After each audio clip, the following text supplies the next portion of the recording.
times like all you want to do is run.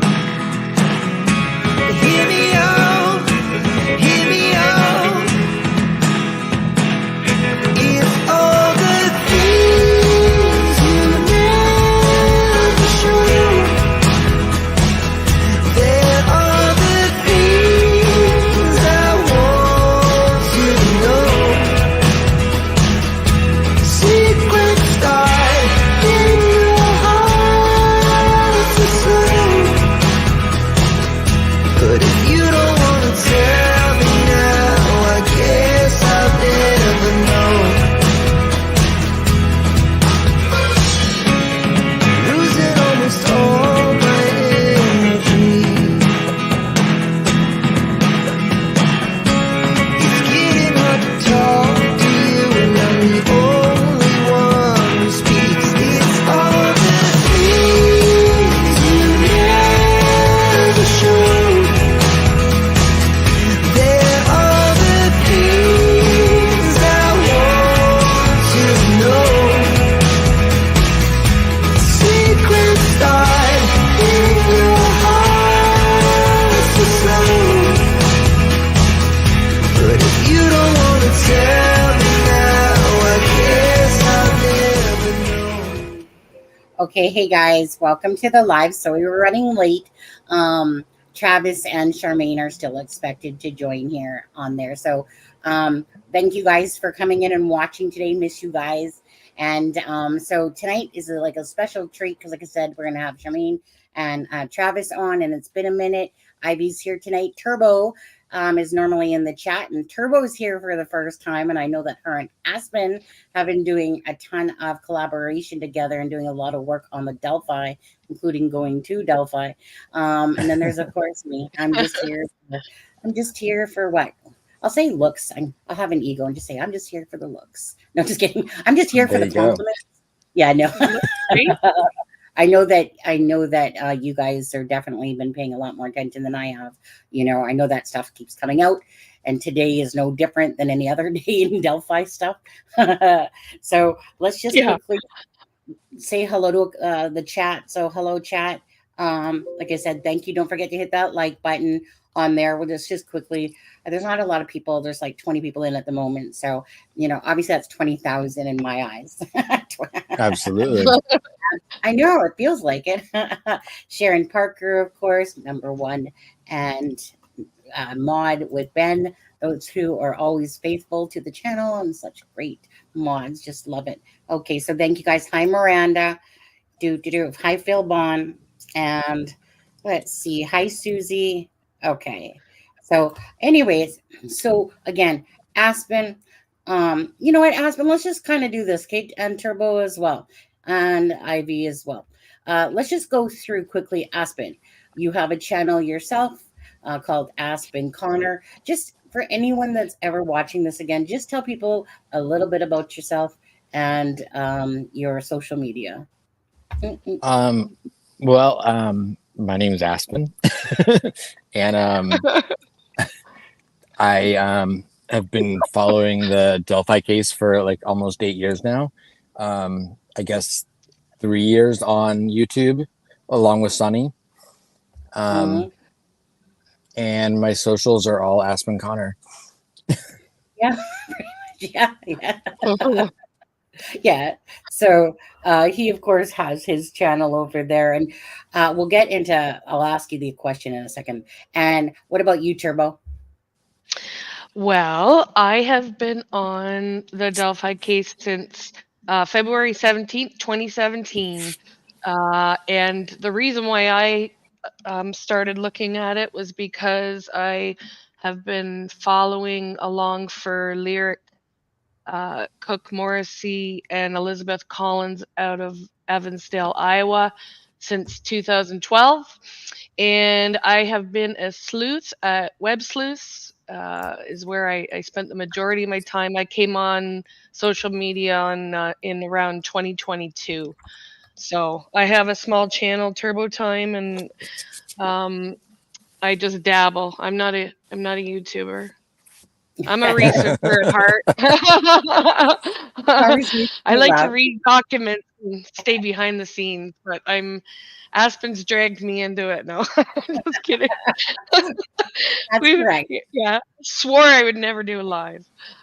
Here I And here am. you are. Well, I mean, you've done a couple now, but I know that Yeah. Aspen knows how to play with the stuff in the live, but doesn't know how to change it back to the original setup. So every time I go Yeah. in, this bright and ready Oh, freaking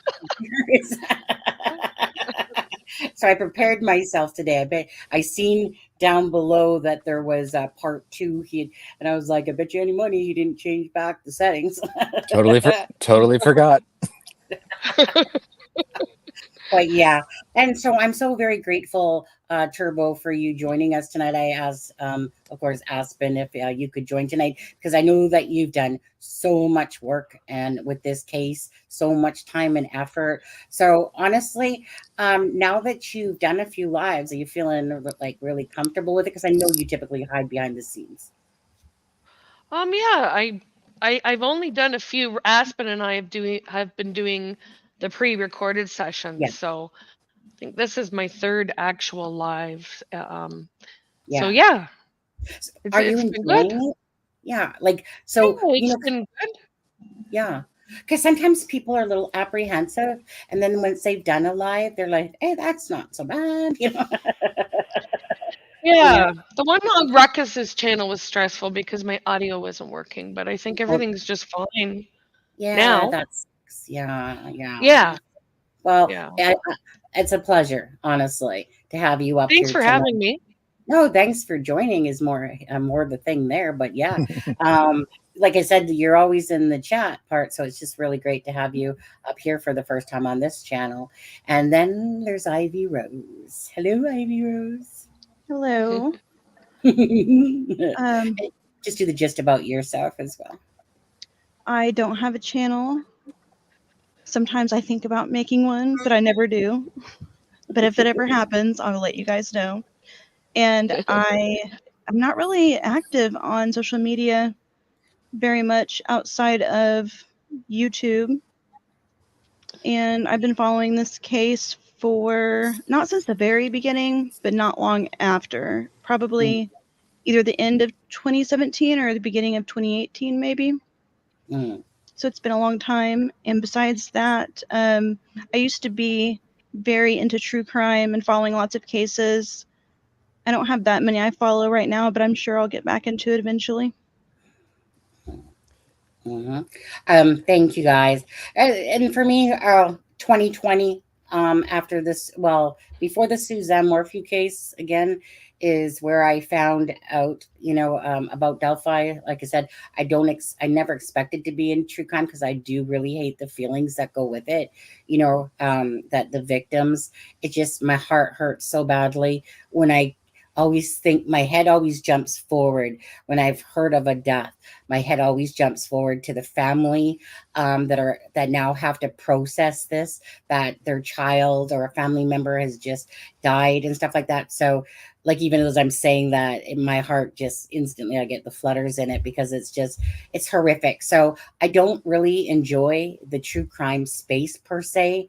By the same token, it's what people can do to bring awareness that is the ultimate factor for me, talking about cases and bringing awareness to cases. But yeah, I've still never been comfortable in the true crime space. It was never my forte. But like I said, so I've always questioned, should I even be in here? But it's always the one thing that always keeps me in it is just the fact that of what we can do to help others and bring awareness. And also, I mean, not going to lie, it's a little bit like, Clue, that you're trying to put pieces together, like Sebastian Rogers as well, or Delphi. I fully admit, like I said, being totally wrong with Delphi, absolutely. Definitely a learning curve for me, considering like Suzanne Morphew's case. That was the first case I truly followed before I went back to Delphi. I wish Todd would actually just own up and say, look, yeah, I was wrong. I don't think that's going to happen. You know, Oh but God. it's a matter of taking ownership and stuff like that. Like I'm always willing to let the truth unfold, you know, but with Delphi, I mean, again, the Todd Click things today with the, what is it, forgery and was it fraud and forgery is what the deeming the type is that what it is, Turbo? Mhm. You know, and it's just Um, go ahead. no, you go continue on. The actual charges were, yeah, it was, no, you go ahead. Keep Well, going. no, all I was gonna say was, you know, every time I see something with Delphi, I'm never shocked at all Yeah. because Mhm. this case does not lack twists and turns throughout Oh, the I know. whole entire case. Yeah, you know, so Unbelievable. yeah, so I don't know, like, I'm gonna start with you, Turbo, on this one. Um, Delphi, in a sense. Um, You've put a lot of work into it, digging and digging and digging and digging. Mhm. How are you feeling about the case? And then how do you feel about this whole Todd Click thing, considering he was Mr. Star Witness for the defense and stuff like that? And I know you said that you were gonna send me some photos here. So, anyways, you answer that if you could first, since you're the newest special guest. Well, we had a couple of arrests this week, so I wonder if we'll see another one this weekend. No, Who was the you other? heard about the other one. No. Snay. Oh, what? Oh, I did not know. oh, there's a shock. Okay. Well, yeah. Travis, Oh, it was very surprising. Okay, no. What was he Who? arrested for? yeah. And Travis, Uh, are you coming up, Travis? Because I dropped you the link. Who? Go oh, ahead. yeah. It was a little bit shocking. Like the click stuff, I should say. He was arrested for what do you guys call it? We call it drunk driving, but well, it wasn't drunk drive. It was operating while what is it? What's Oh, the official? DWI. OWI. yeah. Yeah, Huh. yeah. It was for he. I don't know what did he do. You guys didn't hear? He No. hit a vehicle. He was under the influence of marijuana, and he was working and lost his job and all sorts of things It's You know, happened. go ahead. I'm Go from Oh, ahead, Ivy. Indiana, but it's pretty hard to get a DWI for weed here because how do you test it? It stays in your system for 30 days, it's not like alcohol. So that's interesting. wow. He must have Yeah, been. he was involved in an accident, I think. I actually don't really know the details because I don't really watch his channel. Well, I don't watch his channel, but it was, yeah. I'm going to assume He that was, he was pretty, maybe, I don't know if belligerent's the right word, but maybe not a joy to work with at the scene. And that's what happened. But I don't know that for a fact. Well, yeah, I I don't call it know. We don't karma. have, Just karma. pardon? I Yeah. call I call this stuff karma. Well, Karma, like yeah. what you put out to the universe, when it comes and bites you in the ass for something, Mhm. whether it's this or something else, I just call it karma, and no different than getting banned from the courts and stuff like that.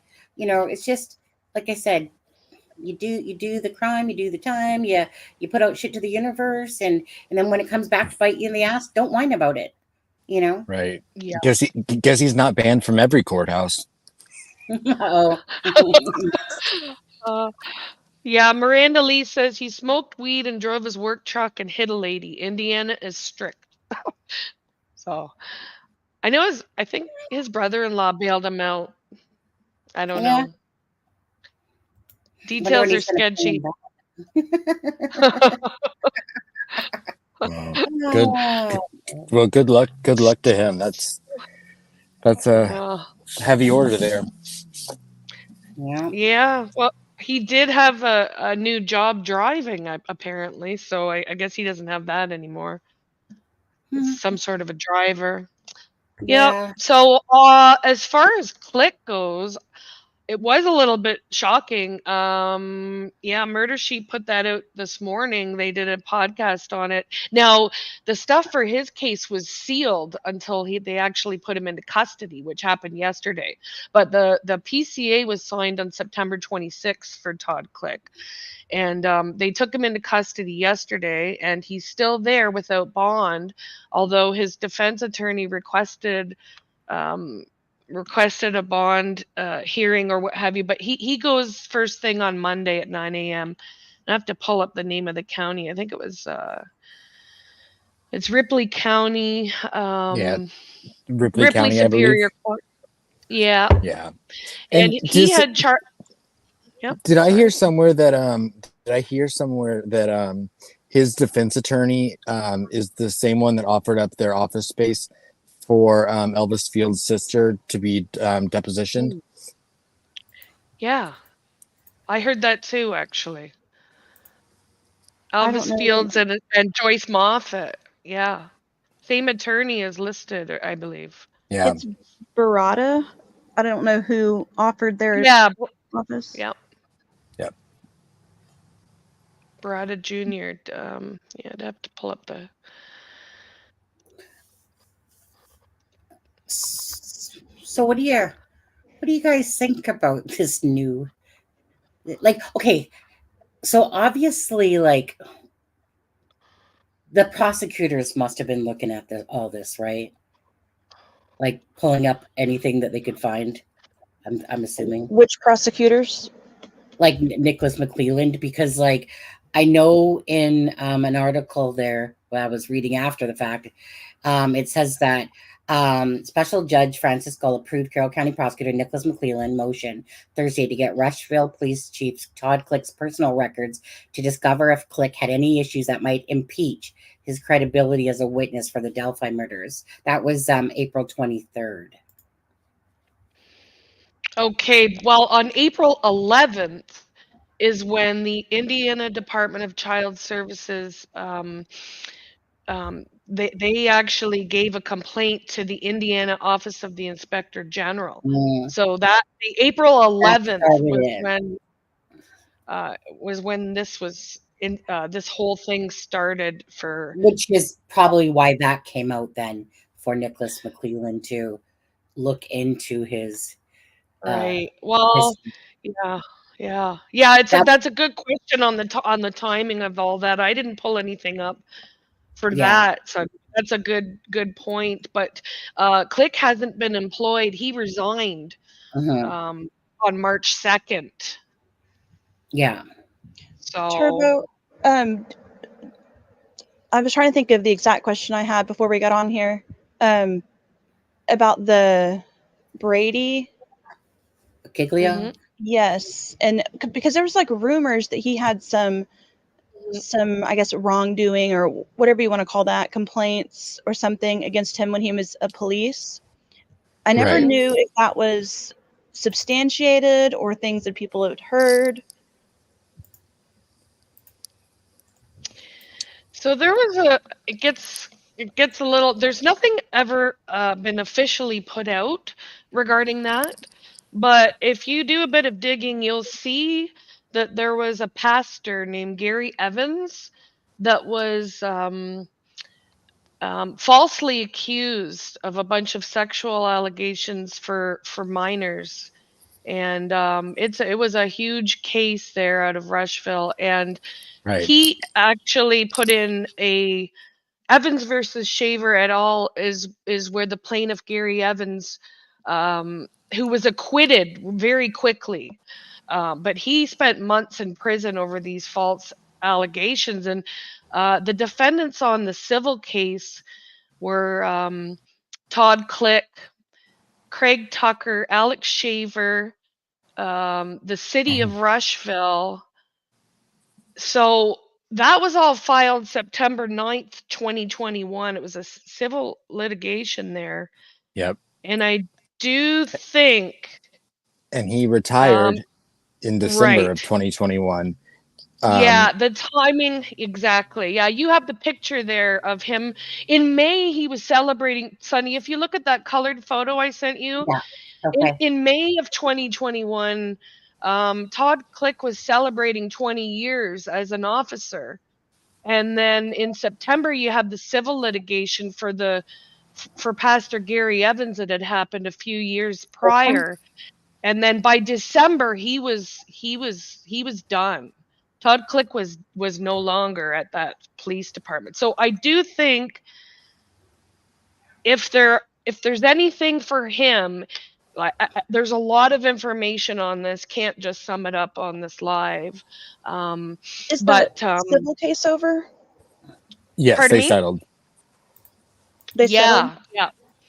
Yeah. I do have a bunch of. I pulled some stuff from Pacer for the CCS for that civil litigation, or actually, I think Aspen did. We worked that together, but this was like when was this, Aspen? Like 4 or 5 months ago.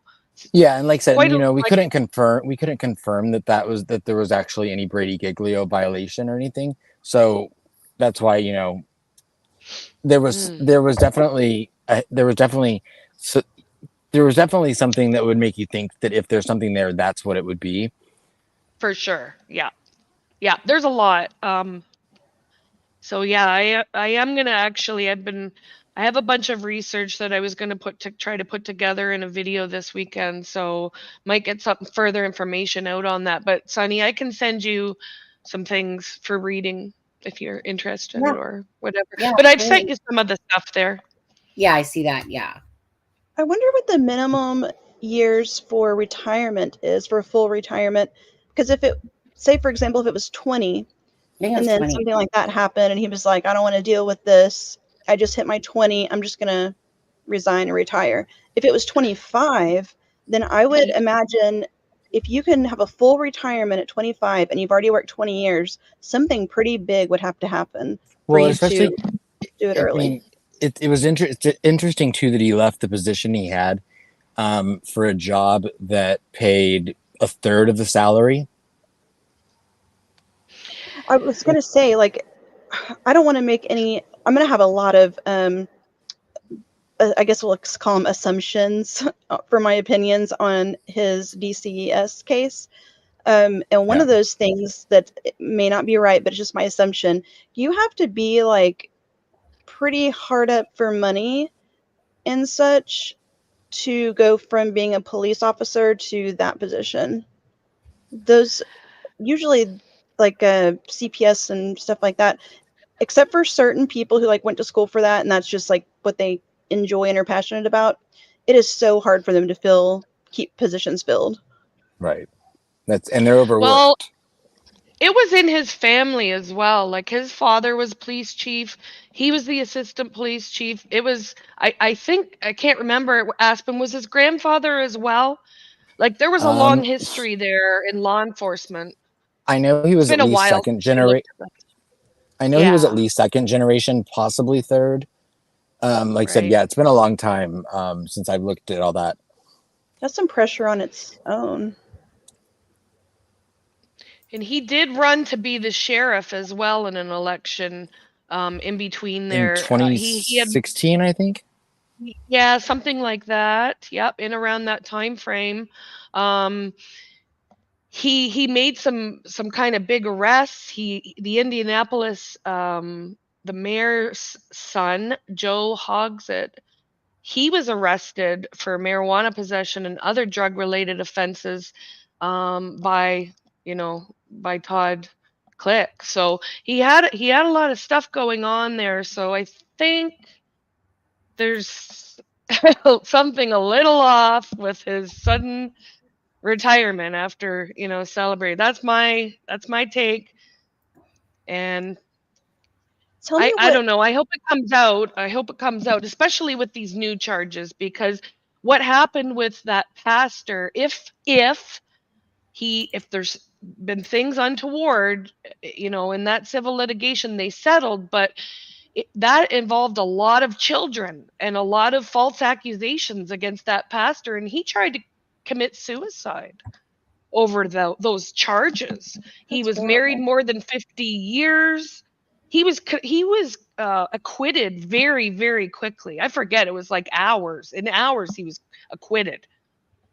And there was false confirmation bias. So I think it got into more of the Giglio side of things than the Brady, if that's, you know, what he has it for.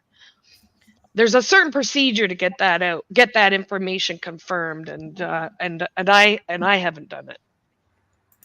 I know there's like the question of, or this is why McClelland was asking for his records, that if it would affect his credibility as a witness. But tell me if you guys thought this, or if you thought the opposite of this.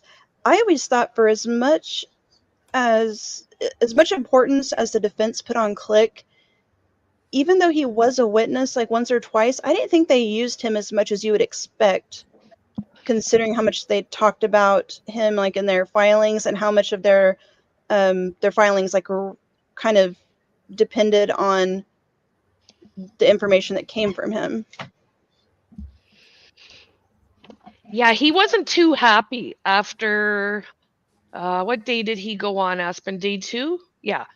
At the 3-day hearings, the pretrial hearings, he was outside doing interviews, and he wasn't, like, a couple of interviews, and he didn't think that the defense had asked him the right questions, I guess.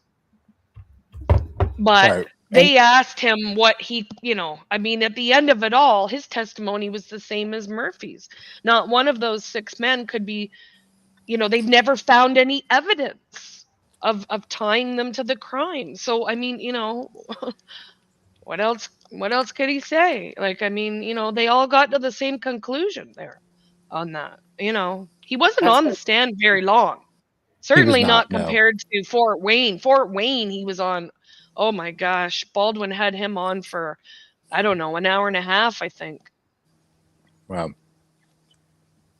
And I think it is worth noting too that with Gull's ruling that the Odinism thing is not going to be brought up in court, as it technically Click shouldn't be relevant to the Delphi case anymore. But the reason that it could possibly be is because Gold did leave a caveat in that ruling where if the defense wants to bring up anything involving the third party suspects or Odinism, etc., they can do what's called an offer of proof, which they have to do outside of the presence of the jury. But there is a chance that we could spend some time during the trial actually still hearing testimony about Odinism and about the third party suspects. It just won't be in the presence of the jury. And to me, the importance that what happened today is placed on that is that it just erodes more credibility with that with anything that would have come from Click. Exactly. What if the defense went down the road of just bad police work, at least for like a part of their defense? He could also be a witness for that too, I would imagine. And this, like, there's something about the DCS stuff that like makes him potentially testifying that the police and the investigators didn't do their due diligence. That makes that even worse than the testifying to like the Odinism stuff. Right. I just think that the guy's fucked once he's shown that he's forging and a liar. All his credibility goes out the window for everything, really. That's how I feel. You guys feel that way or no? And to your point, Sonny, they do have his records, and those records. What was the date you said on that? That was after April. It was after 23rd the investigation started into him in DCS. Yeah. Yeah, that was April 23rd that article was put out. But I was thinking I had heard like rumors about it prior. I can't remember. I will say that I don't think whatever issues there were with the pastor that you were talking about, I don't think that the issues in that case are the same as the issues for these new charges. I think the They are, though, because there was I forget the number, 11 or 13 children that they had all these, oh, there's a lot of it's actually to do with all these children that I meant what Click fueled and it. these other I mean, officers talked to, and they brought up these false charges basically on Gary Adams, and they settled out of he was acquitted, but then they did a civil litigation against Click, and Sonny does have the other officers. It was let me see if I can just pull it here. Sorry. And the I ones didn't that you explain that very well. I meant like It was- what it was- fueled it.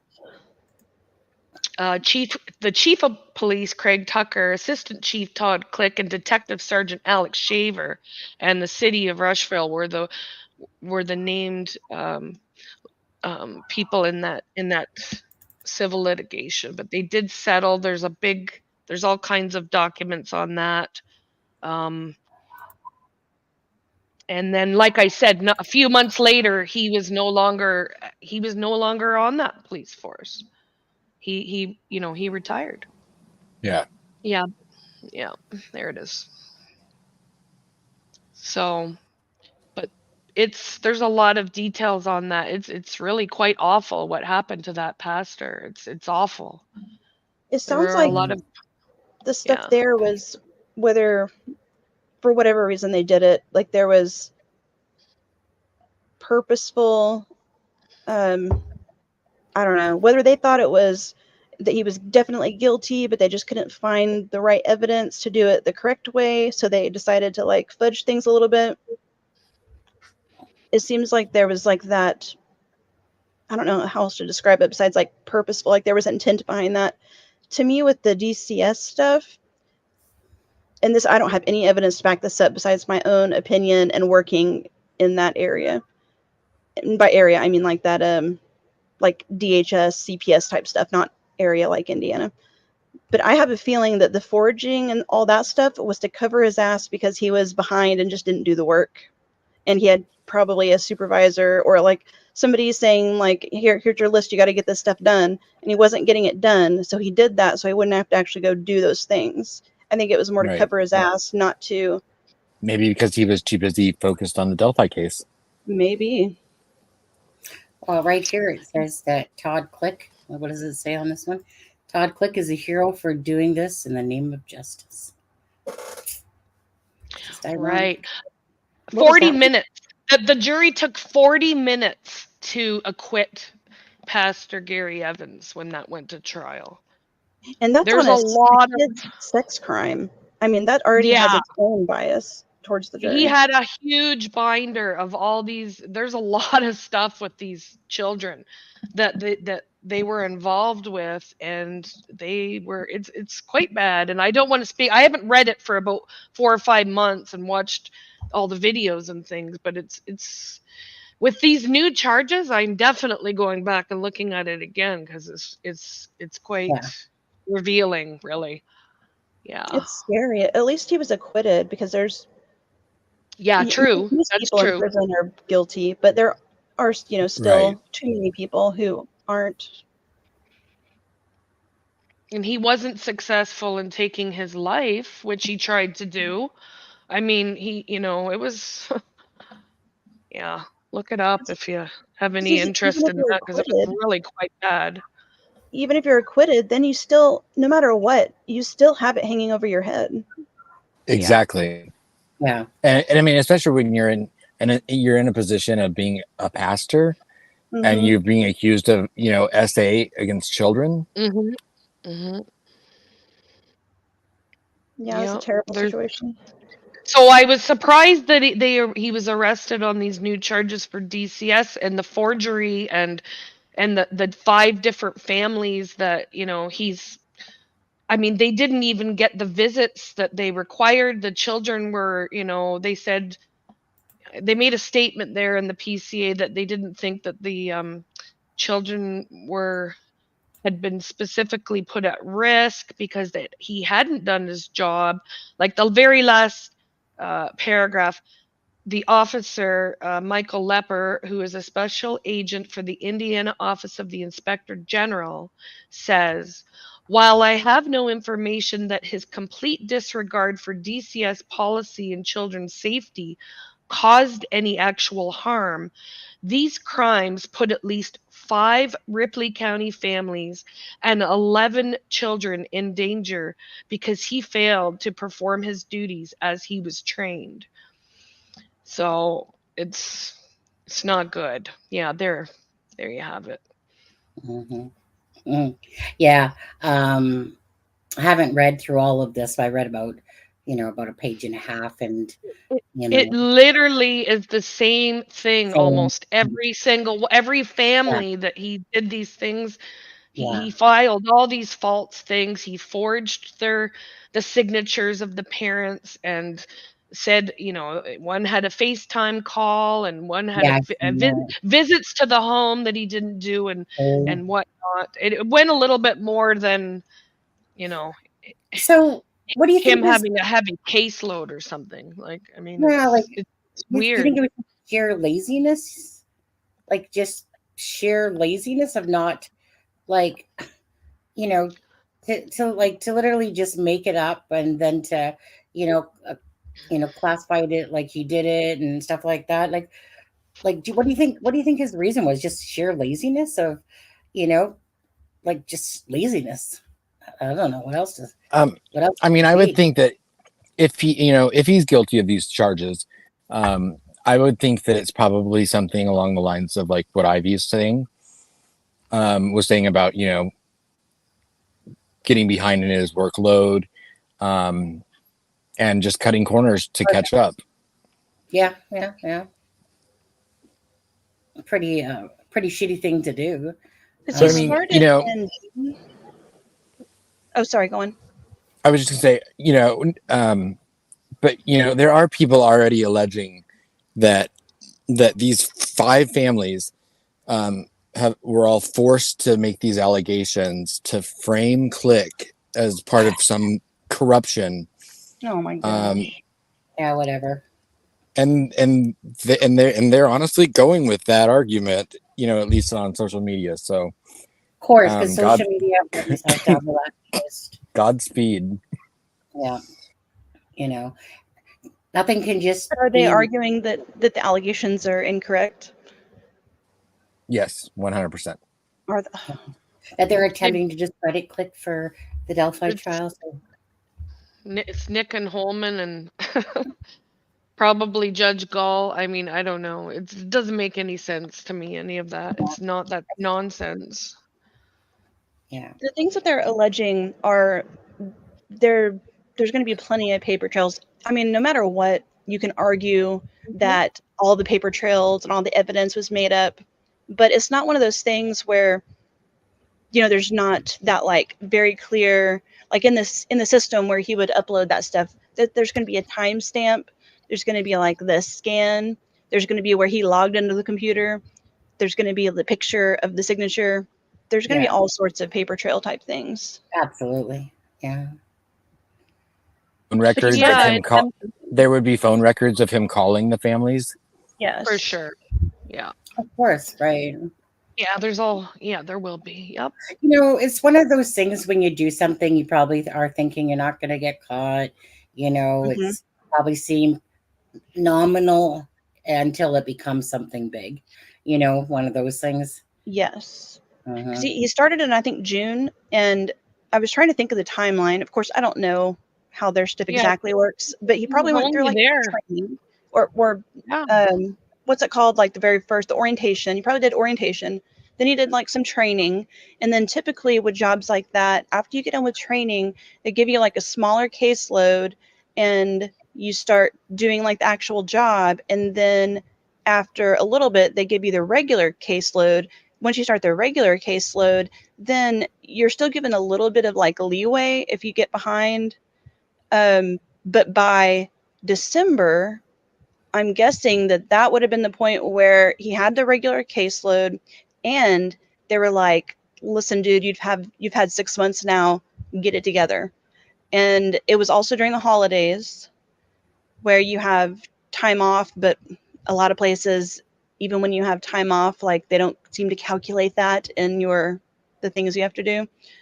So I'm guessing that that's what happened. And like the things he forged the signatures on, from what I can remember, there was a lot of tribal memberships, which I'm assuming is probably a form that says, basically asks like, are you a member of a federally recognized tribe?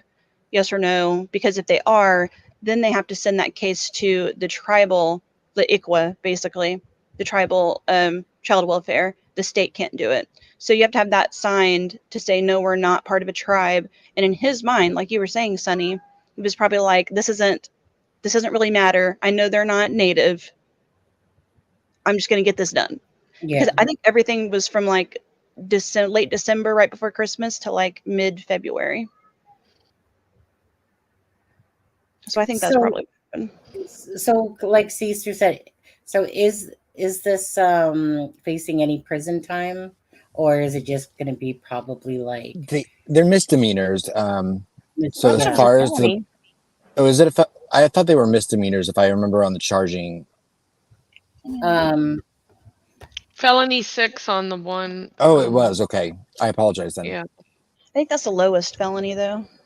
which is Yeah. clear, that's appearance. Which one is it on? The Hurdlepedia. I got the sealed. Wait, do I have 6? Yeah, I got all 6. Is it on that? Like, is I it think on it was the on the charges. Yeah. count? Was it? Am I missing one? Yeah, it was like click. Oh, right there. Which one? This one? Yeah, the one you're on. No, the one like that's on the screen right now. Oh, okay. Oh, try this. So you're talking about there. Yeah. I just bumped it for you. There's Sunny in our DM. I don't think you saved that one. You were like, it was just showing on the screen, and then you scrolled. Oh, well, that's the same one. Like this is a PDF, PCA. Yeah. It's called Todd Click Count. Oh, that's this one here. There's 3, though. There's I see bond or sorry count 1. Bond. Let's see. Let me look at yours over there. Sunny, if you just check your DM, I just bumped you the summary of the charging information, and if you put that up, it shows all 3. Oops. That's the level 6 that you have up there. Yeah. Oh, I see. Okay, that. Oh, I see. Yeah. You're talking about stop screen. 1 second. Share screen. Oops. As for Delphi, this just popped in my head. I would think that I don't think it'll probably affect it, but if it does, even though I'm blanking on his name, Murphy, is that his name? Yeah. Even Murphy. though he isn't as adamant now as Click seemed to be, he still testified to the same of like what happened in the past. So they would have him to be kind of the Click isn't lying about what happened back then, because Murphy also testified to it.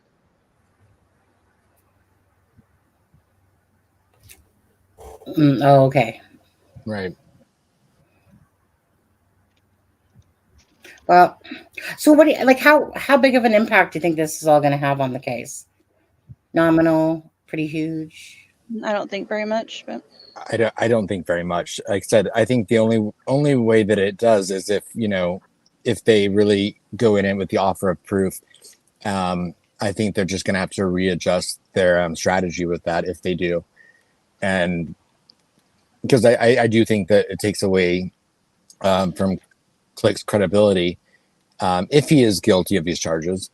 Right. It's kind of like if Ivy says that Murphy said the same thing, and even if his credibility, then they're still Murphy's, I guess, eh? Is that what you're kind of saying, Ivy? yeah. I don't think they'll really come up that much, though. If at all. You don't think what? Sorry? I don't think that either of them will come up. Yeah. So What? So, court's still going ahead as far as we know. Yep, Yep. 10 days. Yeah, and Turbo, who's going? Are you going, Aspen? I'm If going Going- down. if I'm able to, I'm going to. Right. And Turbo, what did you say? Yeah, I'm going down. I'm planning on attending. So are you gonna like pop a chair in front of the door at like 3 a.m. or something? Or Yep, like I'm waiting in line for concert tickets, just like the good old days. you gotta have Pulling one an of all those. nighter. I was gonna say you need one of those little tiny little stools that you pop out of a I have bag. one. Yeah. I actually have one. It's built into a backpack. It's really Yeah, cool. Yeah. exactly. Right. And then you got your backrest on. Yeah. Mm. Just don't forget your seat cushion. Mhm. Yeah. That'll be a new addition, I think. Yeah. Turbo, what's your thoughts on any sort of camera footage? So Aspen still believes that there's hope that we might see perhaps one camera that will be able to show us. What's your thoughts on that? I think that it's possible that Judge Gull will have some sort of control over, um, at the very least, an audio feed. I'm hopeful, and possibly a video feed. As to whether that's actually going to go out to the public or just to some sort of overflow room or Right. building for Right. those that aren't able Yeah. to get in. Um, I would like to see it broadcast. I think that, I mean, Yeah. Mm, I think that it's pretty hard to argue that there can't be an audio feed. I don't know. I don't see why there couldn't be an audio feed. There would be right. no risk there for the jurors, anything being shown that's not supposed to be. If one of her staff members are in charge of controlling that, I think that would is doable. But she's not going to allow any of the media to do it. I don't think it would Right. definitely just be her. Yeah, Right. Right. they could I know. make use of the live streaming services. I'll read on my case. They have it set up. If you go there, you'll see the different courts in different rooms. I guess in Delphi. I think there's a few of them there. I've looked at it before. Oh, there's Travis. Yeah, Travis has joined us. Oh, now he did came and he went. As fast as he came, he left. Yeah. I So know that I think there's different sections that are being taken care of by different um, entities within the courtroom as far yeah. as courtroom management goes. So, oop, am I the only one here? What, Oh what do no, you Ivy's still here. what did you mean by that? You said there was like different. Like I think I believe isn't it in the decorum that Judge Gull is bringing with her from Allen County, maybe? I think there's some Allen County staff coming. I know that at the last hearing, um, that they brought in officers. Aspen knows where they brought them in from. I forget. Aspen, where did they bring in the staff? They You brought mean in some staff. the, I, yeah, from Allen County, if I remember correctly. Is that The an ear? security. Travis, is that your ear? I don't know what Oh, that is. I think it's his might be ear up, hole. might be upside down there or something. Or is it a Well, nose? I'm pretty sure it was an ear. Well, it might have been a nose, but I think I'm pretty sure it was He's an ear driving hole. from the look of it. Yeah, there Yeah. he's I wonder if he's having issues there because he hasn't said anything yet. On there. Anyway, go on. So sorry. I was too busy distracted by this, what I thought was an earlobe there. But anyway. So we have 52 reserved seats Yeah. for the trial. 12 of which are media. I think it was broken down. What was it? Eight national television outlets 2 Okay. radio, and 2 newspaper, which was a little odd to me, but so there'll be adequate Right. coverage. They're guaranteed 12 for sure. They're only allowed to have 1 representative in the court from each outlet if there's a demand for seating from the public.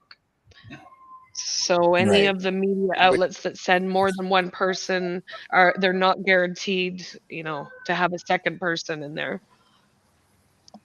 No, but one thing I thought was smart is that what they're doing with the media credentials is rather than granting them to individuals, you're granting them to the outlet so that they Yep. can use them.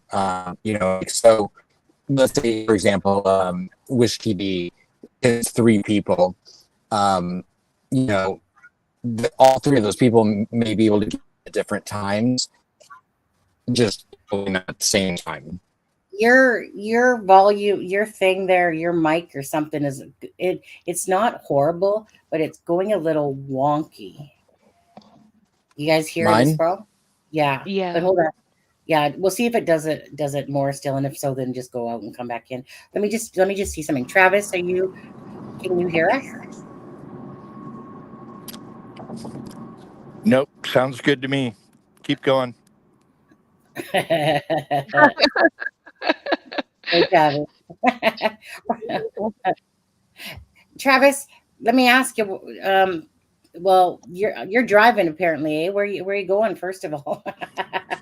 No, I've got like the coolest driver on the face of the planet because I've been out having a adult beverage or 2, so I have a driver right now heading back to the homestead. So Oh, okay, gotcha.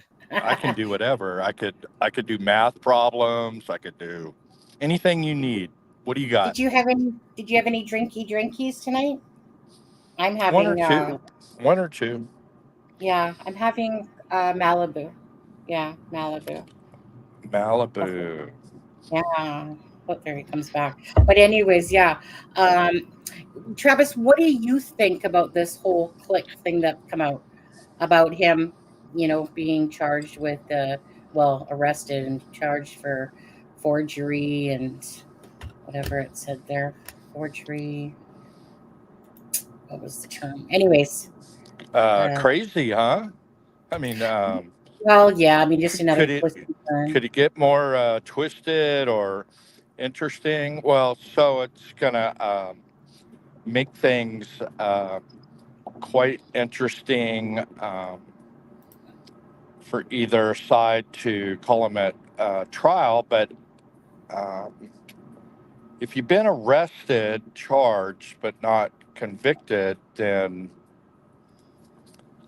there's law about what can be Right. brought up. But so in they're going to have to cover that in voir dire if either side plans to call him, which I would think Aspen wouldn't the defense be trying to call him for sure, at least for offer of proof. I think a lot of what the defense maybe wanted to use Click for has already been excluded by that prior motion in limine regarding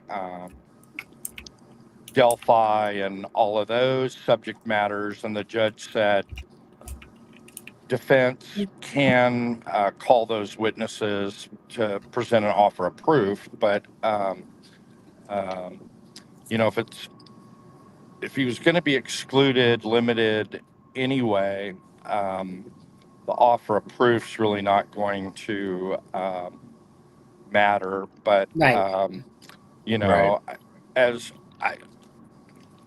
I don't know about you all would know much better than me about the underlying facts or circumstances about, what he was arrested for and what he was alleged to have been doing. It, from what I can tell, I was listening in on the earlier conversation. It seemed like it was clear it's completely unrelated to the Right. case. Correct. So, they probably wouldn't be able to bring that up, but I'm gathering that his arrest was covered by all of the local and regional media around city of Delphi and Carroll County. Yeah, I was trying to pull it up to see if there was like, and honestly, like I I didn't looked. really. It wasn't on the 5 o'clock news because I looked at the videos on the news channels for the 5 o'clock news, and I didn't see anything. And Yeah, this came out of this kind of broke around 11 a.m. this morning. yeah. So I would have thought if it was going to be on there, it would have been on there by 5 o'clock. But I haven't checked since. Well, I haven't seen. I tried pulling it up at him on the news, and I didn't see anything. I was like, oh, or like, Yeah, no, they're that's not where talking. that's where I did see the article or the information about the trial. Possibly going over 4 million now. Let's look. Anthony Front says Turbo, and whoever, Travis, you can answer this too, or whoever else. All of you guys actually. Will the prosecution try and get as many women on the jury as they can? Yeah, I mean, I think that's one of the things they'll be going for there. I think that Travis should answer this question on what they'll be looking for from both sides when it comes to jury selection. I'm sure Yeah, he has lots of so experience. kind of discussed that in a couple of different creator rooms in the past. Who's going to want gun owners? Who doesn't care if they're gun owners? It's I've kind of got some thoughts on what my ideal juror would be, but there's kind of a preface to that is so there's these preemptory challenges which believe Aspen and Turbo researched is 20 per side in this level of case. So preemptories are you can dismiss people for any reason. You don't have to state anything. So the way this process goes is first they look through the questionnaires and they identify things that would show bias that would constitute what we call a challenge for cause. And there's unlimited challenges for cause. Easy. Oh, he dropped. Oh shoot! It's because I he's hope he driving. comes back. Yeah, I want to hear the answers. Yeah, he'll Yeah. be back. I meant to send you a message, Sunny, after our last show, and then I forgot. It would be super interesting to have a show one day about like jury selection. It would be extra cool if you could even find like I think they're called like jury consultants or something like that. Oh, okay. People who the attorneys consult with to say like, here's what you need to look for in a jury. Mm-hmm. That would be really interesting. Like Travis, I'm sure will come back. He's probably like said he's driving there with somebody, or he has a driver. But is it possible if the defense paid click, they could be disbarred? Is it possible if the defense paid click? I don't see how. I mean, I don't see what the cause would be there, but yeah, If that like, happened, like they could get in trouble, but there's no, I don't think there's like any no, like no, evidence that paid him happened. off to say stuff. Like, is that what that means? I'm assuming they mean like paid him to lie. That's how I took it. Right. yeah. But and Anthony, I agree. I think jury selection is very important on every case. But Yeah, I'm very sure. intrigued by what the ideal jury looks like for both sides, because we've talked. I know Turbo and I talked about this a little bit in our last video, I think. I mean, and to me, if I'm the defense, I'm not going to want a single mom of a 13-year-old or a 14-year-old on the jury. And, chances are I might not want a dad on the jury if he's got a teenage girl. The gun owner thing is interesting. Absolutely as well. There's so many factors. And, something else is that, you have to remember, like, we're also, this jury's also going to be like sequestered during the presidential election. Yeah. And so, I mean, there are a lot of factors that go into how cohesive this jury could end up being or not being. What is it about women? You guys were, I think somebody asked, like, will they try to get as many women as possible? What is it about women that would make them want more? Anthony said that. I think it was Anthony. I was curious, like, why Anthony feels like to get as many women. Is it because, I don't know why? Is it because women are more sympathetic and, I don't know. Yeah. They would because Yeah. they would be easier swayed by Nick McClelland's charm. Maybe. Yeah. He is the boss. I'm like thinking like CJK there, because women are more empathetic and Yes. Yeah. Couldn't that go the opposite direction of like That's what he said, being yeah. empathetic towards the girls? I don't know. What do you mean? That's what we're talking about. That's what I'm talking about. Being. Oh, I was thinking about it from a defense point of view. I guess that makes a huge difference which side we're talking about. Right. Oh, yeah, it was the prosecution. Mhm. Yeah. Yeah, I kind of do think that the defense is going to be going for males. I think, yeah, I would think so. I would think it would be like one would want more females, you would think. The prosecution versus the defense, I think, anyway. I could be wrong, but Right. I guess I always think about the defense as being the ones who like spend more energy and time thinking about how to stack the jury. But I'm probably wrong about that. They probably both do. Oh, I would think they're both very keen on getting a solid jury. Oh, for sure. The gun aspect, that I hope Travis comes back. I want to hear his thoughts on the jury. The gun aspect is that is a very good point. That's one reason why I think that the defense would be gunning for more men that would have possibly, like even just gun or hunting, gun ownership or hunting, whatever.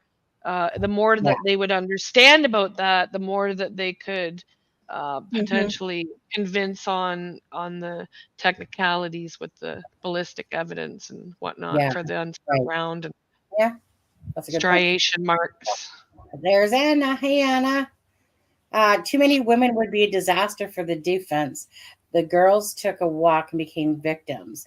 Women take that. That's, and that's the thing. Yeah, and I'm so sorry, but in general, and this is no different than that Tale of Two Brains documentary, how women think and how men think are totally two different ways. Men are more of in the box thinkers, in a sense, not all Aspen, but right. Whereas women, we're just sitting there connecting all dots and everything like that. And we, like I said, we women, I can only speak for women on this part, but I always remember the Tale of Two Brains documentary. And we just honestly think differently, even no matter what, if you have evidence in front of your face and this, women have more typically women will have that sympathetic nature or empathetic nature, because they're two different things really, but similar, but two different things. Sympathizing is just like, oh, I'm so sorry. Empathetic is like, oh my God, really? That hurts my heart type of thing. But so, yeah, I mean, and what Travis was saying there too about the guns, like I didn't even think about that as when they're like potential jurors about guns and gun control or just guns or knowing things in general. More men are apt to know more about that stuff typically than the average female would. Just in general, no offense to women or men on this one, but it's just that there's just certain traits typically that fall more into a female category and other things that fall more into the male category. And more men would be able to probably understand all that gun stuff, and I don't know. It's just the defense wouldn't want anybody who's been a victim of like a violent crime or a sex crime or something like that. Yeah. The prosecution might not want somebody who's had like negative interactions with police. Right. Yeah, definitely. Or even not even that negative, just those with records that be more inclined to be, more bitter about law enforcement or what have you. Yeah. Or even if they knew their case was a fairly like adjudicated, even if they were found guilty, I'm sure they've heard many stories if somebody had been like in jail or prison Right. of other people getting railroaded. And just like the defense might not want people with family members that are in law enforcement on the jury. Yeah. That's a great point. And then as far as the confessions go, I mean, we've got the whole mental health aspect of things that they're going to be gunning for. I mean, like the confession evidence. No pun intended, Turbo. They're going to be gunning for. Yeah, no, I mean, I feel like we're that into a hasn't lot been of talked about as psychology much. there. Pardon me? I totally agree with you, and I feel like that hasn't been discussed as much as I would have expected. Yeah, it's almost like the confession stuff just kind of gets forgotten about a bit because there's all this other evidence that we're waiting, to hear about the evidence, and we're thinking, a lot of people focus on the bullet or the unspent round and the gun and whatnot, but there's just so much more. And when you get into, I mean, the confessions alone are going to be, Aspen and I were talking about this, like it's going to take a good chunk of this trial now, and that's only materialized since last year, Right. So like it's right. I don't know anybody that thinks that it's going to be shorter just because the third party is out. Like I don't think so. Like I don't know. I thought it might be, but no. What do you think is the strongest evidence so far, and how do you feel about 61 confessions, Turbo? Oh, they're screwed on the confessions. Like I mean he's said things that only someone that was involved in killing them would know. So I mean that's just it's not good. Like it's not good. And the evidence we have only got a little glimpse of the evidence, and they have kept everything tight, and it's just going to be, I think it's going to be overwhelming, and that's why we've seen all this spin from the defense, because realistically they know, I mean, this is my opinion, but it's a very difficult case to defend him on before he started confessing details that only the killer would know. Well, and let's not forget, we only have to prove that he was the man on the bridge in the video. Like, if he led them to what ended up being their deaths, then that's it. They can argue about the bullet all they want. Well, I was going to ask you, where do you sit now with this case? That it was simply just Richard Allen, or that there were still other people involved? What's your thoughts on it now, as it's been progressing? I think that it was just him. I agree. Mm-hmm. I agree. Okay, so let me ask you. I'm curious on this now that I got you on a live here. Well, Aspen brought you on, but hey, thanks. So, I mean, I like I said, I always appreciate your thoughts, your work, and all that stuff, even if we disagree on stuff, right? Because that's the whole purpose of different things that people look at, people see, whatever. So now, what would what would you think yourself? Why Richard Allen? Let's say, yes, it's just Richard Allen. What do you think happened, or why do you think he did this? Like, do you think he was stalking the area for a while? Was like, just tell me your thoughts on exactly what you feel like that he would have thought, why he would have perpetrated this, these two or at least the murders, but not knowing if two were gonna. But anyways, go ahead. I'm curious on that. I don't think he went there to kill, but I do think that he had a plan to sexually assault, and I don't think he intentionally sought out the Libby and Abby. I think that they fit the profile. They were alone, but I do think that he was originally gonna go after Betsy Blair. I think that his original target was Betsy Blair, and she turned around and left, and Abby and Libby came along, and I think things went sideways really fast, and that's what led to their murders. And I also think that that's why he has not expressed remorse that we know of regarding poor Libby, Right, because I think in some way that's just me speculating, and of course, but I think that he kind of in his head kind of blames her a little bit because she did fight and she did cause him problems, and like he kind of views it like she caused him to, right. kill them. Oh, you know what? Good thought. Good thinking on that. And we'll come back to that. Travis, um, Oh, we want Travis is you. back. Yeah, we want you to finish your thoughts there, Travis, on about the jury selection, about the gun thing you were talking about, and then just that part of it before you dropped out. Come to me, Travis. Sorry Come. about that. I was We are getting home now. dropped off, and I Yeah. had a tussle with the Uber. No, I didn't. He was great. Anyway, I don't know where I left off. Did we Go get to ahead, Travis. Baston challenge? It was something about a gun and jurors. Okay. Oh. I So we think. missed a lot. Anyway, so yeah. So there's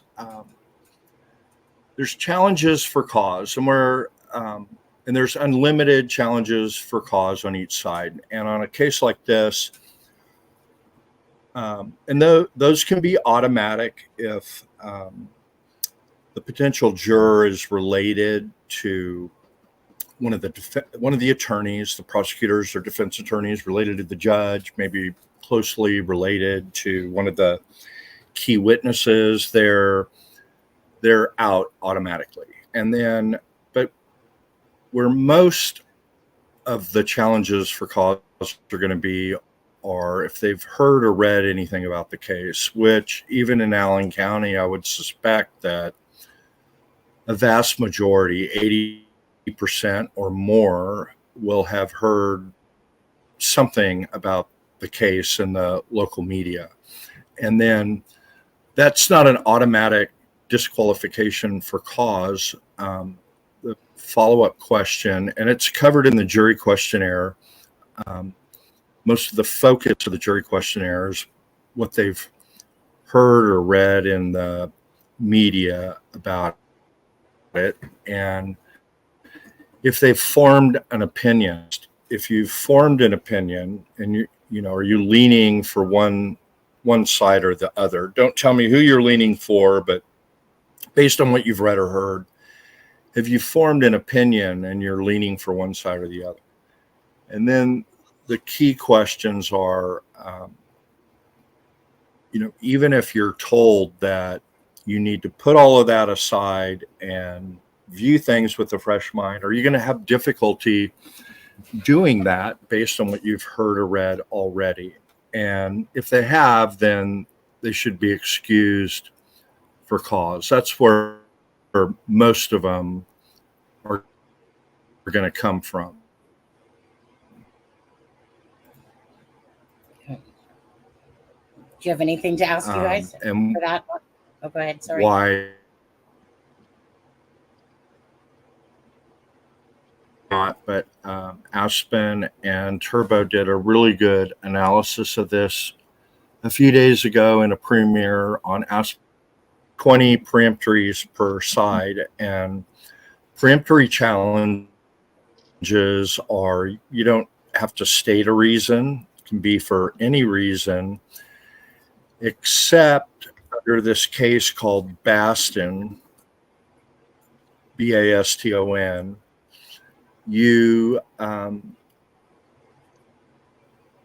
you cannot use a preemptory religion. And where that Baston was a case with an African-American defendant and probably a white victim, but in any event, African-American defendant, and the prosecutor, for all of the preemptory strikes they used were to excuse jurors who were African-American. And the U.S. Supreme Court said you cannot exclude people based on their race, national origin, or gender, Right. based on that alone. And What about so religion? even Is that if both included? sides or one side, what's What about, is religion included in that list? Yeah. You can't, you said, right? I heard someone say something religion. Yeah, is religion protected like gender and race? Yeah, so it's the 4 protected classes under the 14th Amendment: race, gender, race, national origin, gender, religion, are protected. So if the state, for example, all of their preemptory challenges were males, the defense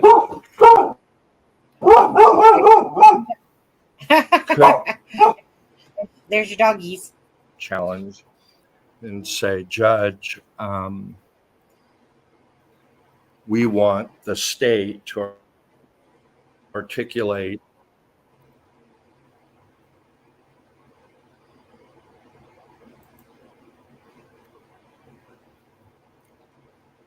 Travis, did you cut out? How's it now? It's good. Are you there? Yeah, are you there? Can you hear us? I'm here. Hang on. Can you hear me? Yeah, I can hear you. Can you hear me? I've got a workaround. Give me 1 minute. Okay, no problem. Yeah. Give me 1 minute. Yeep. And Sunny, while he does that, I'm going to jump off, but I will be back in just a little bit. Oh, right. I know you got to get going How for a about bit. He'll come back. Yeah. Oh, your whatever you were to the landowner again. What are you again to Ron Logan? What is like? So you got whatchamacallit that's related to Fran Gull. Why am I forgetting his name? I just run the Ron Logan empire now. Right. Well, I mean, you don't have an issue with that at all, Ron, right? I know you're speaking from the grave, and it's just an honor, honestly. First time I've seen it where somebody literally comes in alive and they're talking from the grave. But hey, you know what? Nothing shocks me in the Delphi case. Okay, so Ivy or Turbo, like I said, you guys are the guests, so I'm just whatever you guys want to ask or say. Oh, here comes Travis back. Oh, no, he's popping in and out. Device not. He's just it's not whatever you did, Travis, isn't working. Anything to any of the comments that you guys are seeing, Turbo or Ivy? Oh, there's Frank. Hey, Frank. Like, Ivy Rose. It sounds like what Travis was gonna say. Hopefully, I don't end up being wrong about this and misrepresenting it. But it sounds like he was gonna say, if, like, say the defense or we'll say the prosecution, I don't think what is the word, like when they say, no, we don't want that juror. What's the word for that? Oh, is he back? I think so. Are you back, Travis? Maybe he's still playing. It's the preemptory challenge. Is that what you're talking about? Maybe that's it. If Yeah, the each side has 20 that they're allowed to use, so they don't have to give any reason at all. any reason, 20. No just cause. Yeah. That's quite a bit. But Travis was saying about Bastion, and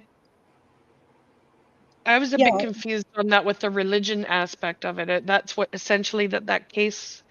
There's some sort of precedent. Was that race? I think I think I must have missed when he said religion. I was thinking religion just because of the Delphi case with that, like if the prosecution wouldn't want somebody who is pagan or something like that in. But I think the Bastion case was about race. Right. Yeah. So the preemptory challenges, both the state and the defense each have 20. So they don't have to give a reason why they're dismissing the juror. They can just do it but for whatever they want. Based but then they have to do it with just cause. That's totally different. Did Travis? Oh, sorry. Oh, is he back? I'm not sure. That's what I was just going to see. Travis, are you fixed up yet? Oh, no, he's still working out the kinks, apparently. Go on. I think I'm guessing what he was going to say is if, like, the prosecution uses their challenges on, like, say, for, like, all of them were men, then the defense could say, like, hey, judge, they, like, kicked off all these men, and then, like, basically, like, accuse them of challenging those particular people based on their gender. It kind of sounded like that's where he was going with that. 1 second here. Yeah, you can't.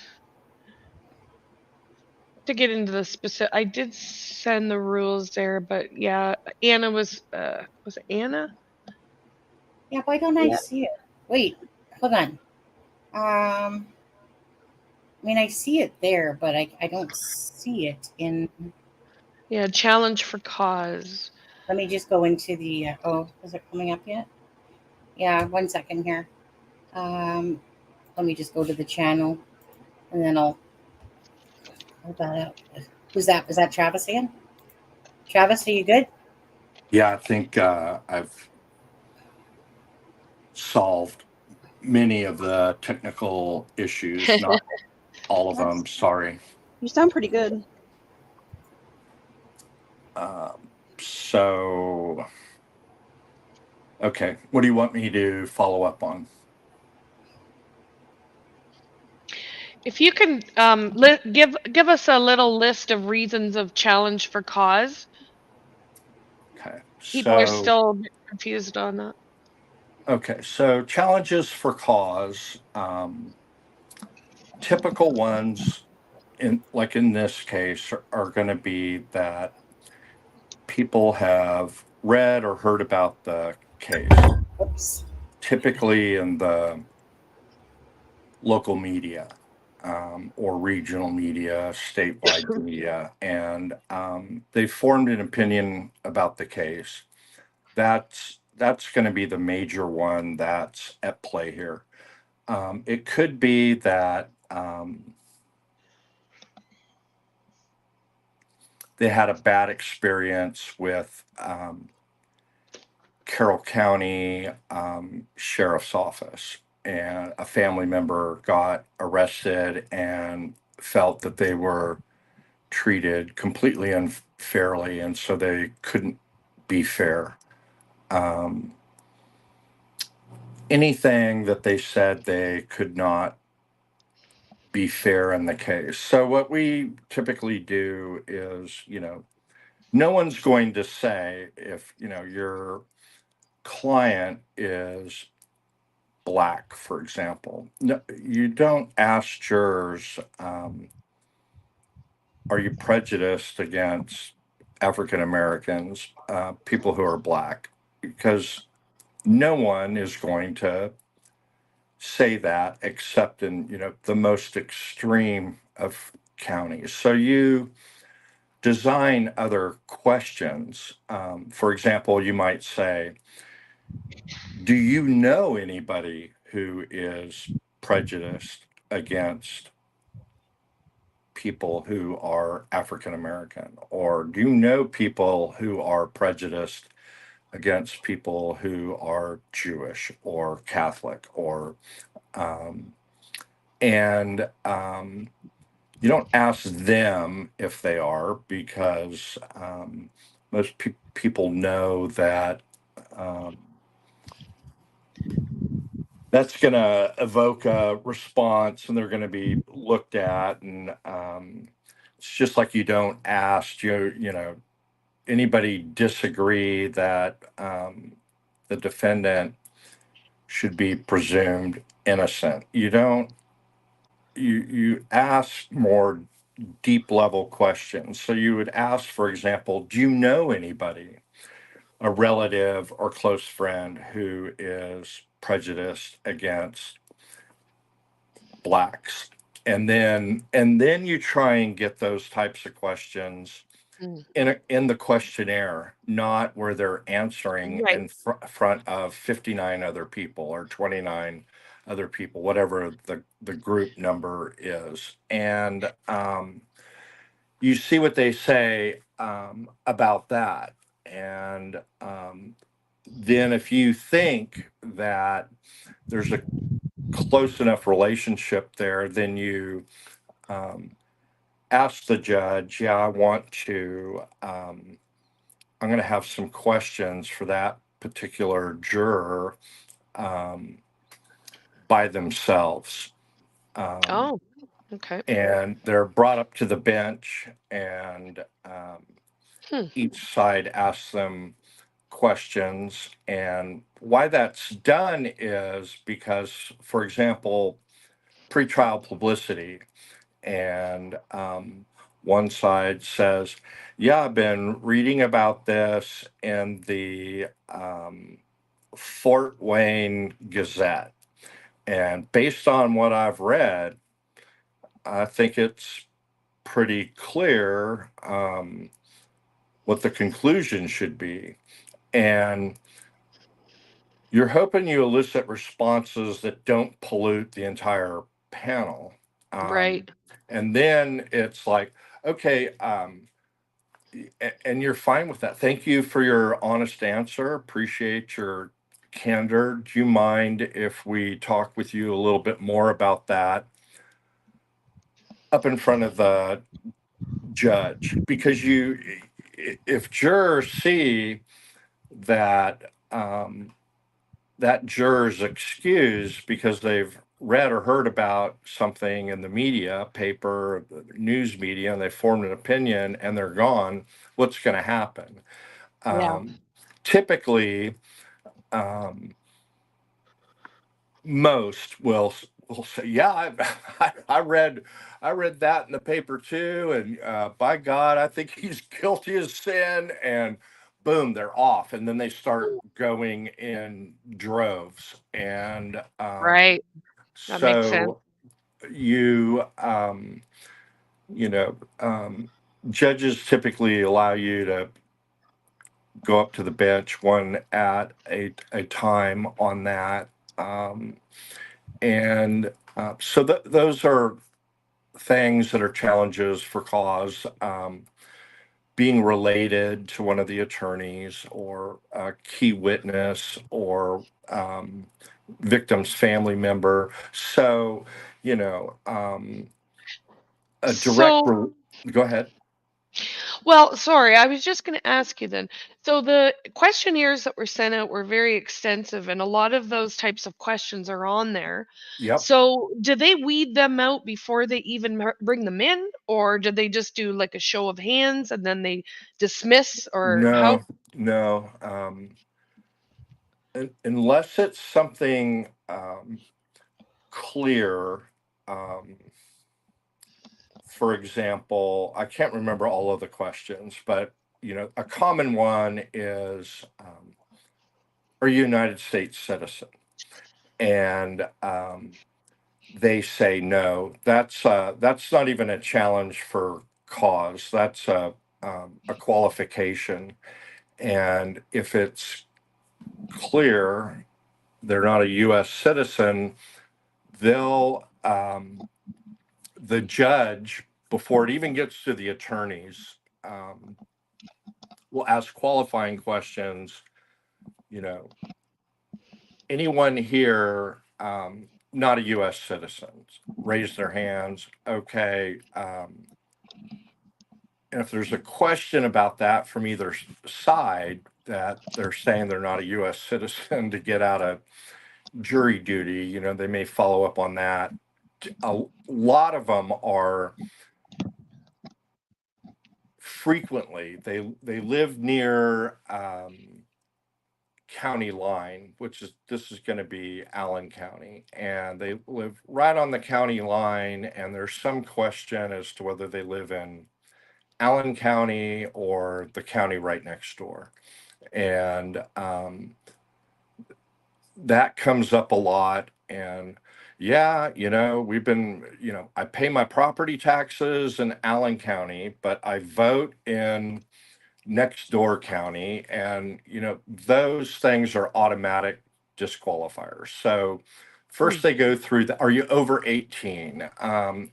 Have you been convicted of a felony or a misdemeanor involving theft or moral turpitude?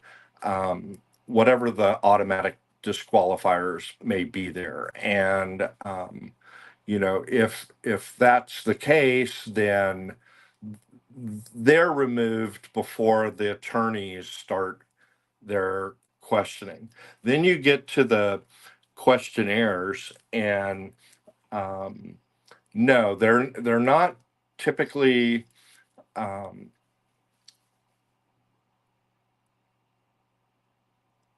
unless the response is just clear cut that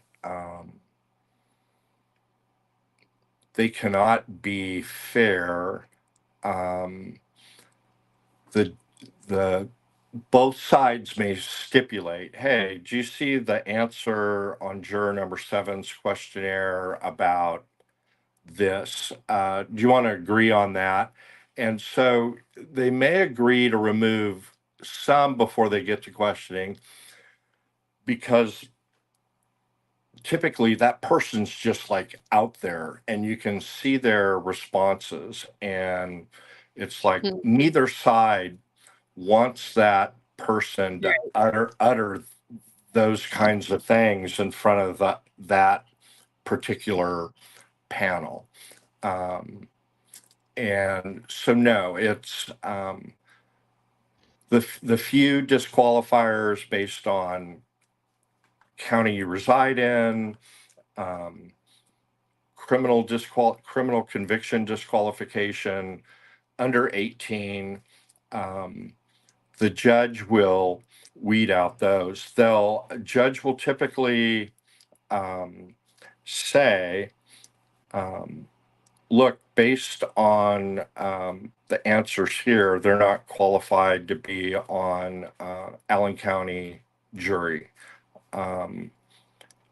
Both sides agree. And then they'll may tell the bailiff, tell jurors 3, 9, 12, and 15 they're excused. And then what's going to happen, they're going to get in, the judge is going to have some preliminary questions about big one on this is what do we have, 5 weeks of trial scheduled, or 4 or 5? I think it's 3 or 4. Okay, so you know, over a week, there's going to be a lot of folks that, because of childcare issues, they own their own business, a lot of different reasons, are going to say, look, I just cannot I just can't be away from my job or my work or my family or my kids or whatever for that amount of time. And then, it's kind of up to the judge how much of a stickler they're going to be about it. They tend to get less and less um, sympathetic about hardship excuses as you get deeper and deeper into the pool. So I think whatever it was, they're bringing in groups of 30 or 60, and there's 300 of them.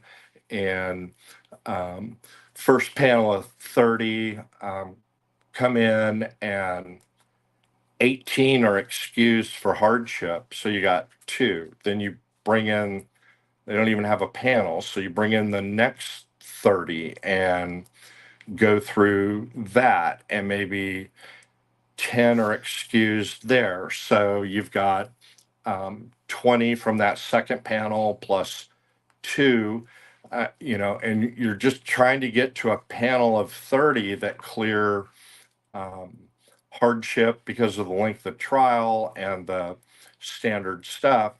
You start getting into the end, the last two or three panels of 30, the judges typically get less and less tolerant of excuses about it. And so they'll follow up and, well, you don't have a family member that can come in and help out. You don't have, somebody else at work that can cover that, that's just kind of the typical thing, the way things work out. But the automatic stuff, judge handles, it could be before they're even brought in with qualification questions in the jury room with the jury commissioner, or initial questions when that panel's first brought in. There's usually about 10 questions. Do you live in the county? Are you, everyone here a U.S. citizen? Everyone here speak, write, and understand the English language. You get into disability, does anyone have a hearing disability?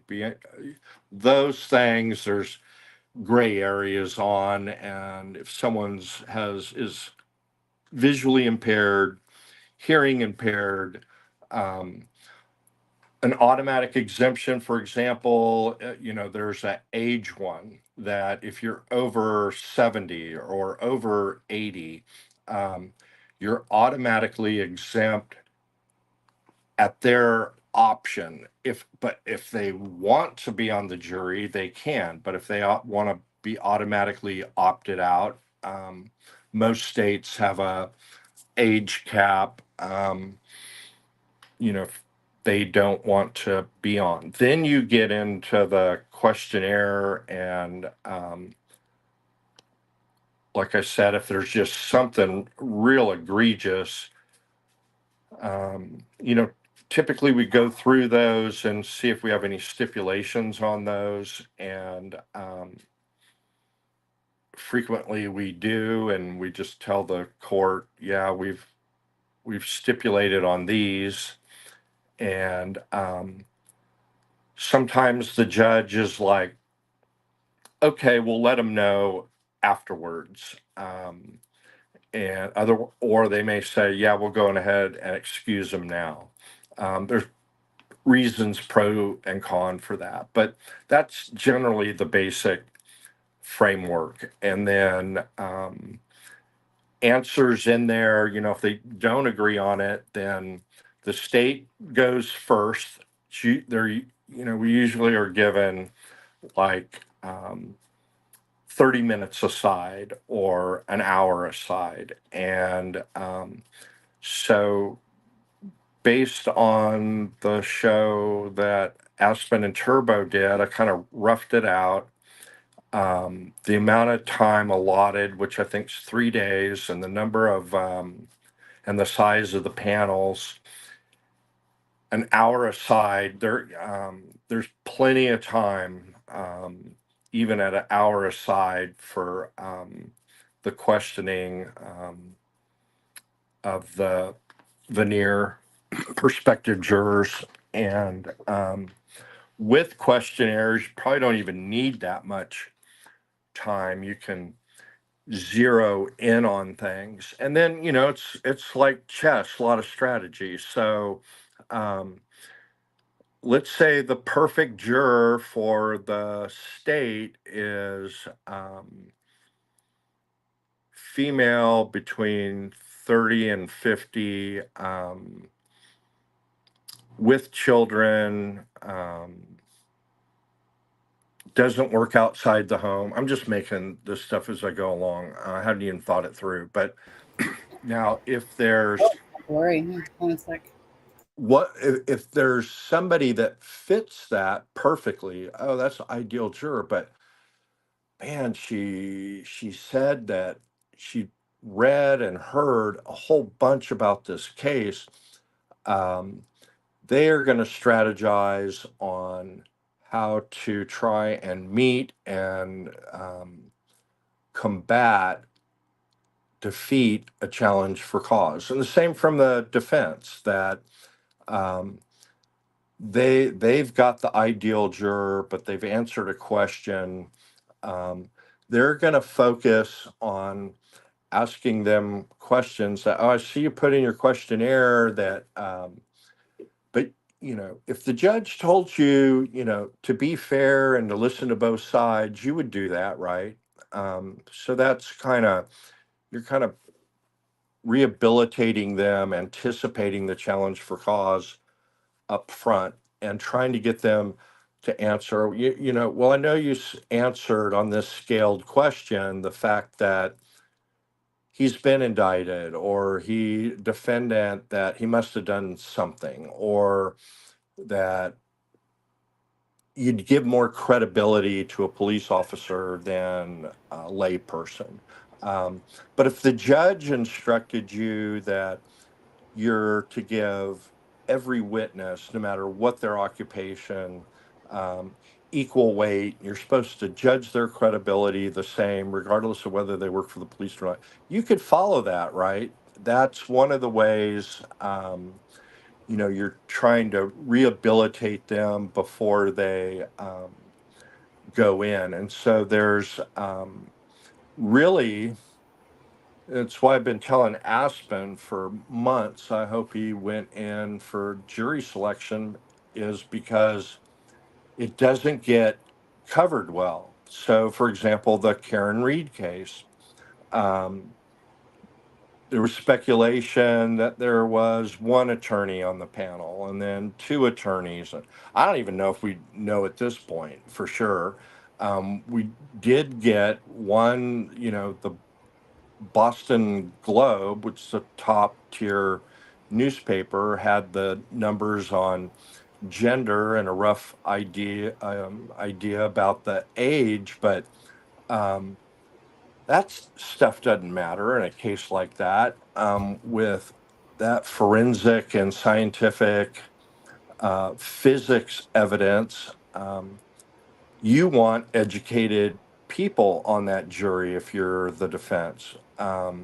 I asked in multiple um, platforms, channels, well, what's the educational background? And I'm not talking specifics about any particular individual. I'm not saying Aspen should get that, but people didn't even have the faintest clue. I mean, are these high school graduates? Are these, that's a county right next to Suffolk County, which is where MIT, Harvard, BU, all Northeastern.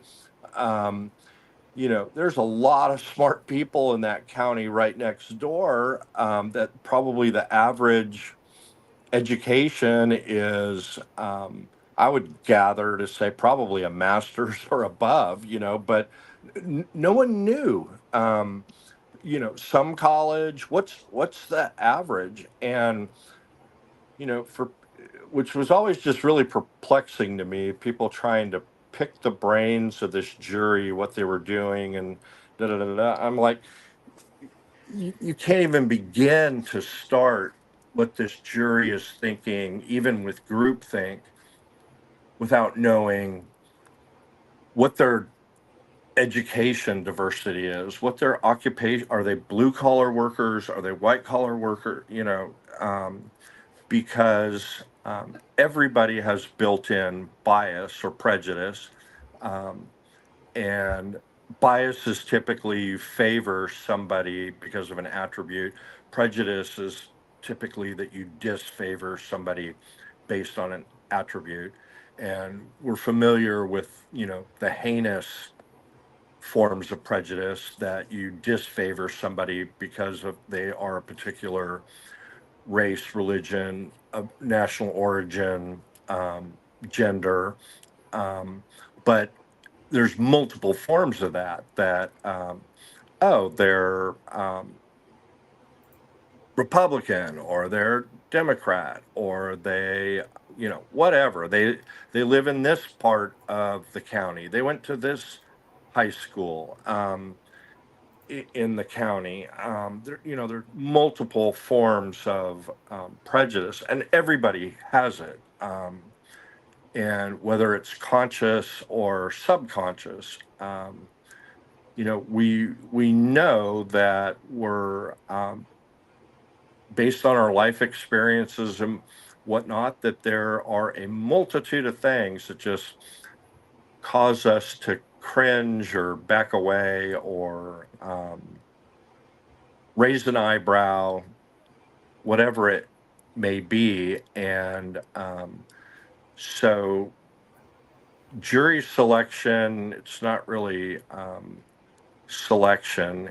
You'll hear a lot of people talk about this. When you're picking a jury, what you're trying to do is unpick a jury, because the numbers are clear. So there's 12, and then whatever the number of alternates are going to be. I'm guessing it's going to be 4 based on the number of weeks. Turbo said maybe thought 4 to 6. I completely agree with that. So we've got going to have 12 plus 4 is 16, plus 20 preemptories is 36. And then plus there's more preemptories for the alternates. Let's say 4. So now we're at 40. And they brought in 300, I think. And then depending on how many are excused for an automatic excuse, hardship, you're going to start digging in more and more. But at some point, it's going to be, okay, are they in the zone? And what we mean by in the zone is after all of the challenges for cause, all of the automatic challenges, you basically have 70 left. 12 plus 20 is 22, 32. Really, you don't care about jurors 40 to 70. They're not going to be reached. And so what you're trying to figure out is, okay, if I strike preemptory number 8, what does number 13 look like? Because they're going to slide in, right? So you strike 8, everyone's going to shift. 13's now going to be 12. Are they were? And then when you get down and you're at your 18th, 19th strike, you get more and more careful, because you have to be looking at, oh boy, what could we end up with? And then I don't know how they do strikes there. Um, some jurisdictions, they go one by one state, and then you say number two, and then defense, um, number eight. Most in this day and age, you have the list, and you you draw a line through that person's name, each side, you submit it to the judge, and then the judge says, oh, double strike, meaning both sides struck number eight. And I don't know why that's always amusing to judges, but it is. And, so you, you don't know who the other side's going to strike. You have a pretty good idea. I mean, you're like, oh man, that person's like perfect. And boom, the state Yeah. struck them. And Yeah. and so that's why we say you're unselecting a jury. Those have been selected by, luck of the draw in order. And so you've got this set of 12, and you're trying to get the state's trying to get folks off that are just totally defense oriented, and the defense is trying to get those off that are totally state oriented. And hopefully what you end up with by the time you're done is a group of 12, put the alternates aside for a moment, group of 12 hadn't heard much about the case, doesn't have much or any preformed opinions about anything, about whether the fact that somebody's been charged means they're guilty, or whatever it might be. And you know and then another thing you'll hear all the time, if you don't those who talk walk, meaning they're trying to get the potential jurors to speak up, which they never do, because anybody on the panel, what's one of the top two or three fears that people have if you ask them to list it? Speaking. In public, in front of other Yeah. people. Yep. So, and then, you'll frequently see, like with prosecutors, the defendant's he's presumed innocent. And people are like, well, why is he helping out the defense? Because he's trying to clear them all. Because, he asks out as a group, does anyone here have a problem presuming the defendant to be innocent? Law requires that, and we don't have any problem with that. We want you to wait until we've presented all our evidence, until we've proven her guilty beyond a reasonable doubt. And so they don't not frequently they're not even asking for a response. Does anyone have a problem for that? Okay, I don't see anybody raising their hand. I don't see anyone shaking their head. Yeah. Okay, next thing. So not me, I'm calling on them, and tell me what your thoughts are about this. I want to hear from you and how these things sit with you. And then, but before that, even that they know there's no wrong answers, that they have the absolute right to give their opinion.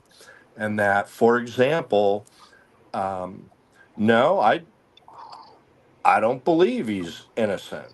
I I believe the fact that he's arrested probably means he's done something.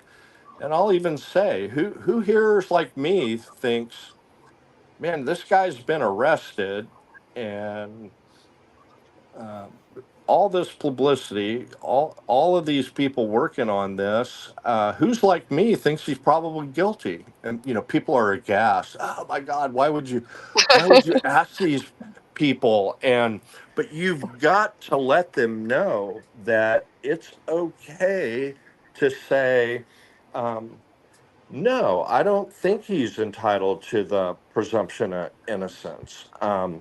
Got two girls here, dead, whatever. And you have to think of ways, state or defense, but, frankly, most juries, most areas, they're going to be pro state. I mean, that's just um, the way it is, except maybe in towns like Chicago that have horrible police problems, history of police problems. Mm. You know, Other than that, um, most people are going to be pro state. Um, and so the defense's job is looking for wolves in sheep's clothing. Because there's one or two that have an agenda. And, they're, you've got to try and identify things. But for example, they may just be completely, absolutely um, prejudiced against people of a certain ethnicity, or um, they had a family member, close friend, maybe hurt by a drunk driver, and it's a drunk driving case, and Right. they're just out, you know. No, I can be fair. I can be, but they're just chomping at the bit to Mm. fry this person who um, had a few drinks and out driving. There's a million different examples. Doesn't have to be, but it's an emotionally charged case. The both sides are going to be trying to identify, and those are the ones you kind of stipulate to. They'll write comments in there that you're just like, which is why we like questionnaires on the defense side. State, not so much, but they'll write in there stuff, and you're like, oh, geez, I can't, I can't believe, they're saying that. But thank goodness we got a questionnaire, because don't need to ask them about that in front of everybody. But it works both ways. You know, um, I couldn't convict somebody unless there's DNA, for example. So that's the CSI syndrome that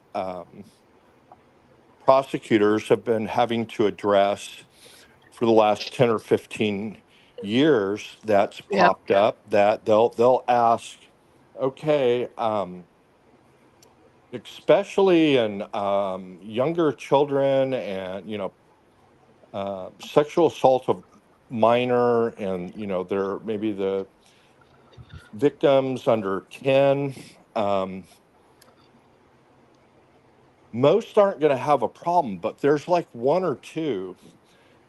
They'll say, um, well, I'm telling you, um, I'm not going to convict anybody on the word of a child unless there's forensic evidence or DNA, or they'll say a lot of different things. And so that's a challenge for cause the state can make, because the law doesn't require that. Um, and so you go up to the bench, and we're look, judge is going to say that's not a requirement, but but you can. The defense attorney is going to say, you can keep an open mind. I understand you're going to want good, solid, believable evidence, which is understandable for a serious charge, and you should. But um, you're not saying, um, if you found victim credible and the other evidence caused you to believe beyond a reasonable doubt, you're not going to say, I'm voting not guilty simply because they didn't have DNA, are you? You know, you try and get them around. And states like, they were pretty clear, Judge, you know, they can't rehabilitate that, and court's going to make a decision. If there's plenty of jurors left over, they're going to say, yeah, we're going to thank and excuse that person. And probably the one or two jurors that are going to be defense oriented in a case like that. But you know, that's where all of the strategy, and it's the most important part of the trial without question. Because if you can't get Oops. um, a reasonably neutral jury, especially in this day and age where you know they're um, the you know, our institutions, you know, we by and large we have faith in our institutions. We're, or at least I was, policeman's your pal, you know, from kindergarten, every grade of elementary school, you know, police came in for one day and did a presentation, and we're here to help you. Don't be afraid of us.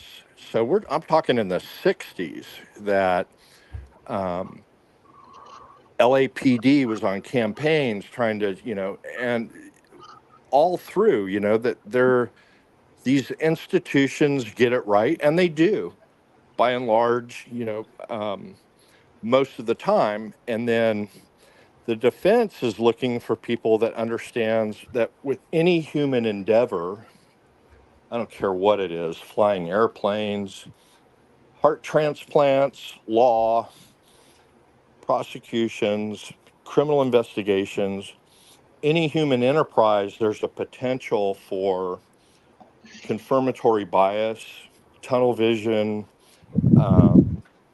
and so it gets more and more difficult to find people that are open-minded to that. It's easy to get a group of 30, 60 together and you say, anyone have a problem presuming the defendant's innocent? You know, I've never, maybe twice out of over 100 have I seen someone say, well, been arrested, he must have done something. But you put that question, a scaled question, in a written questionnaire, you get honest answers. So that's a long, rambling answer that I'm trying to cover a lot of it. But, you know, that's one of the sad things about as great as the various trial coverage has been that we've had recently.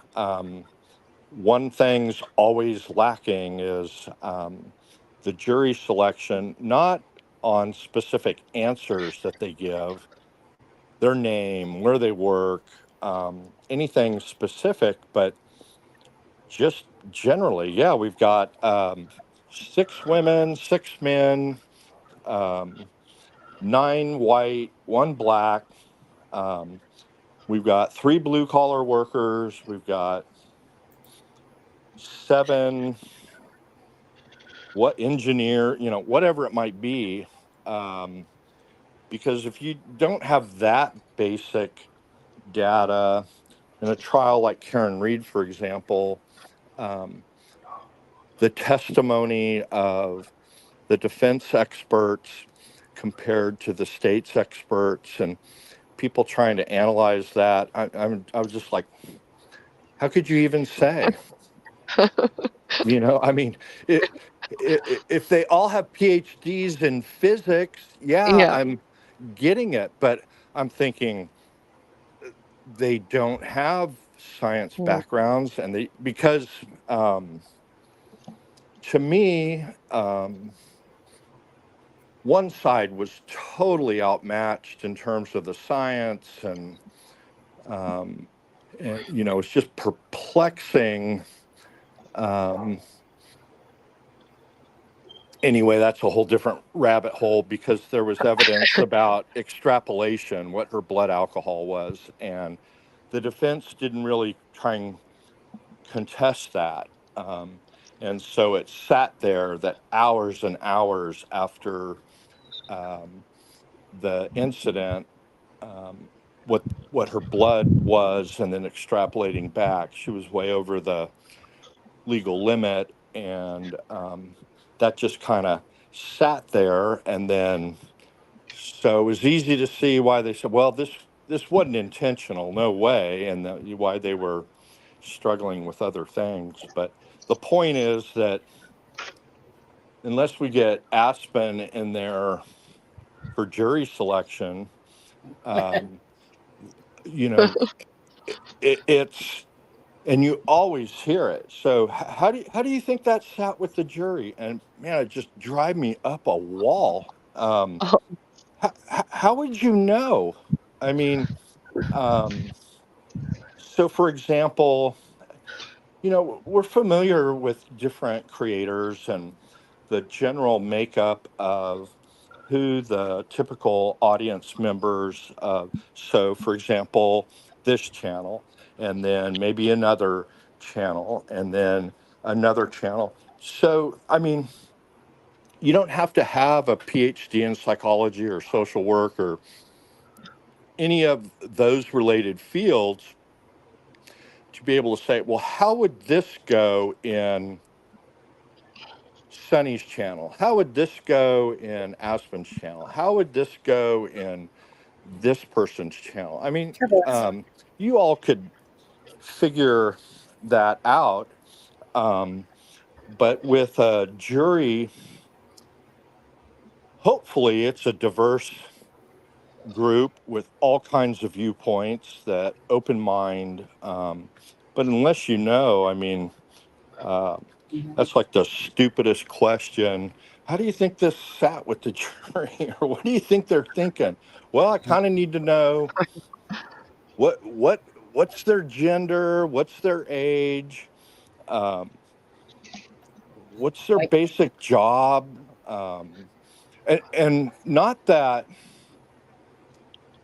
any particular occupation, job, gender, age, range makes somebody better suited to hear evidence and form a conclusion. That's not it at all. I don't think there's any correlation. It's just that, for example, in the Karen Reed case, there was a lot of physics, and people that never had physics, never, um, they may have only gone through high school, but they took physics, got an A, took AP, got the AP exam on physics, passed it. Um, and it's not intimidating to them. And so it would resonate with them more. But you start taking that stuff out, and then it comes down to experiences with the police, or knowing somebody that got falsely arrested, or bunch of different things. So I've gone on enough about that. Does anyone have any ideas on kind of what they think an ideal juror is for the ooh, state, ideal juror for the defense? did Ivy or Turbo want to go first? you go ahead, Sunny. Well, Anthony France earlier thought that the prosecution would want to have like the women, for instance, because they're more sympathetic, empathetic, versus the prosecution. Say he didn't say that part. He said that part about the female. What do you think about that, Travis? That Well, just like in death penalty cases, which we have in Texas, um, so um, it's another dilemma. So if you have most death penalty cases, there's not really much of an issue about guilt innocence. The big issue is punishment. But that's not always the case. And so there's a big dilemma for death penalty defense attorneys if they've got some good issues on guilt innocence. Um, you know, typically younger females, small children, they're going to be identifying with the state, but that same juror is like perfect for the defense on punishment. We just know that from studies that they're going to be much, much less likely to do the death penalty, especially, if they're female with children and they're over 40. They're going to empathize, if you're putting on the mother of the defendant, they're going to, and who begs to the jury to spare their son's usually life. Those that aren't good for you on guilt innocence will be good on sparing the defendant from the death penalty. That's the general thing that, but I think it's wrong. I'll just tell you, I don't have daughters, but I have two nieces, and who are young adults, college age, and doing really well. But there was a couple of things while they were growing up with social media or whatnot, and I'll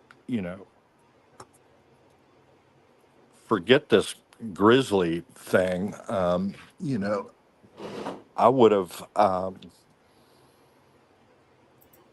There were things that triggered me that my sister, I said, well, you let me know if it's handled, because if it's not, I'm going to be out there and I'm going to handle it. And the last thing those people would want to have seen is me show up there. I think fathers who have daughters are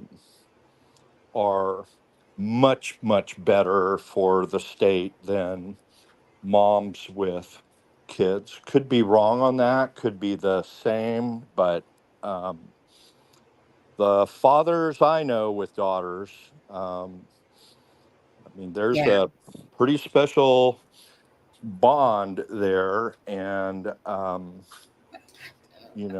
And that's true. A lot of daughters have real special. Go ahead, Ivy. I was just agreeing. Yeah, on there.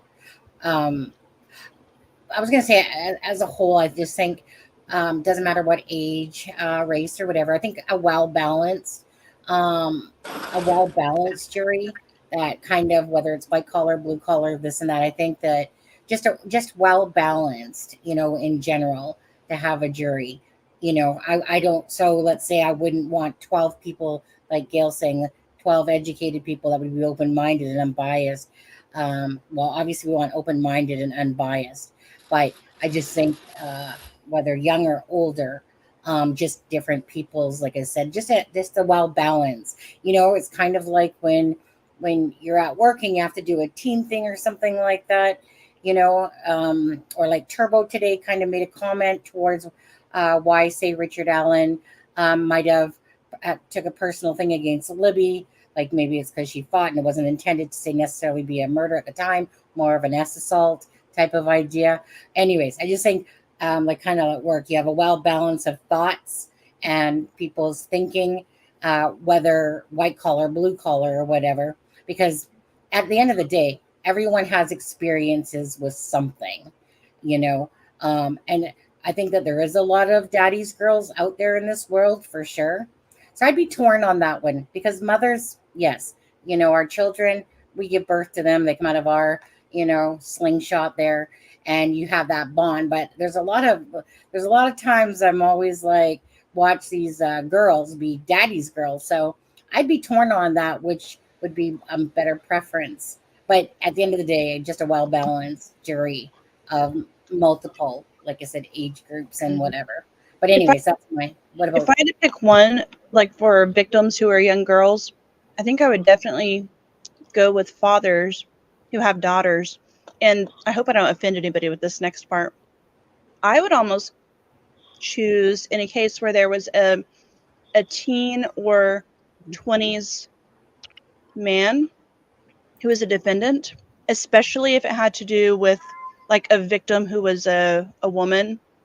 I would then, as the defense, want a mom with a son. Right. Yeah, yeah, agree.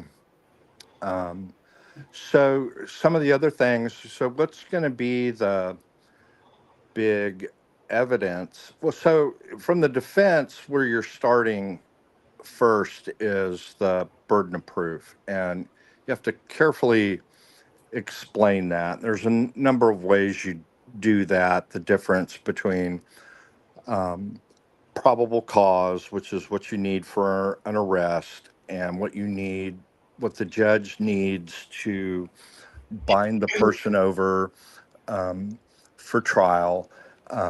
Preponderance of the evidence. Maybe somebody is sat on a civil jury, and so need to make sure they understand that what's needed to find somebody negligent and award somebody that's been hurt due to that negligence monetary damages, that it's preponderance of the evidence, which is 50.1%. And then we do a lot of analogies about clear and convincing evidence, which is the amount of evidence you need to take children away from a parent.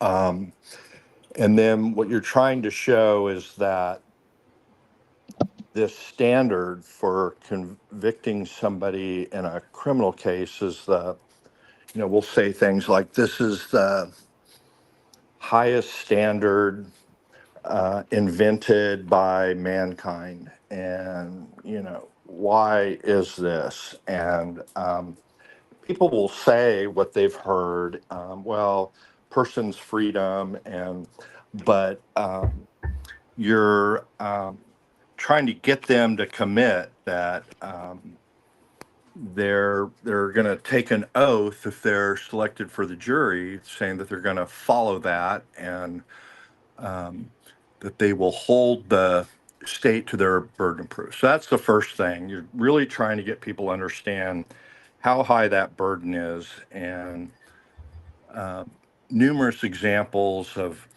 what that means in relation to everything else. And then, so we're going to have some forensic evidence about tool marks and some scientific stuff on that. So the defense is going to want some folks that are going to be comfortable with analyzing that will say that, and you read them the law about how you judge the testimony of an expert, and you go through what that is, and you read it to them, and what do you think about that? Again, you're trying to get their feelings about stuff.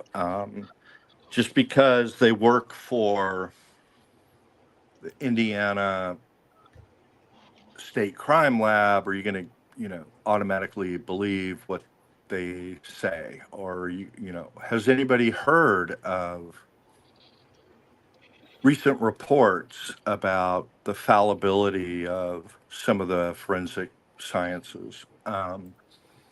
So you gotta want to test who's open-minded about that, and then You know, what's really, really difficult about this case is what is it, 842 confessions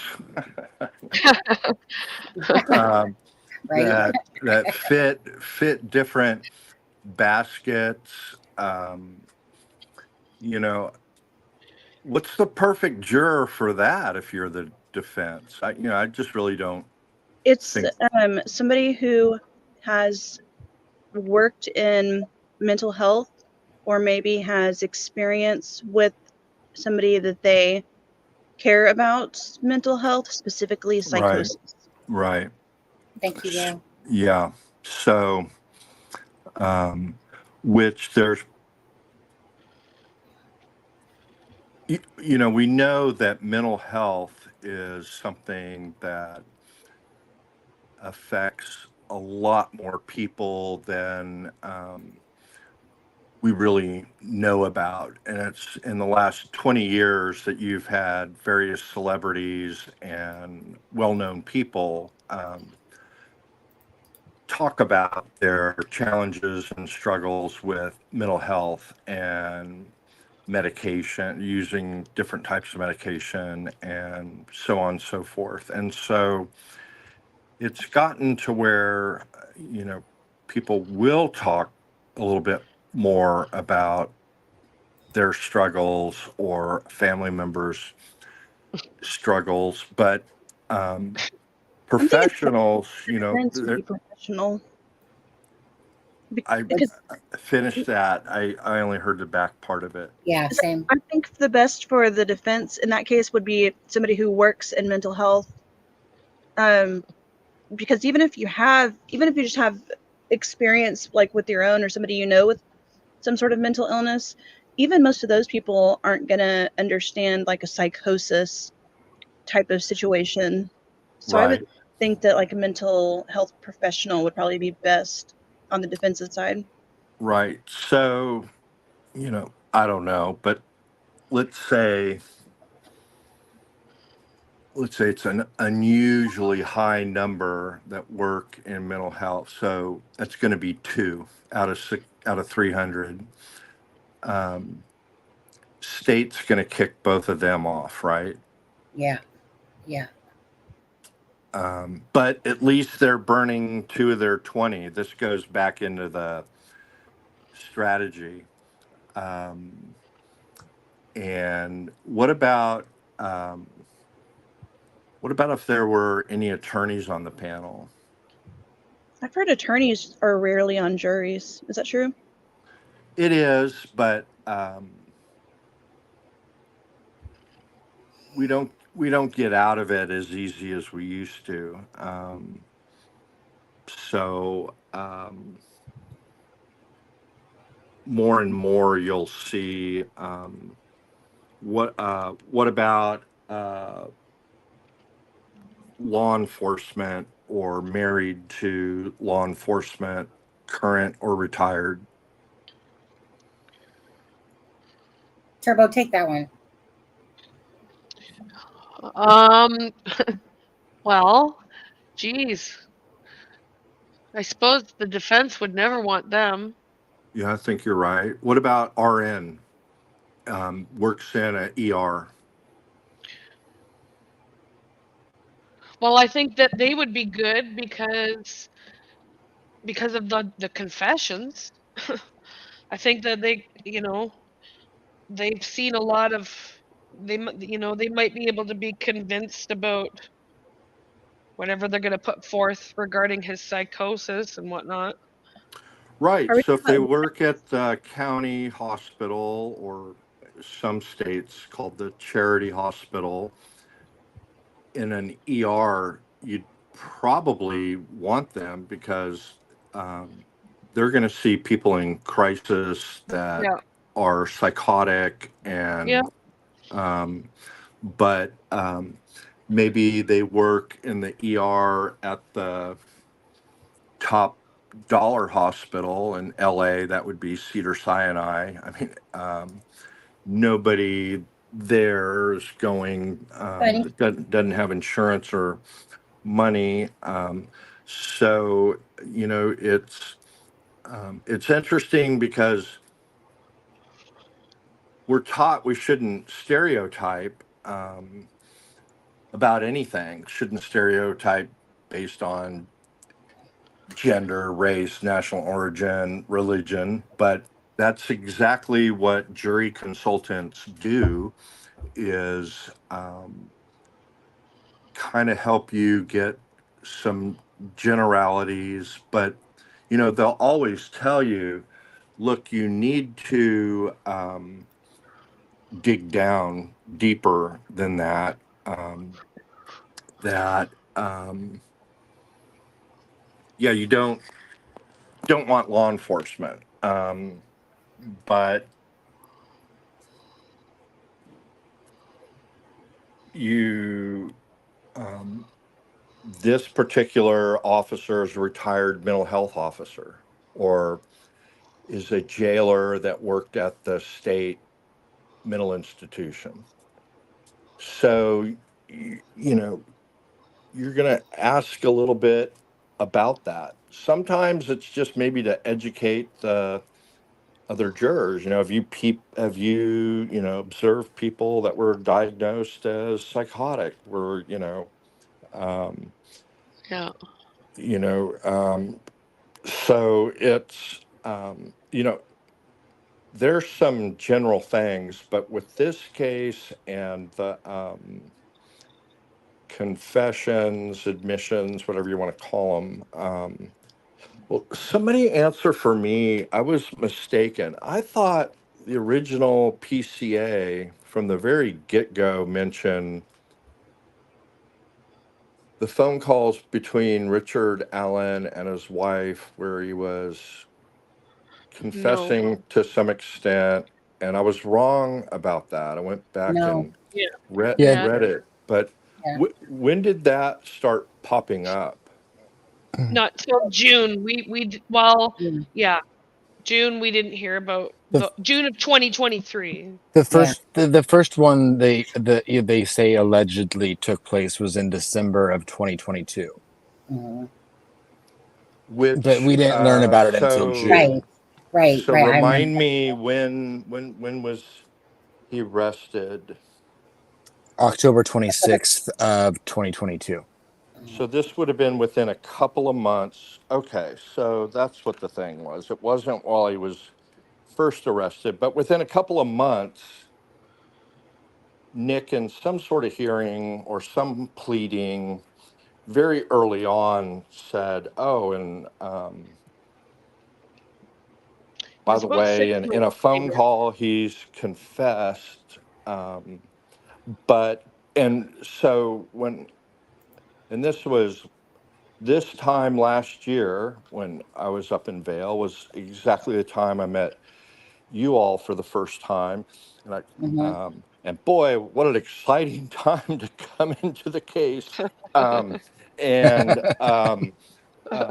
It's like, oh, well, so I just had figured it was the PCA, but so within a couple of Oh. months, it's out there that he's on the phone, and then I think the phrase was his wife abruptly hung up, said, Enough. Right. Yeah. shut Yeah. up, hung up the phone. Um, and then, so then I kind of heard, well, maybe one of those was he said he shot one of them in the back. I may be conflating that with other ones down the road. And, well, that couldn't have happened. And um, so it's been, um, that's pretty darn difficult. And then more and more and more. And,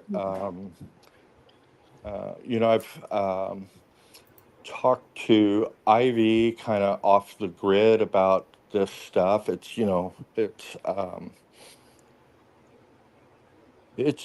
just, the jury in Indiana, like most states.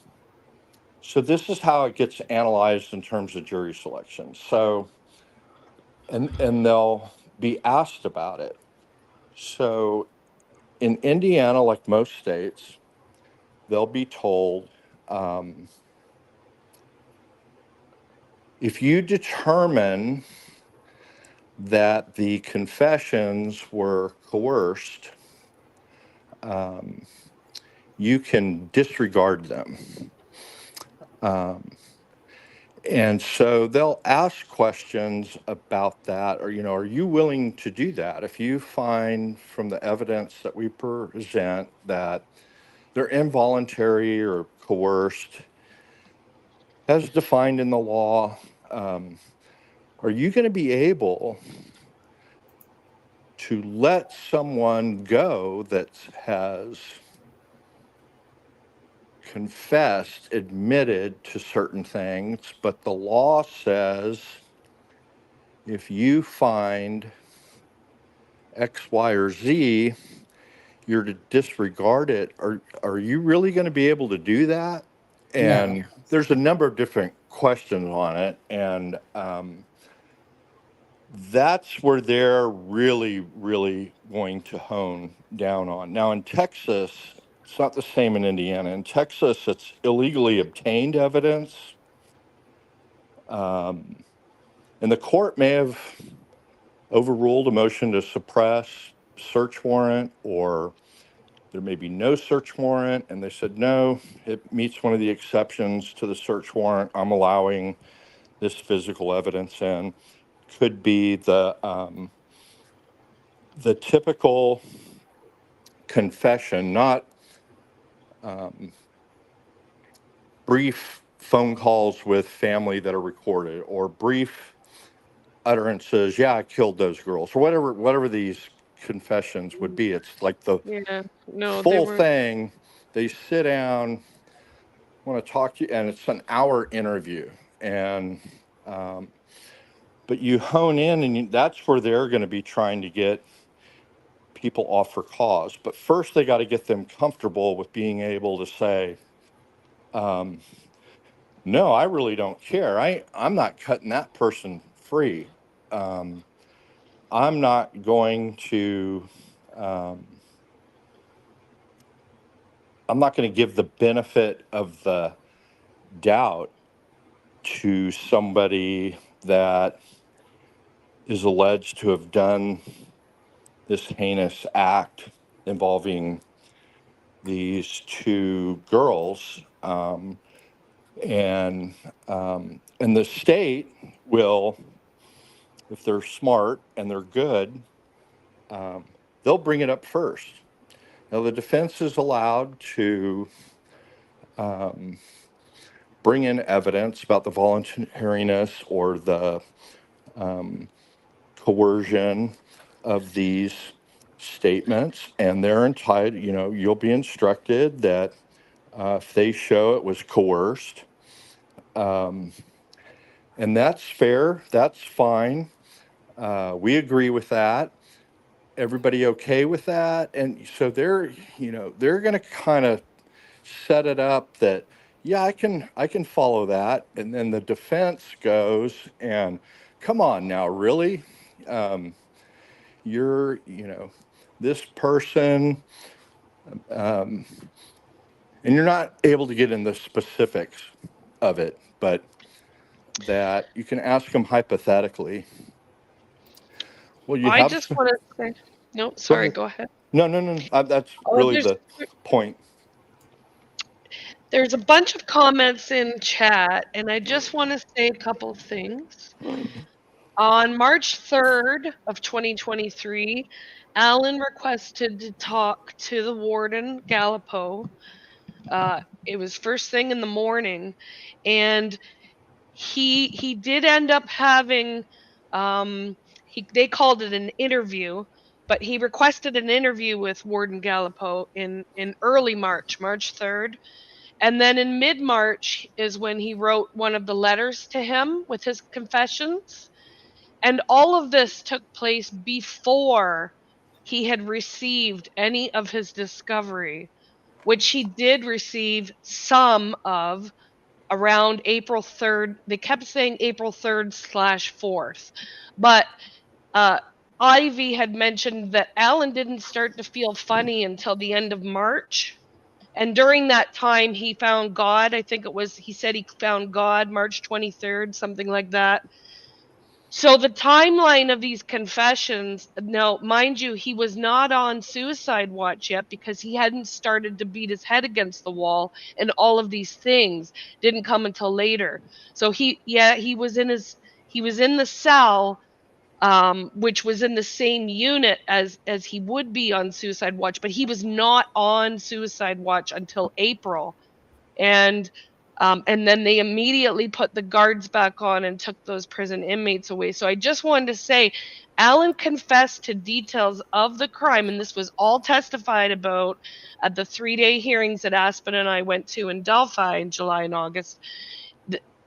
He was confessing details of the crime before he got any of his discovery. And yes, Duchess asked, he was late. He was late in getting, late, so to speak, in getting that discovery. It took a bit of time for it to go through the process. I can't remember all the details, Aspen might, about that, but I do know that it wasn't until April 3rd/4th that he was banging. In that time frame, he started to bang his head against the walls to the point where his whole head was covered and bruised, and he had all kinds of injuries, and that was all testified about by Dr. Walla when she was on the stand for 4 hours. And there's just a real timeline of this entire sequence of confessions. And I do want to say also, his most recent confession Before you get to was that, made. what were the details she confessed to that only the killer would know? How many of them, do we? We don't know. Yeah, so that's the problem. So that one guy said, "Oh, he." They sealed the records. They entered into various exhibits, the records from all the reports. There was, as they called them, buckets of confessions. Oh. Rosie couldn't find her. Pardon? I think we lost Travis. I think he was. Yeah, I think Travis was like talking, and then.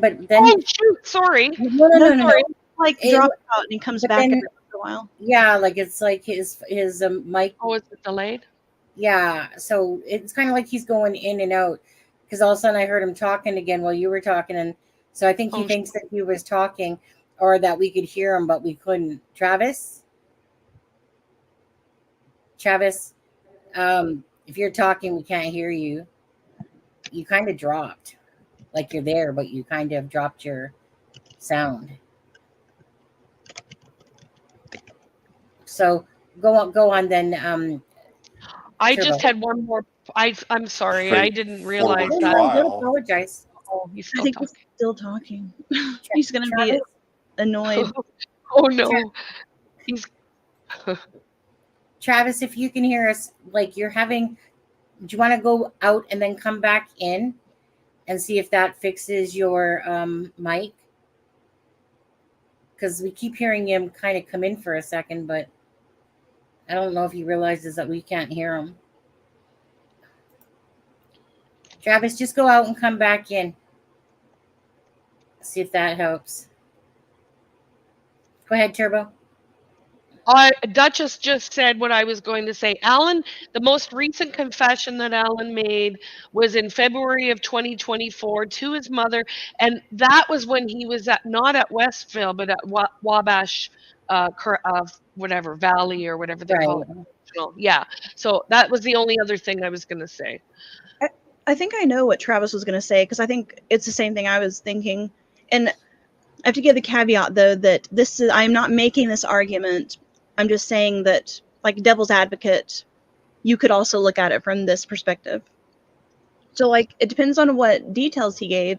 If he gave details of a confession that weren't as clear-cut and could be, like, looked at in several different ways beforehand, and then, because I think he confessed between, like, March and July or something like that. Yep. And The bulk of them. which is also, again, I'm not saying this is what happened, but that's also the same timeline for the psychosis, late March to July-ish. So there were very specific details on the psychosis, which was very.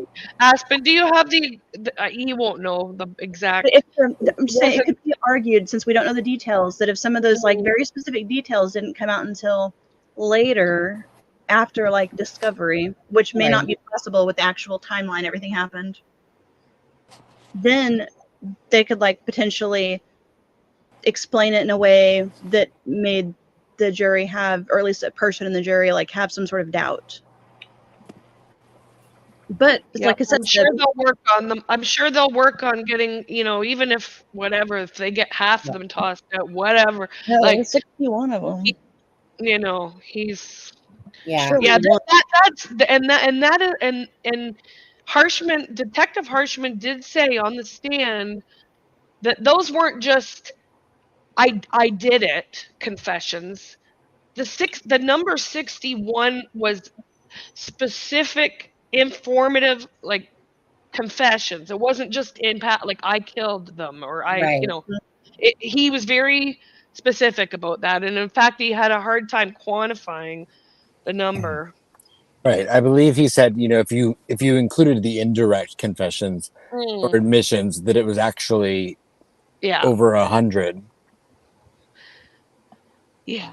Or almost 200 I'd have to go back to my notes. It was a lot. Like, I mean, Rosie said they had thousands of pages. In fact, I'm sure he's found it by now, but he couldn't even put his hands on the damn chaplain confession letter. He couldn't. He says, I have it. I've approved it. You can have it, Nick, but I can't find it. He literally said there's thousands of pages and hours and, the video and everything they have to go through for these confessions that they've authorized, them to have from the majority is probably kind of his mental health and medical records. So really, that's the only thing they're entitled to have from his medical records. It sounds like if he was really detailed in his confession to the letter, that will be outside of the psychosis and prior to having discovery. The only other thing I could think of is like if it was details that maybe he was asked about in like an interrogation, but I don't know if they would give details in that. So I think the warden's letters are very damning, and I have no idea about the chaplain, but the warden's stuff, and of course it happened in March. So he didn't have any of the discovery then, and I mean we know that the defense is still going through the damn discovery. Like, you know what I mean? Like, like he could go through it for a year and he still wouldn't be able to figure it out. There's so much. I think those confessions are like I can hardly wait to hear those because I know. I think I'm sorry, but my personal feeling of this outcome, guilty.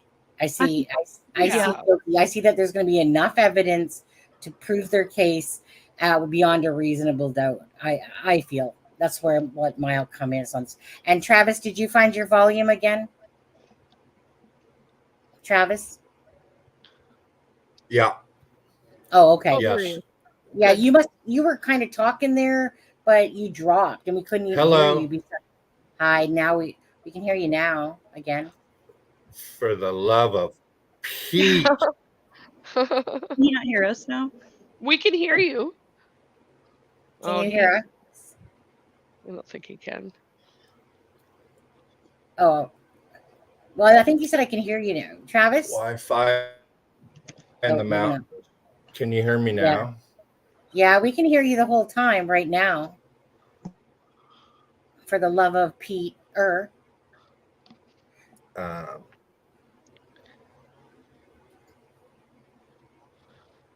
Go back to plan B. I'll be back in a minute. Okay. Does anyone want anything while I'm up? $1 million bucks and a shot, a drink, cocktail, anything. Okay. I'll be back in a minute. Yeah. Okay. Oh, I'm looking forward to Christmas time. I know we have, just so you guys know, Canada, our Thanksgiving is like next Monday. So I still believe that we're smarter, but it's a two-way street on this one, because I think that you don't got to dish out money back to back like you do with Thanksgiving in the USA. But also, though, on a good note, a lot of people put up their Christmas trees on Thanksgiving as well. So kind of torn on that one. It's just a money issue. It's like back to back kind of holidays almost, whereas we kind of got a little bit of a breather there. Anyways, so yeah, our Thanksgiving is this this Next next weekend. weekend coming out. Yeah, yeah. Okay, Travis, for the love of Peter and Paul. And Mary. Yeah, can't forget Mary. All right, Travis. Okay, you figure out your stuff there, Travis, and go ahead. Ivy, Aspen, or Turbo, whichever one wants to talk about. Like I said, we were talking about the confessions and whatever. I think I'm just so looking forward to this case getting started. That we're Mhm. seeing and seeing So, when is Thanksgiving in Canada this weekend? next weekend. Okay. Oh. Um, He's a little bit behind. so, what did Aspen and Turbo anybody think about why didn't that guy who testified about, yeah, I've listened to all of this audio and video in the jail and phone calls and why did he generalize? Why didn't McClelland or whoever handled that witness, why didn't they bring out 4 or 5 in detail? Hmm. Saving it for trial, I expect. What Well, do you think, Aspen? what would their advantage have been to do that, Travis? Because Get it out there in the jury pool. well, I feel like the only like alleged confessions that like the defense has put forth were the ones that Harshman actually said weren't made the way that they Yeah, were portrayed by the defense. yeah, yeah.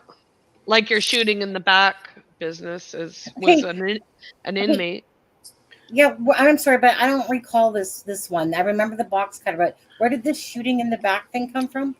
That had A come out defense filing. yeah, that had come out before, but then Harshman clarified it that Oh, right. he's like that might have been said by a companion or someone. He's like, I don't remember that. I don't. That wasn't it. In the words spoken by Richard Allen. Oh, okay. Yeah, like this. I just vaguely remember about that. Yeah, Yeah. yeah. Well, I guess the other Well, way to put it is why didn't the defense on recross say,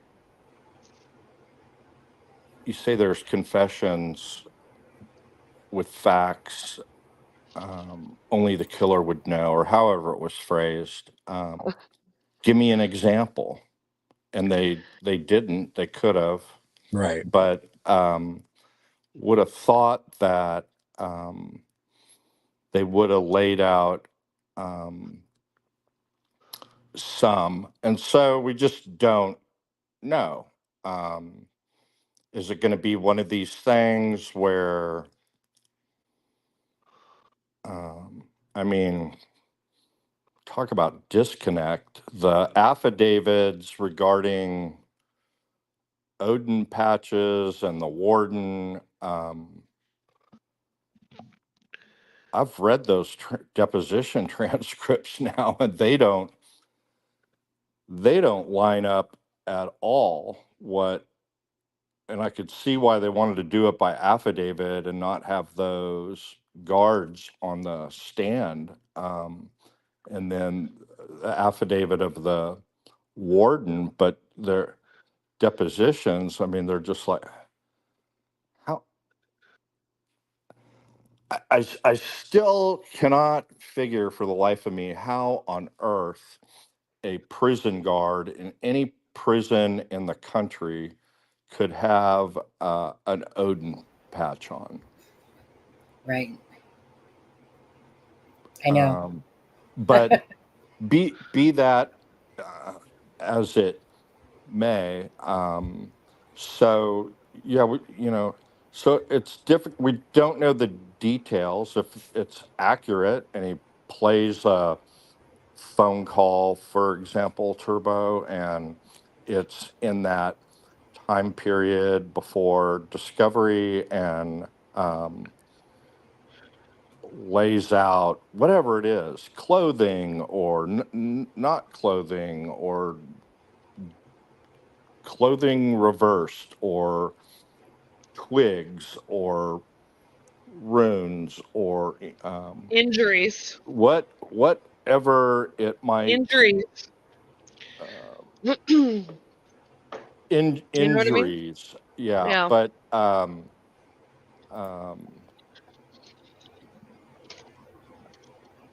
maybe it's something only they would know, or oh, her throat was cut. That's not something only the killer would know. It's a good guess, but um, there's a laceration. I cut her on the right arm or the left breast, or whatever that. Um, but you know, I slit their throats. Probably not details only that the killer would know. Just a good guess. It's just going to depend. Uh, Hmm. I think there's going to be some yeah. juicy stuff in those confessions. Do you think so, Travis? Here's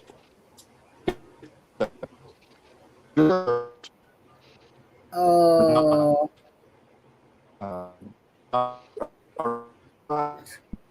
oh, Travis, your reception's really bad again. Can't make out what you're saying.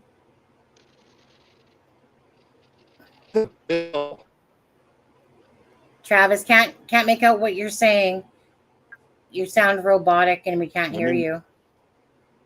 let me move on the balcony. That's better right there. Okay.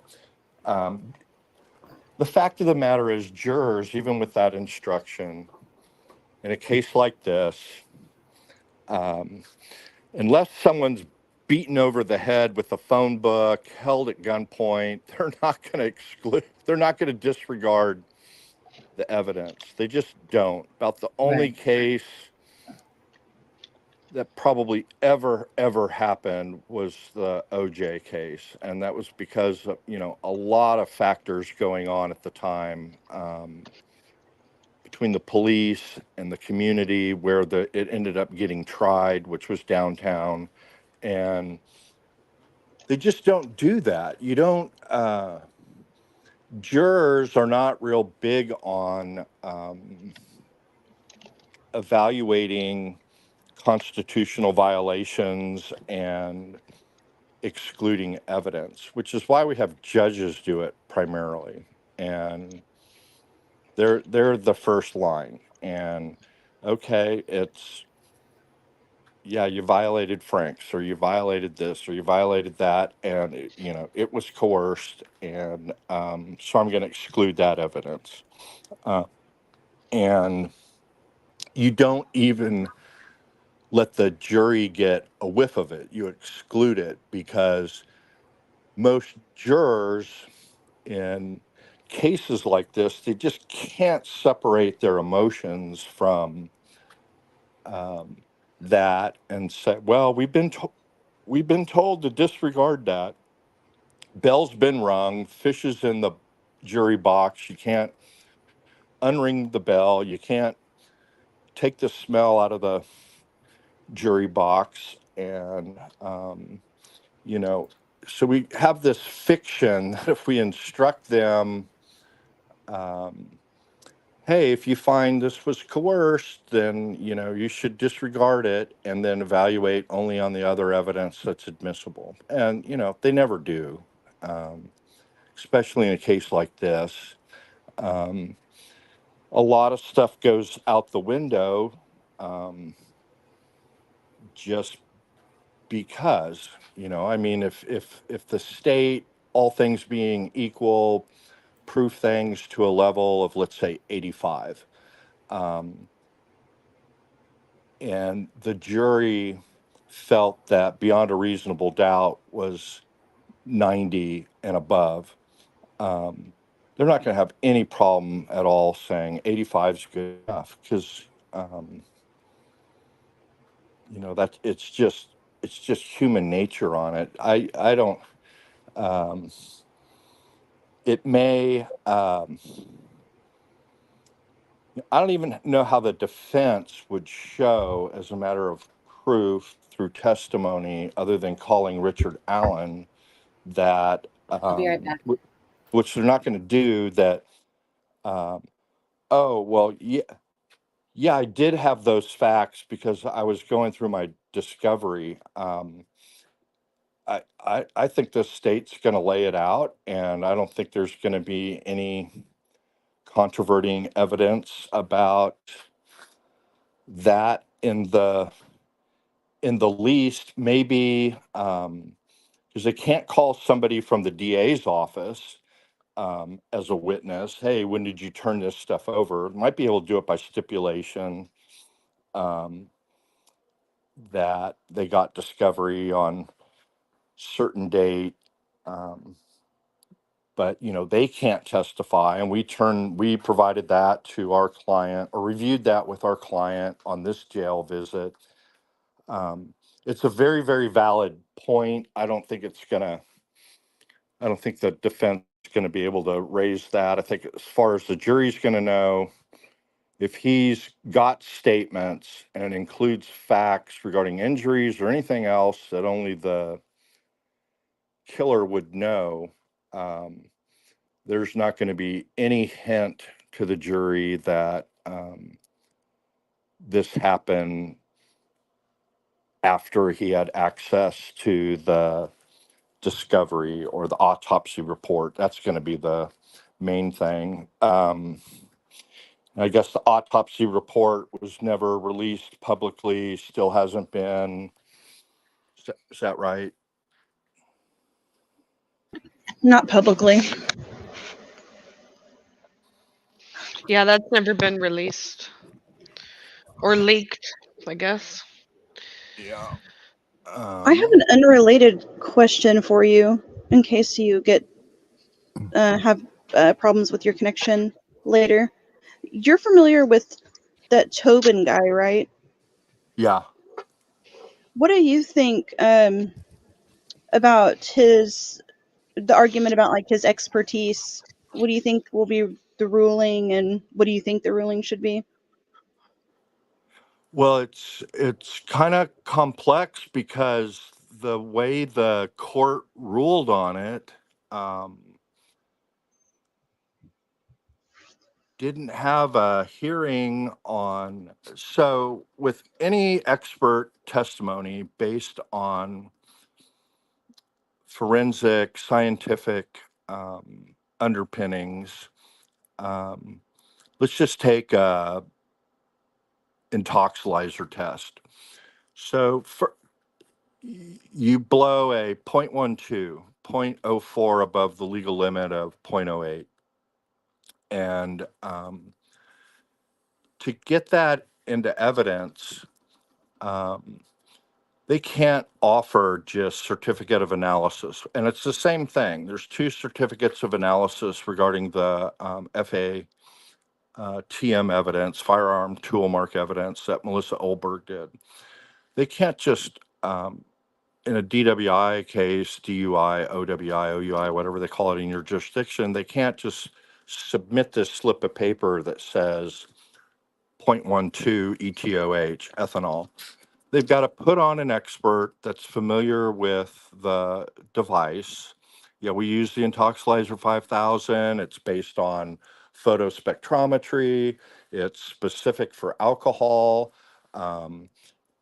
Other substances that are similar for alcohol, like acetone and toluene and these other things, will trigger the device, and it will detect an error. So it's specific for alcohol. They blow a blank, then they blow once, another air blank, and then they blow second. Those have to be within a certain amount of agreement. It's valid, it's reliable, it's reproducible. They lay out the scientific foundation for it. So that's step one, it's scientifically valid. And then number two, that the person performing the test using the intoxilizer 5,000, 8,000, whatever they have, they're trained on how to do it. They know how to do it properly. That's step two. And then the third step is that the device was working properly when on the day in question, when the test was being done and everything checked out and it was okay. It's pretty much the same whether it's radar, although you don't need to lay a scientific foundation for radar guns anymore. All you need to do is say, yeah, it's radar, and then they say, yeah, I calibrated it and it was working properly. That's how you get scientific evidence in. The problem is the defense raised it by a motion in limine. That's not really how we challenge scientific evidence. Typically, we raise it by what's called a gatekeeper hearing. Even in Indiana, that doesn't follow there's this case called Daubert that Supreme Court came out with that says this is what you should look at in terms of a court determining whether scientific forensic evidence is valid. And there are 5 factors with that. But they normally we bring a motion for that under the scientific expert rules, which are in the 700s, following the federal rules of evidence. And you bring this motion regarding the validity of the science behind what the state's offering. You might add challenging the qualifications of the person, and then if appropriate, you also add in that the problem with the machine or the device in question at the time. They brought it a motion in limine, and then they brought it boilerplate, just meaning real general principles, thinking that going to get a hearing or something. So that was in June of 23, 4 or 5 months before I got in the case. And I heard about that. It's in, and then things shifted to Frank's, and I was told by somebody that the shift to Frank's was at the urging of the court, but I've never seen or read that transcript. But then they were pulled off the case in mid-October, and then everybody knows what happened from there. And then we were all together during the oral arguments on the second OCA, and then they were reinstated in January, and then within a couple of days after they were reinstated by the Indiana Supreme Court, the judge issued an order denying the motion in limine. The state hadn't even filed a response, but she denied the motion, and then she had more language in there that the opinions are admissible. The opinions and the exhibits are admissible. So I'm not clear if she was saying Exhibit A and B, which are the 2 certificates of analysis, basically going through what Melissa did in terms of test firing and obtaining exemplars to compare from Richard Allen's gun with the cartridge, unfired cartridge found at the crime scene. Not sure if she's saying Exhibit A and Exhibit B can be admitted in evidence, but it's just not normally done like that. The argument that it's a metallurgist and not a member of the Society for Tool Mark Examiners, which there's essentially one in the United States, probably all in North America, and that's who certifies everybody. That metallurgist isn't member of that. It just the way this stuff gets presented is you have a Daubert hearing, but Indiana doesn't follow Daubert. They said it's a guide, but we don't follow it absolutely. But they do provide that court should give a hearing, and then you bring up the testimony on the factors. And so 3 states recently, since these studies came out, there was an initial study by National Council on Scientific Evidence that started the whole thing off, that questioned a number of areas of forensic science, including fingerprints and especially bite marks and firearm tool mark examinations and others. And then in response to that, there was PCAST, President's Council, was under the Obama administration, where they had top scientists go through in more detail about these different areas, and they brought up questions with regard to the tool marks. None of these, there were concerns about that tool mark examination, including with cartridges, is it's subjective in nature. And so that's problematic. And so they said further studies are needed to see if, you know, false positives, false negatives, and other studies were done, Ames 1 and Ames 2, and the Society for Tool Mark Examiners, they brought way back the opinions that they authorized a tool mark examiner to give. And one was, instead of saying it's a match, you say now there's an identification. And in the exhibits, the certificates of analysis, that she follows what her society specifies. She lays out that it's based on scientific studies and so on and so forth, and then subjective interpretation. Well, there's a lot of things that we all rely on every day. I'm like serious, important shit, like a brain tumor in your child's brain. And the neurosurgeon's got to go in with a YAG laser, and he's got to be, or she, within 1 or 2 millimeters to remove this brain tumor out of your child's brain. And if they're off by more than 1 millimeter or 2, they're going to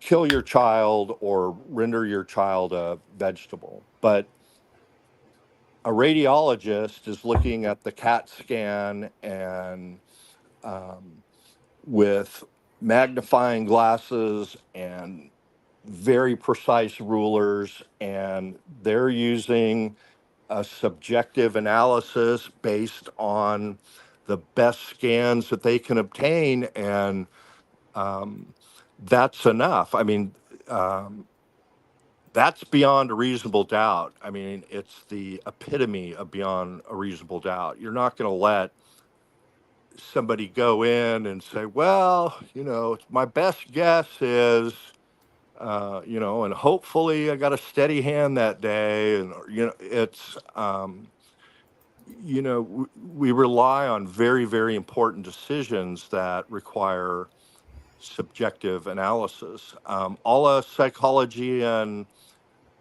psychiatry, there are tests with validity scales, true, but in the final analysis, the diagnosis is based in part on those tests, but the final analysis is based on a subjective interpretation of the interview and a lot of data. But so um, they looked at that and they said, well, the fact that it's subjective to a certain point, that doesn't eliminate it automatically. And what are the problems and so on. And the society saw the writing on the wall and started saying, we should not be saying these things are a match to the exclusion of all other 22 caliber, 40 caliber guns in the world.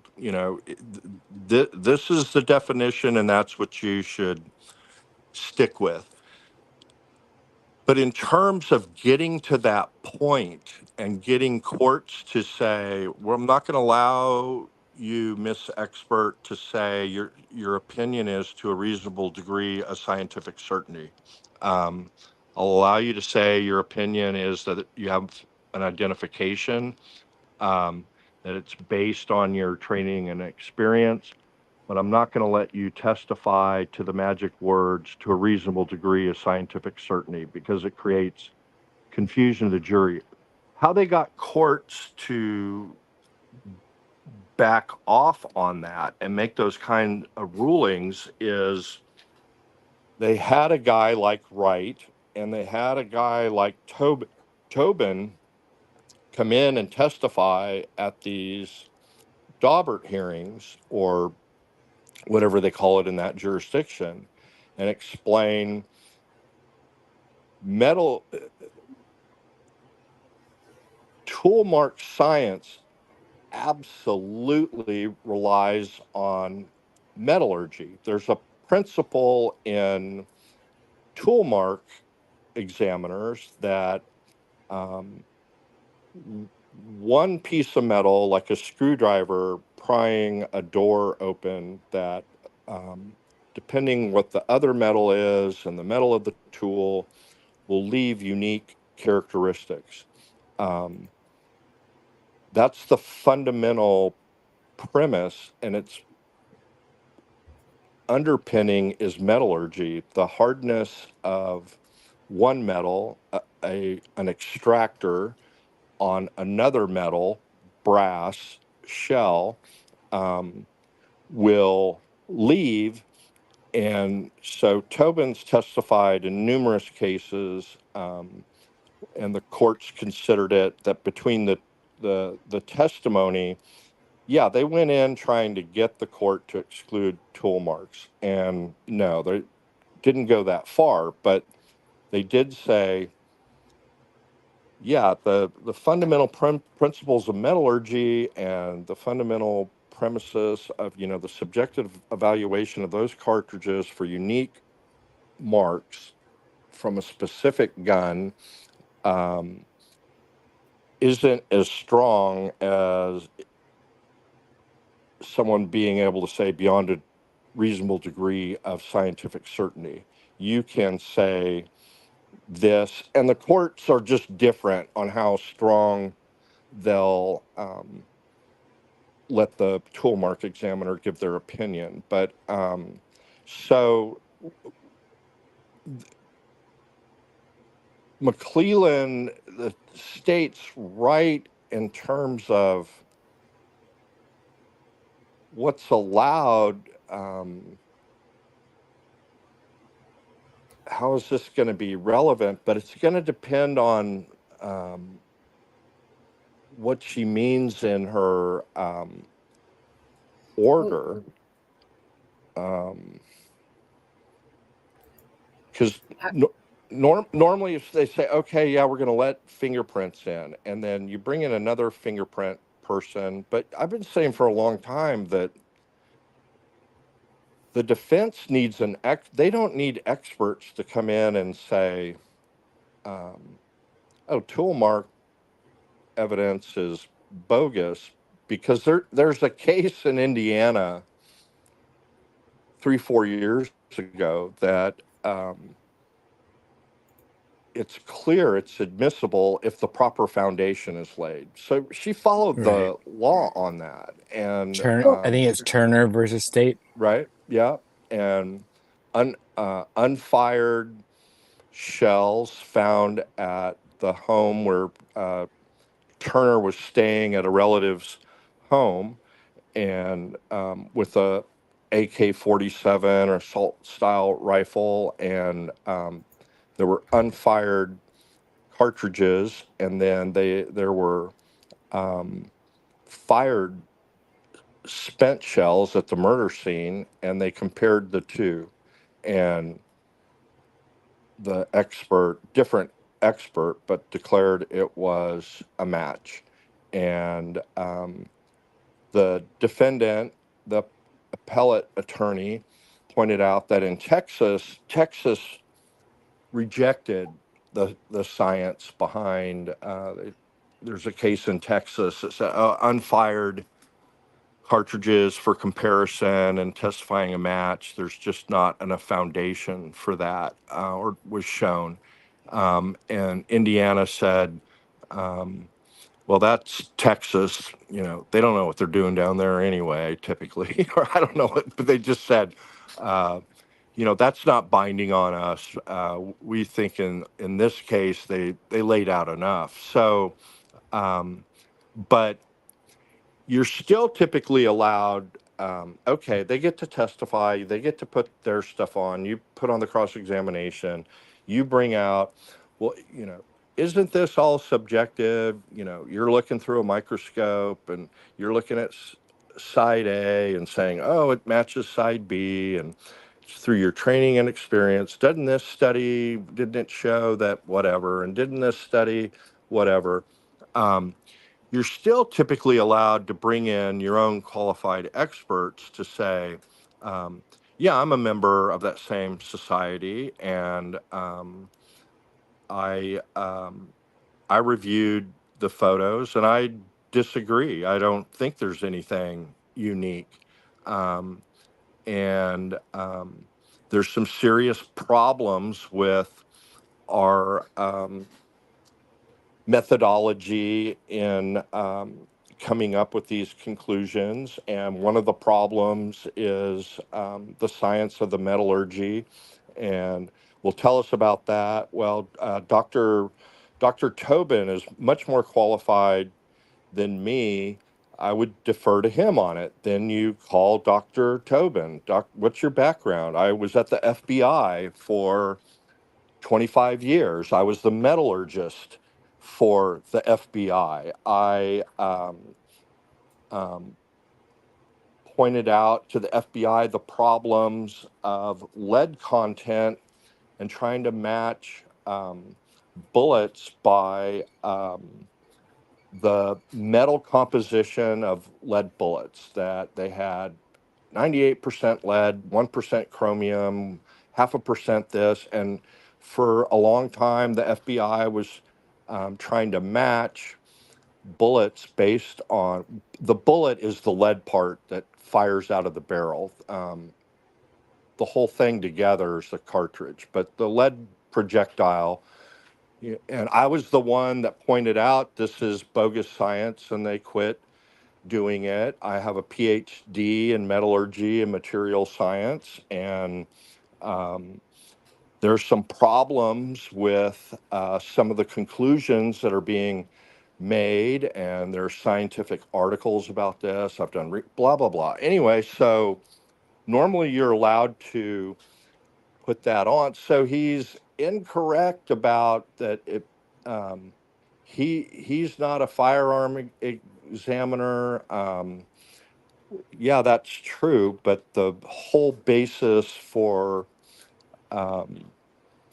toolmark firearms examination is based on two basic principles of metallurgy. And what he testifies to in these Daubert hearings is what those problems are. And many courts, based on Wright and Tobin testifying, have said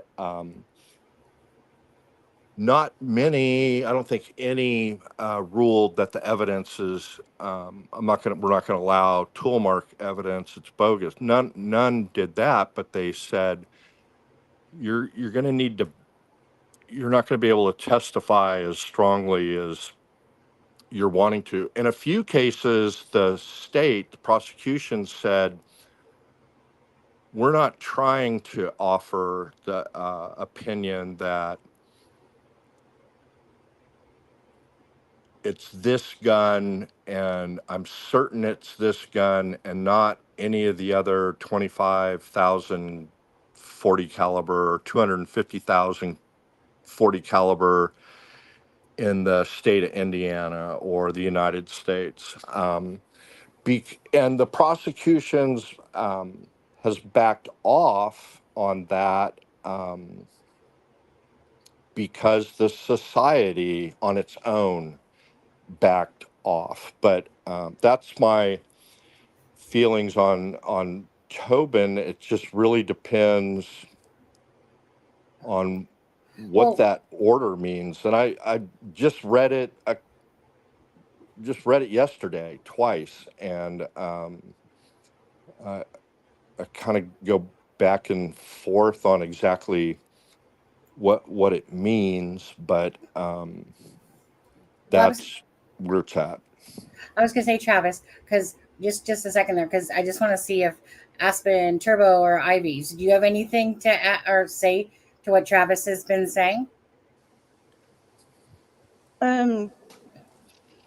That was the way he explained it, was kind of the way that I've been seeing it, but I don't know, I don't have any experience in any of this, but it seems like his expertise is very relevant, even though he's not the actual person who does the analysis. He has a background in that kind of like forensic analysis, and like Travis said, the reason that the tool marks are made is because one metal is harder than the other. That's what allows it to make the mark, which is, I can't ever say that word. What is it? Metallurgy. Yeah. And then, but in addition to that, he's also published a couple of papers on tool marks that McClellan left out of his filing. So I feel like he's relevant. I don't necessarily know if have an opinion on whether that means that she'll allow him in or not.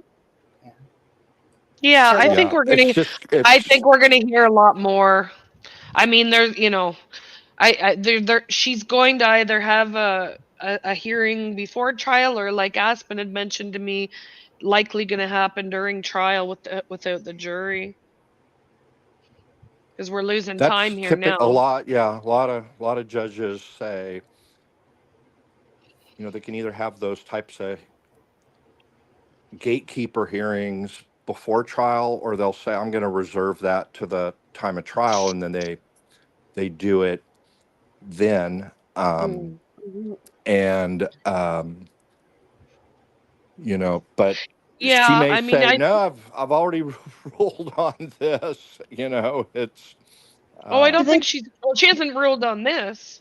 This was just filed a week like, ago. well, because of her ruling in the motion in limine, it covers Hmm. that. Doesn't cover Tobin though. She could easily say it does. I don't I've think already I've so. already ruled it's admissible. This is irrelevant. Oh, that it is admissible. She's already ruled it's coming in. She's not clear on what's coming in, so they're not going to have a hearing. They're not going to have a gatekeeper hearing. Um, so I um, and that just brings up a whole other can of worms. I mean, so the county's paying these people to fly out. So That's what I was thinking. she's gonna have the county fly out, and then doesn't rule on it, and then they, fly out. They're charging for all of that. They have to be paid for all of that, and then no, I'm not going to allow it. Still going to have to pay them. So you know, um, I don't know, Right. and then So it might better just have it during trial, because then if he's able to go on, then he goes on stand and he's already there, right? If she ruled on it, then if she ruled against it, there would be no money out. But if she waits until the trial, then you have to pay him no matter what because he has to be there in case right. the But if she has no intention of letting that expert testify because she feels it's covered under the order denying the motion in limine Not and following you there. and admitting the opinions of Oberg, then I'm not really following you there. There wasn't any mention of this topic hasn't come up until most recently. So I'm not really sure. I'm not. Are you referring to the motion eliminate that we had the 3-day hearings for? Because this is a new one. there's a motion in limine on ballistics, and Yeah. she went beyond denying it and ruled that the evidence is admissible. Tobin's Oh, you're testimony, talking about a long time ago? Are you talking about yeah, months and months? Oh, okay. Sorry. Yeah. June of 23. And so Okay. Yeah. if the court feels that her Right. ruling in the motion in limine and the admissibility of the tool mark evidence supersedes or covers what Tobin would testify to, um, now I agree it's not real clear on that, um, but she could say, haven't I already ruled on this? It's coming Mm. in. Well, Judge, because those two witnesses, Wright and Tobin, typically testify not in the defense, they testify in a gatekeeper hearing, which has already been done. So it's just unclear to me how that's going to go down. So the normal course would be, one, they would not file a motion in limine, the defense. They would file a motion for gatekeeper hearing regarding the admissibility of expert testimony on tool mark evidence. And then the court would say, okay, you bring in Oberg, and I'll hear from her. And a lot of times they do reserve this for trial. And then, okay, I've heard from the state why it's reliable and her certifications and everything. I'll hear from the defense. Okay, yeah, you've raised a lot of good points, but I'm bound by the Turner case. And I think the state has laid out a foundation that meets the requirements of Turner, so it's coming in. That's normally how it's done. And then I will allow you to cross-examine on this, and you can bring all of that up in cross-examination with Ms. Mm. Oberg. And then you really don't have the tool mark expert, defense expert, or the metallurgist testify in the defense's case, except if the Dr. Warren. state's, unless you're right, unless the state's expert just goes way over the line. And you were here for the testimony of Melissa Oberg, yeah, and she testified that this, well, that violates the bylaws of the Society of Tool Mark Examiners. It's very clear. You need to limit your opinion to this or that. So it's just, sorry about all the confusing explanation, but it's just in the abstract. Hard for me to think of an analogy. It's like how you bake a cake, and you all know how to bake a cake. You make the batter, you grease the pan, preheat the oven, and then there's some step. Cracking the eggs and separating the yolks, that doesn't get done until you pull the cake out of the oven. It's just it's so what do you think that about the way they separated the whites from the yolks? It's like, Well, I don't Travis, know, because I I've lit- never I seen literally did that anyone yesterday. do that after you pulled the cake out of the oven. You uh kind of do that earlier. So I mean, it's just it's a little bit goofy, and the order's not entirely clear to me either. I I would have filed a motion for at least a motion for clarification on that, but oh well. Here's where we're at, and But I okay, wait. a lot of people have commented about that. Well, tool mark evidence. It's not very solid. It's blah blah blah. Um, you really don't need much more than that to prove the case. I mean, the admissions and confessions are gonna, I was gonna it's kind of like say, icing on the cake, to follow my analogy. But the in a case where you have something horrible and horrendous, Melissa Oberg is, I mean, she's a superstar in Indiana, and she's um, been on an officer and on top level committees in the society. You know, I don't think a Indiana jury is going to have any problems whatsoever in concluding that the cartridge came from that one second. gun. Just Yeah, I one, think it's in no matter what. one sec. When Luis says he called out of work that day, who's she referring to? Richard Allen? Yeah, was it? Is it? Are you referring to Richard Allen? Oh, thank you, husband. Look at husband made me some pizza. Yeah. Hey, I'm sorry to interrupt real quick. My battery is about to die, so I'm gonna say goodnight. No, I Well, I well, was going to say I got 20 minutes left on this. Aspen, before you leave, did you want to say anything? no, I Or mean, I think I was listening very intently. I thought Travis made very good points. Everyone has, and I appreciate everyone being here. Um, so when as are far you going out for jury selection?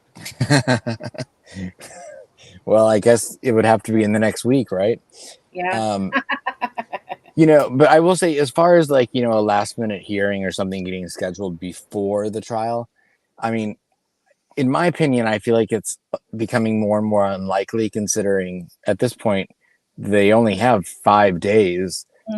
They only have 5 court days that they could even hold a hearing. Not to mention, I would assume that you know that between the defense, the court, and the prosecution, they all have pretty busy schedules this week, because after this week, the next essentially 6 weeks of their lives are completely encompassed in trial. So I find Yeah, it it more and may more not unlikely. take it may not take a full 3 days. It easily could, to pick a jury. They could, you just never know. They could Right. pick a jury with the first 2 panels. Is it 30 per group or 60?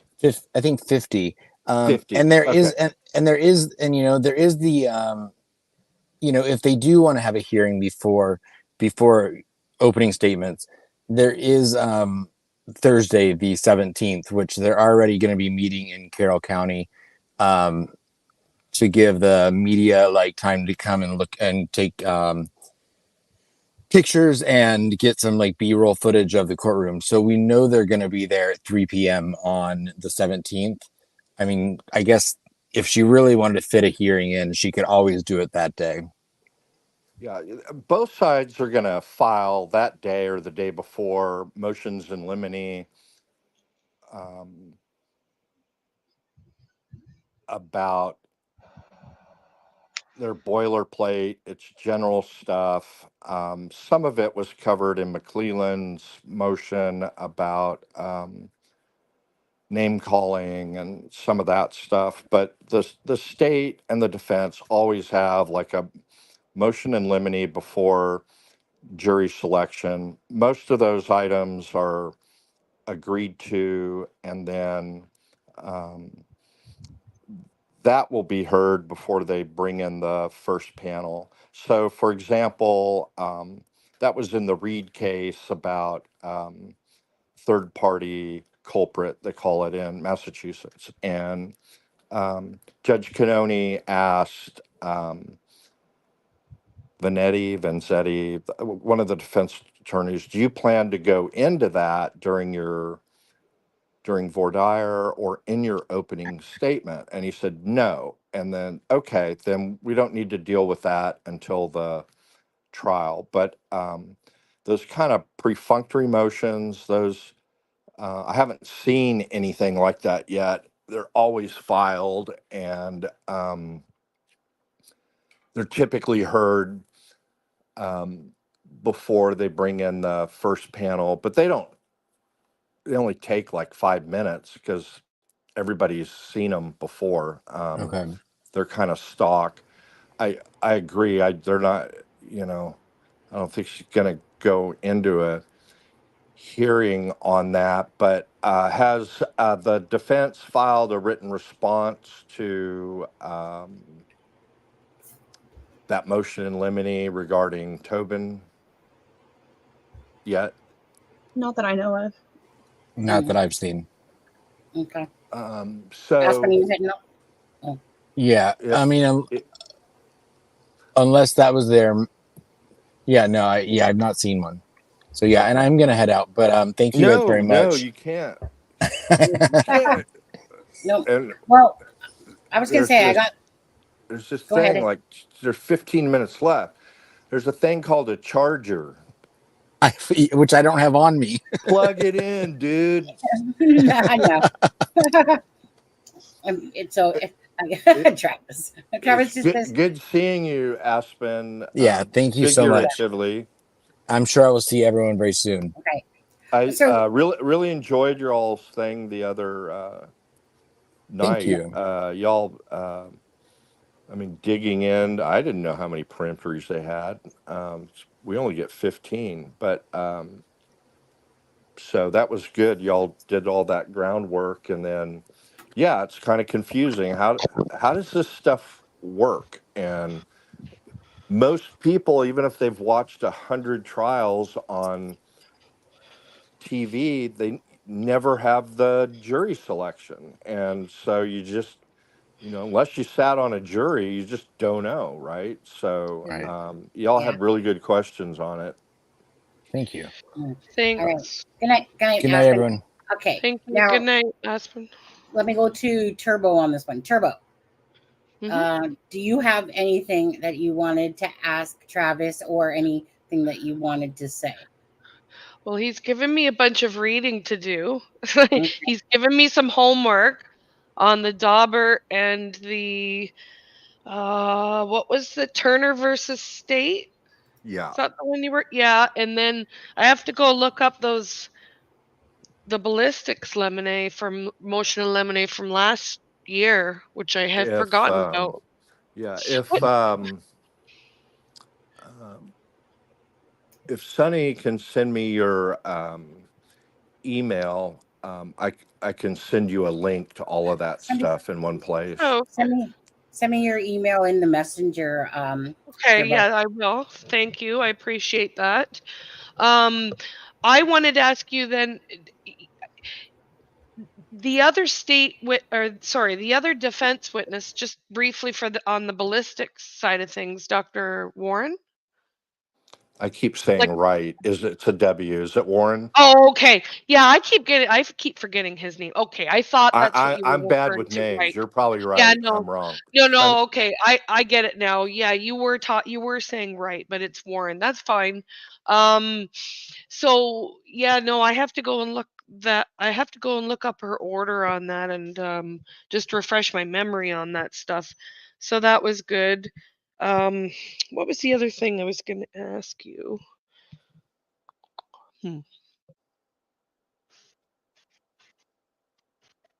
No, I'll do some digging here and yeah, I'll give Sunny my email, and that would be great if you could send me the links for those documents. I would appreciate it. They're all in one place. Okay. Okay, perfect. Okay. Thank Let me you. get this. Thank you, guys. Let me get this question in here before Ivy over there. Sunny, there was a question for Travis about whether there are any circumstances in which the judge would allow continuance. If the state said they have a new expert, or they turned over some critical material between now and jury selection,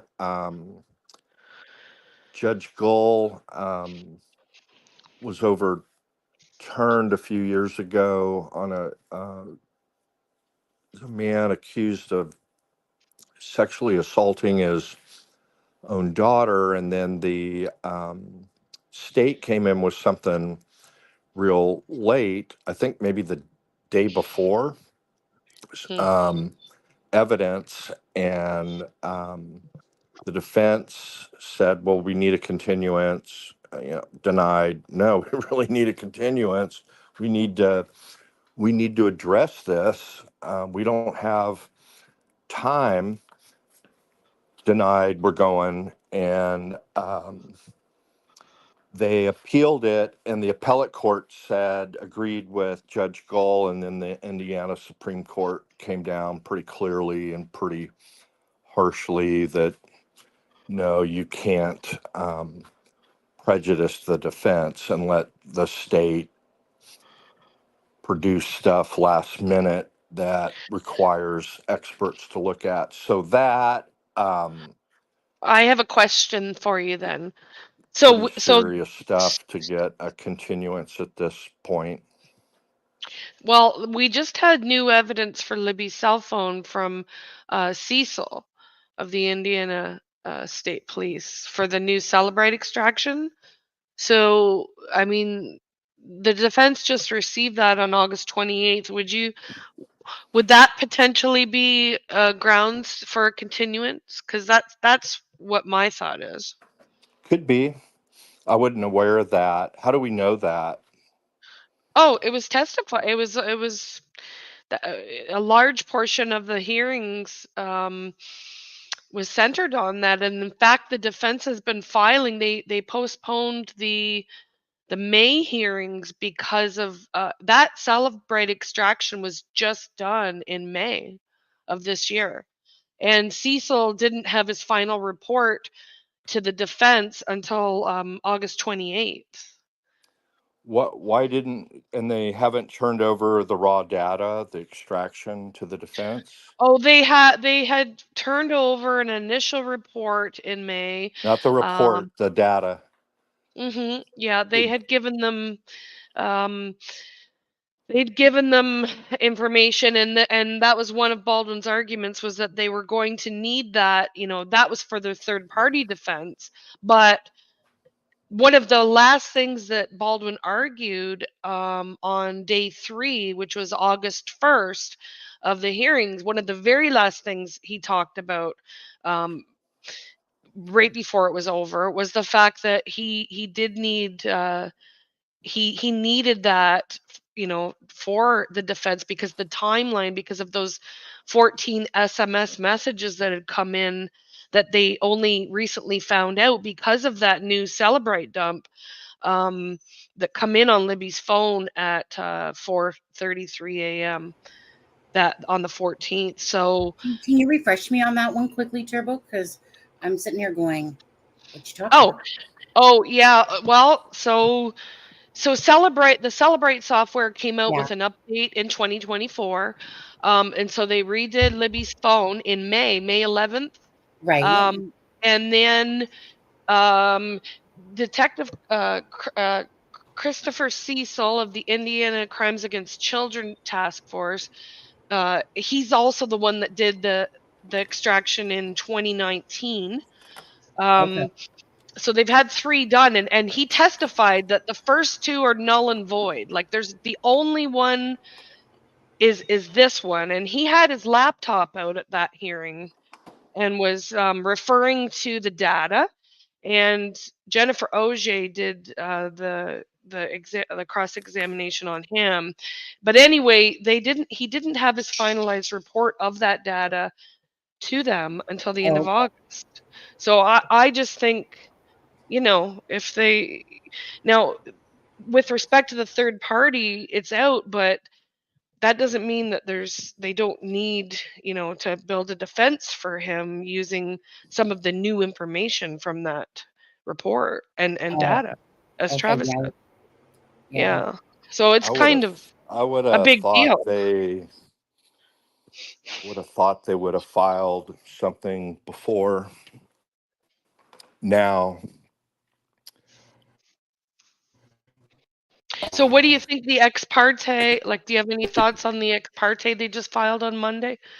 And also this Wednesday, and there were 2 filings they made. Oh, they want the transcript from the status hearing on the 23rd, the closed status hearing, because Cecil was there. Cecil was inside that closed status hearing, along with other people. You're kidding me. No, Cecil Harshman, Detective Harshman, Cecil, and Detective Vito was in there, and Holman. Now, Tobe was not in that closed hearing. Tobe Leslie, which was unusual because he's usually always in there. So, I mean, they've requested the transcript for that now. It was only 35 minutes. Well, it could be a lot of things, but I can't imagine that the judge would be allowing a closed door hearing about evidence in the case. It's unconstitutional. Oh, I'm not saying that I'm not saying they testified. I'm just saying they were in there. Well, testimony or any hearing Yeah. needs to be public, and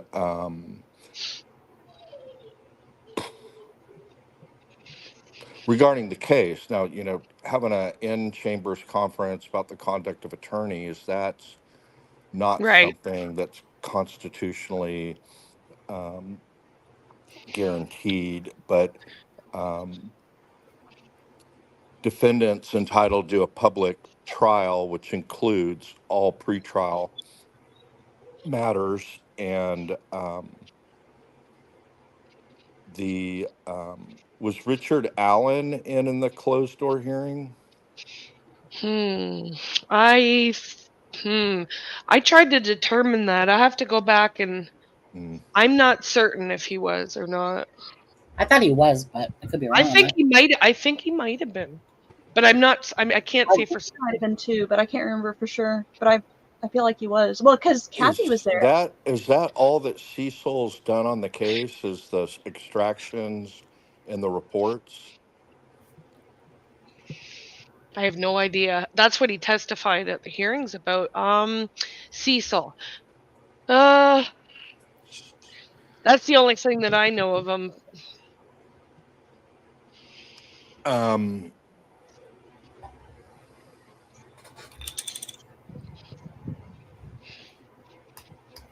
I mean, there was some other thing that the judge did, and I thought there was a little extra comment about in one of the minute orders in the docket, that the clerk types in, there'll be no continuances or something.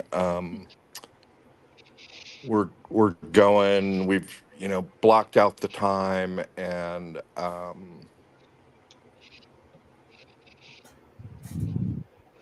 so it looked real certain that, Kind of cutting out there, Travis. I know that the defense is arguing that those 14 texts that came in 2, 3, or whatever it was, um, and that they all came in succession, so your vote on, which would have been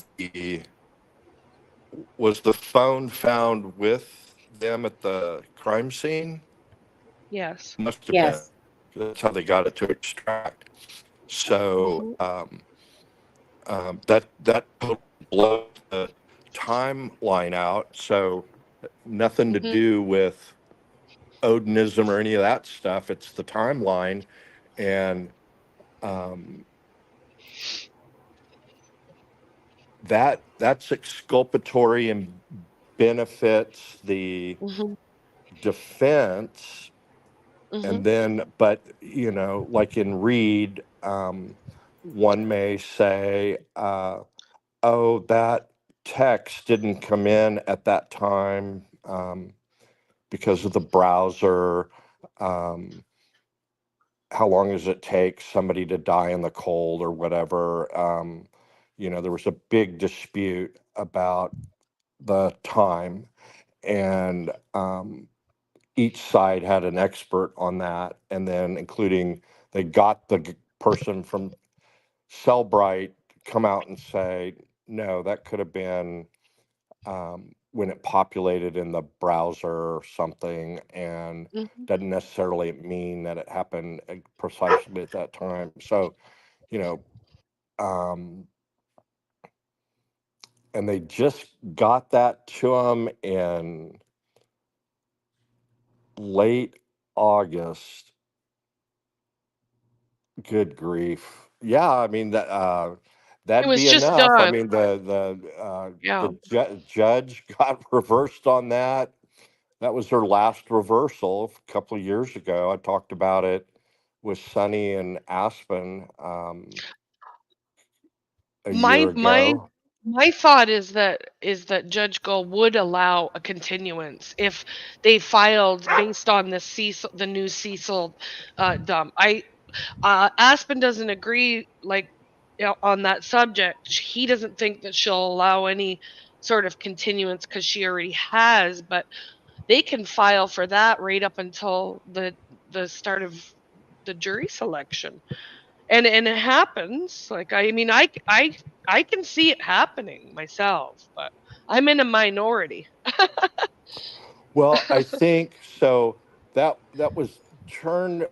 That was discussed in the early August Yeah, I hearing. get. Cecil testified. Then they had a closed door hearing, and Cecil was there among other people. So let's just take that out of it for a minute. But Hmm. um, they turned that stuff over to the defense in late August, right? No, in May they had the initial extraction when he did it. He did it May 11th. They received it May 15th. But not the final, again, not the final analysis and report. But Well, they I had the bulk think, of it. yeah, for the defense can't just sit on it and wait until the day of trial. They would have to show Yeah. Okay. that this is when we got it. We immediately sent it to our expert. I don't even know if they have an Mm-hmm. expert, but Yeah. and he or she have been analyzing the report, and there's just not enough time. Mm-hmm. And they would need an affidavit from that expert that I received, and they better have he better have received it pretty close to the time that the defense received it, and Yeah. would have to explain, um, this is what I have to do and why I couldn't get it done Mm-hmm. prior to trial, or even prior to when I'm supposed to testify about it. And so uh,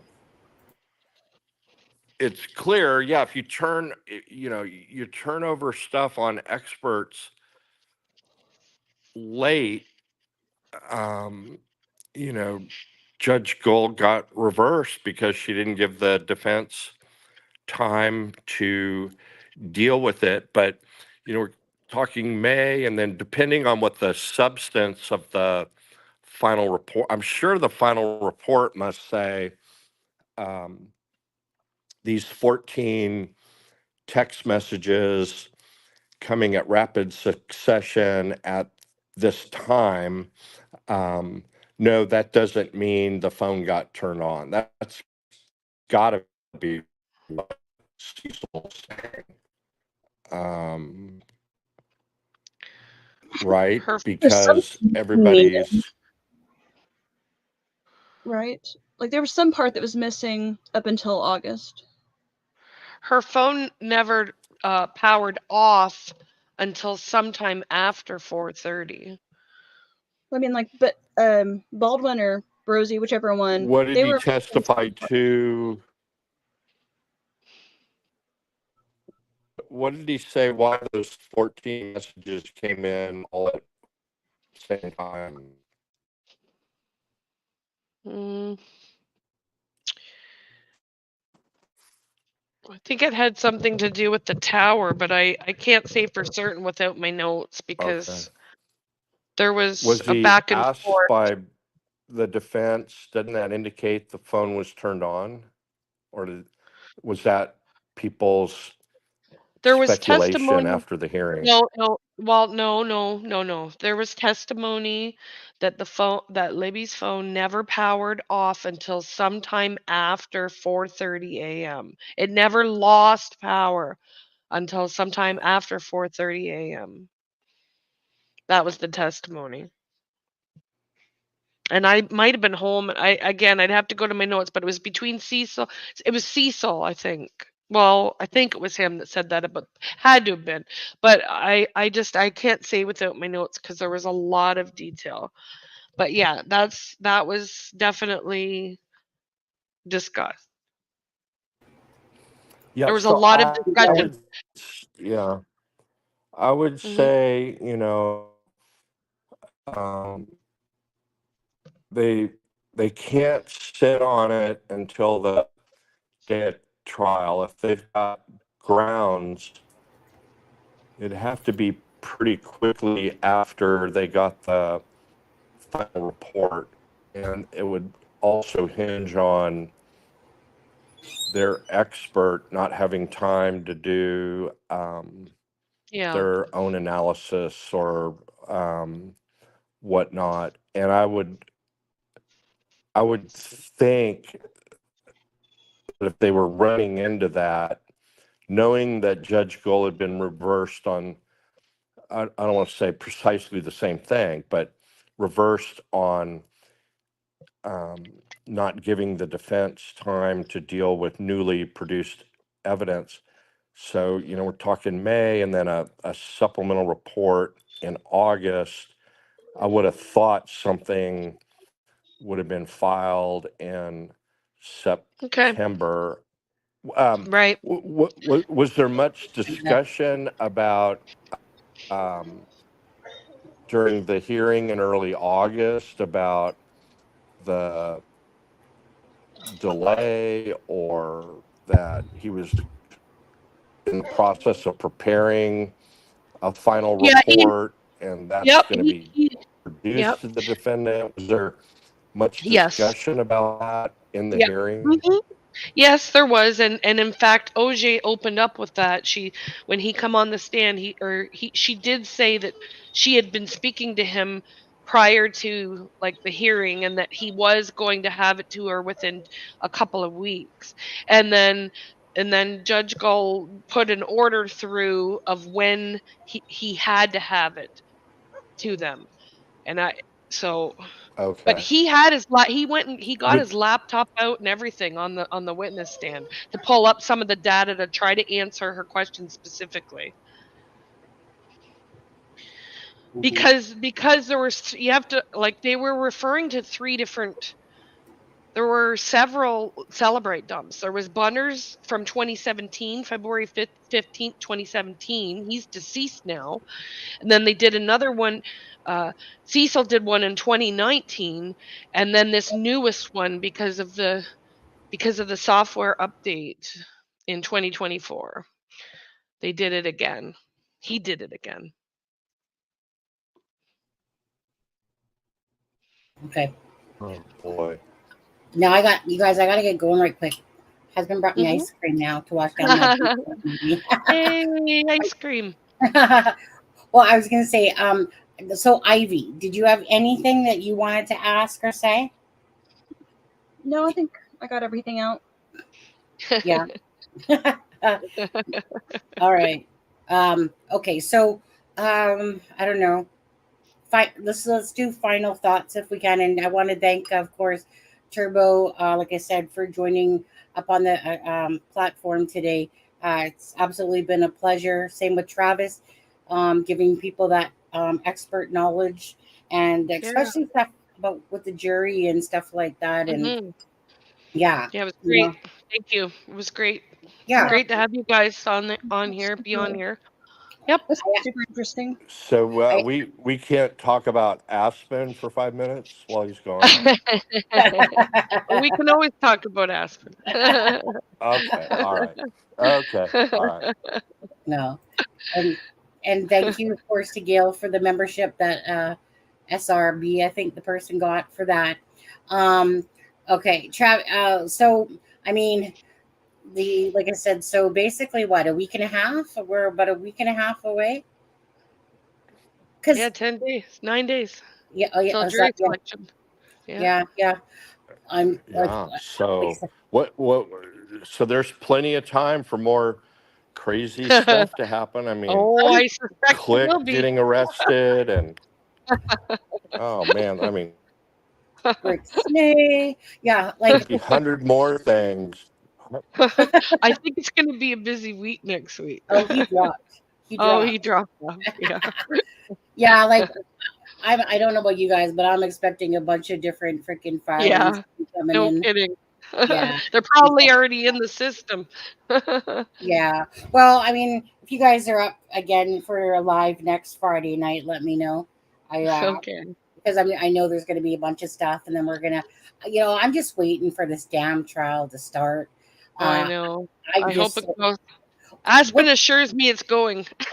Yeah, yeah. Ah, Ben he's and Sharon, yeah, great mods. Thank you. he's But okay. 100%. Oh yeah. Ben never wanted a wrench, and then I made him because whenever I Oh. needed a link, Ben was always on it. So I told Oh, him I was, Ben's on it.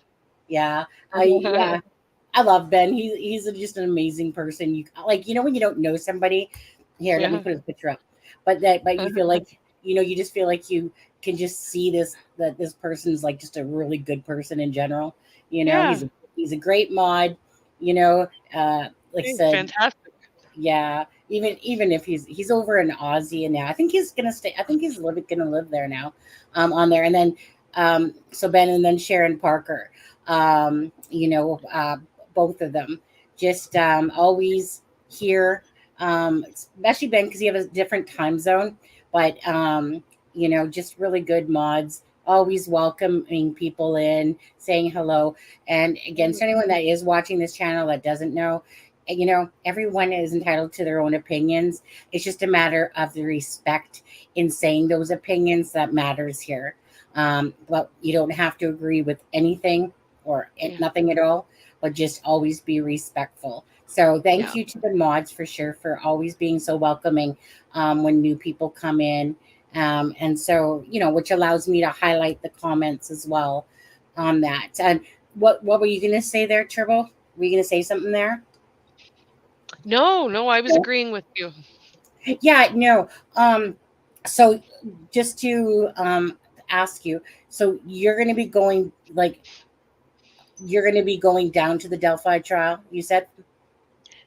Yes, I'm intending if it's a go as we expect, then yes. Are you I'm expecting it's a go. Are you? Mostly. Mostly 99.999. Yeah. Oh Now, no, not that high, not that no, high.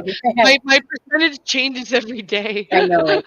So how long is your intent to stay there for, considering this is going to be at least about a month trial at least, right? Yeah, I won't stay for a month. I No. will be staying until the prosecution rests likely. I mean, Oh, okay. which Nick did indicate, like I'll be there for 2 weeks anyway. He Right. said he couldn't really put a number on it, but at the May 7th when they were discussing the times, he did say he expected it to be between 9 and 10 days, like roughly 9 and Yeah, 10 for days. him. Between 9 to 10 days, that would depend on there were some chain of custody witnesses that were going to be like Mhm. they have to agree on him and the defense and this and that. So yeah, Yeah. roughly I it's can going to only take. imagine. Go ahead. Sorry, my bad. Yeah, no, I mean that was his ballpark. I mean he wasn't going to put like a but then you get into that's for him, but you have to remember the defense is going to be arguing every damn thing. It's Yeah. fine for him to put his witnesses up and think that's how long it's going to take, but then who Yeah. knows what they're going to do because they have been. I mean, I've been to 3 sets of hearings now, and they take a long time to present. Yeah. Like, I mean, if they continue on with that path, they are going to lose some jurors. Like, I mean, I Right. don't know. Like, I mean, Yeah. I wasn't so bothered by it, but I know a lot of people were. Like, Right. they were just they took a long time to get their spiel out. Yeah. But I don't know. I was okay myself, but I'm This just is saying, like my friends that were there, they expressed, yeah. you know, about the long windedness to, for Yeah. things to get done. I know this is why I like court TV when I get to watch a trial case and then they summarize it like in like 20 minutes or like 20, Yeah, 30 minutes.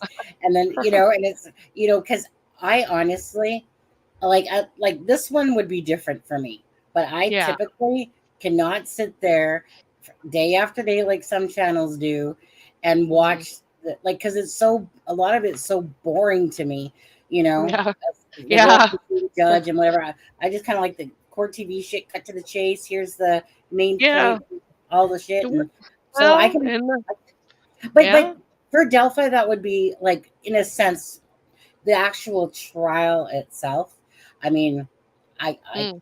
I wish I could be there for that, you know, Hopefully because we'll get at least an audio. I'm still holding out hope that we're going to get at least an audio feed. that would be nice. I mean, that would I be great. really think that that's Yeah, proper I myself. know. Like, I mean, I trust me. don't see any reason not to be honest. Yeah, on there. Okay. Well, again, thanks to Travis. Thank you, Travis, for all your wise input. Again, thank you, Turbo, for joining us, and Yeah, of and course, thanks to Ivy as well. Yeah. Yeah, we'll mention her too. Thanks, Ivy. She's on a lot. Yeah. Well, like, I mean, Ivy, like she said, she's, very, very wise, very smart. You know what I love? It's great. I love people that are very well balanced in their thoughts, like Anna Lisette in our chat, who always comments as well.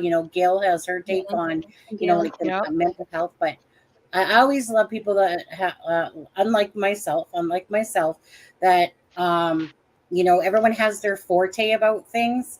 And I know that you, Turbo, have been grueling this case, and Ivy there too, always looking Yep. at the paperwork side and stuff like that, Yep. But I always like well balanced, grounded people that have just, you know what I mean, just down to Oh, earth, grounded. try Not to for be. on there. But I mean, so let me just ask you. Okay, like you don't have to answer if you don't want to. Oh So no. no. All I was gonna say was just predicting here. Richard Allen, do you think he'll be found guilty or Yeah. innocent? Or yeah? Oh, he doesn't have a hope in hell. No, I shouldn't say that. They might get one juror. They might.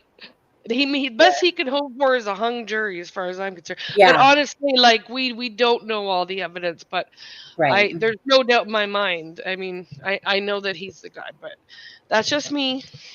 Yeah, I think the defense has a absolute enormous mountain to climb. Yeah, they're just gonna be able to chip away, but Yeah, stranger things have happened. Like, I mean, they could right. end up Well, with a look at. mistrial or something. But I mean, there's no 12 people that are gonna find him innocent. I just do not see it also, happening. O.J. Simpson's case, after Mm, watching what happened, the frickin', yeah, bullshit there with that case and stuff like that, like that case really sticks out in my mind of how somebody yeah, literally got away yes, innocent yeah, with murder. it Um, happened, but yeah. sure So as hell hope it doesn't happen here. I know, right? Ivy, what about you? Do you think he'll be found guilty or hung jury, or what do you think? What do you I think? don't I don't think Yeah. a hung jury is impossible, but I think it's extremely likely that he'll be found guilty. Yeah. I'm 100% convinced, doesn't mean I'm right, but my thing is that I think that the prosecution is going to have so much shit on him, Mhm. that it's not even going to, like, it's going to be one of those things. It's just going to be overwhelming evidence, to Richard Yeah. Allen, I and definitely don't think he'll be acquitted. I'll say that. what'd you say? But I definitely don't think he'll be acquitted. No, Yeah. but anyways, so like I said, I mean, I'll do another live next Friday if you guys are up for it. Chat about whatever comes out again, stuff like that. I didn't end up talking about. I'll do it probably tomorrow, you guys. I'll talk about Chris Todd. Okay, wait, hold on. Oh no. Yeah, no. Oh So no. so Not Chris Todd. I We're I gonna had to end on change. Chris Todd. I had Oh. to. I know, but I had to change my thumbnail because we ended up not talking like because I had things to show for that one. But I mean, Oh, I know Chris Todd, he did the book The Forest in the Trees an or whatever it's idiot. called. I know. And yeah, and I know that, like like I said I think before the live, Chris Todd is a person that absolutely believes in himself. He believes what he says is Whatever. true. He's Pretty got much. issues. Well, just Clearly. definitely he does have issues. I call them I don't know, anger issues or whatever. He's a very defensive person, and he doesn't like other people's thoughts that aren't the He's same a as his own. liar. He's a Okay. flat out liar. Well, see, this is the thing though, Turbo, is that I actually don't believe that he thinks he is. I believe that I he know he thinks, is. well, right. But I think that he thinks that his shit don't stink, first of all. And I believe that he's delusional.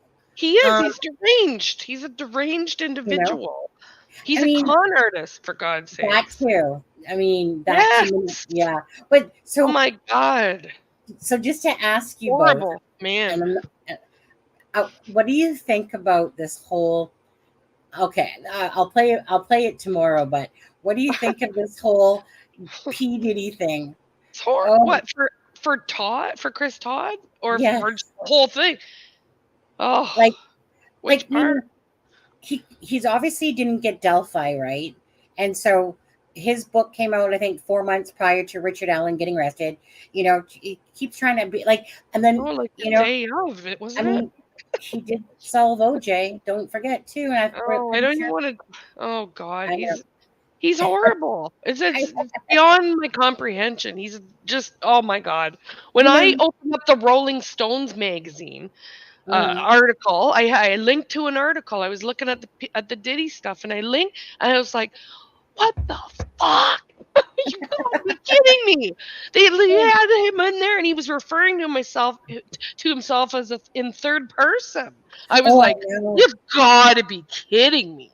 Like I I just still and haven't read People it. magazine and all of it. Like I was like, "What the hell has this guy done now?" And I was You what write the it. fuck? What I the was fuck? laughing. It's not even a book. It was a little booklet. It was Friggin' 60 pages. Nancy Grace had it held up, and Yeah, she said she couldn't be verified and everything, and he used the pseudonym Jamal T. yeah, whatever. yeah, yeah, And then yeah, next thing you know, but I didn't know it was Chris Todd. And then next thing you know, yeah. poor Kim Porter's family comes out with this big statement, and I linked to Yeah. the article, and it's all about Chris Todd, and I was like, what the fuck? I couldn't believe it. I just couldn't believe it. I Oh, thought, wait. what next? Like I that. know. You know, Oh my God. when What an Alexa's, idiot. I was gonna say Alexa's the one that sent me, because Yeah.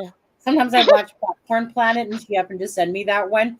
And Andy from Popcorn Planet, he's watching it, like parts of this interview that he's doing, and he's just like, Yeah. I've been trying to get this guy on the show, and he goes, I don't know if he's like full of it, basically, or whatever. And I'm just like, dude, you got no Oh, idea. really? Exactly. Because according to I Chris was Todd, appalled. yeah. Anyways, I'm gonna do a live on that tomorrow. Yeah, you'll have to, because that's, oh my God. Yeah, because there's things I wanted to show, but I'll Chris send you Todd, the Rolling Stones article. I mean, I was just appalled. I could not believe it.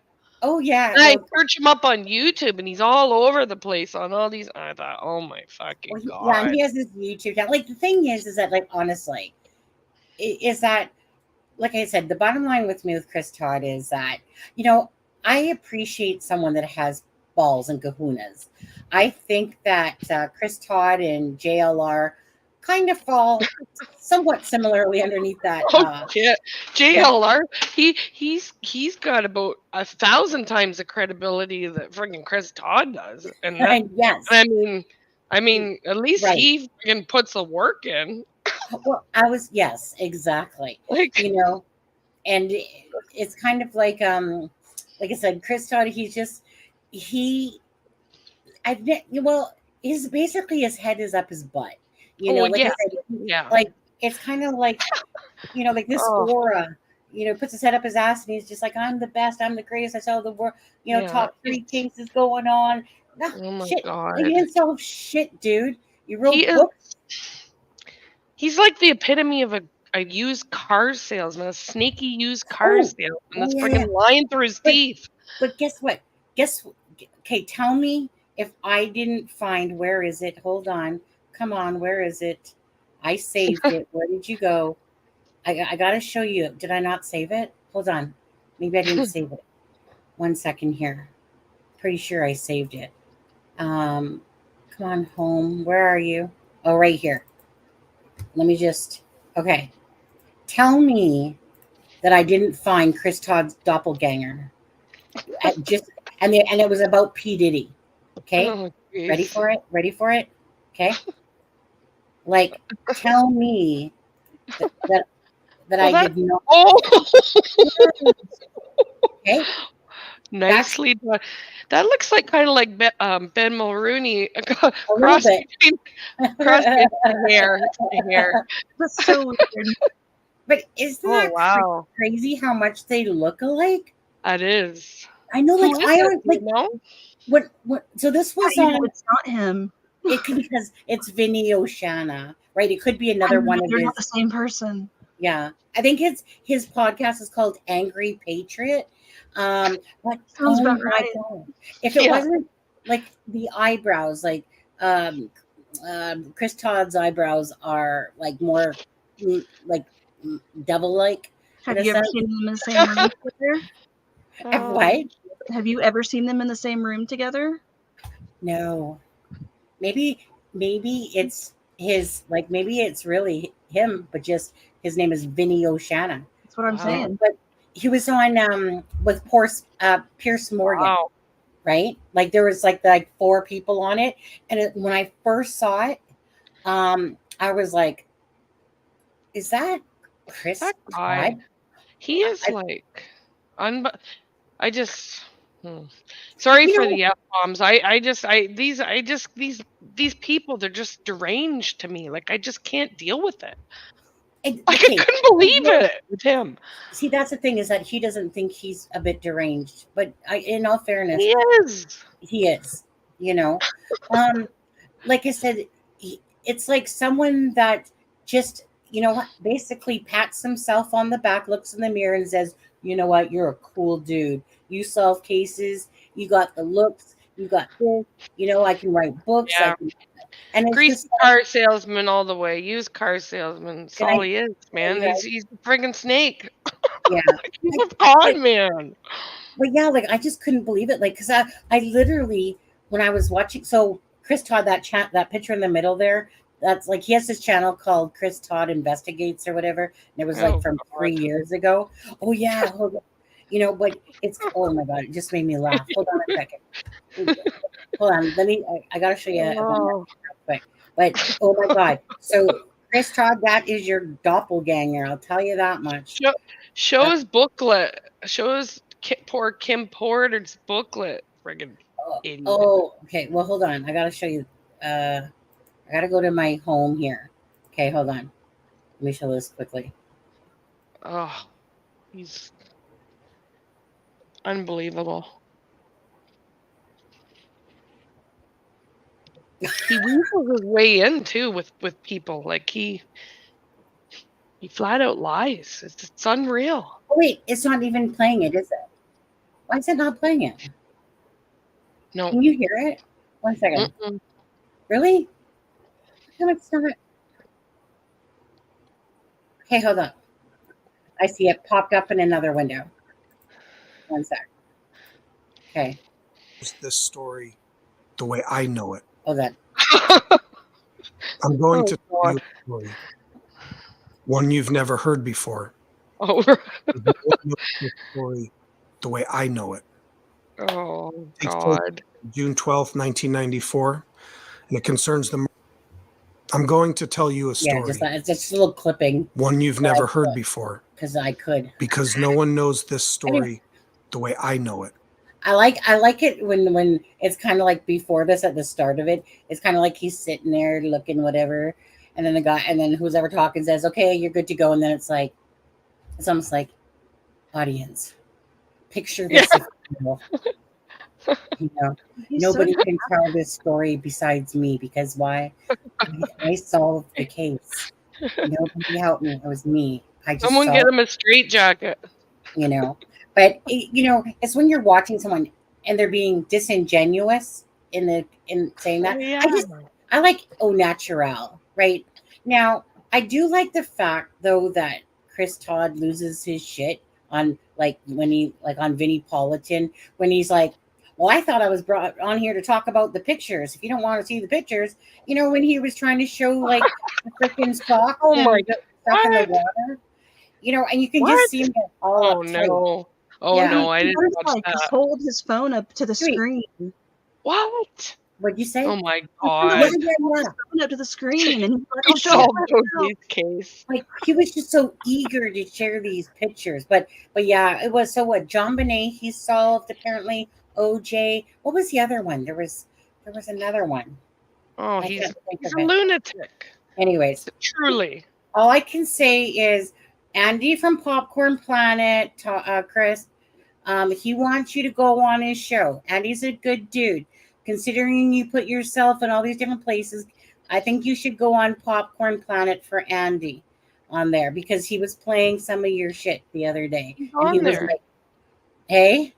He's on that Popcorn Planet. I never even heard of that channel. My friend sent me the link of Chris Todd on there today.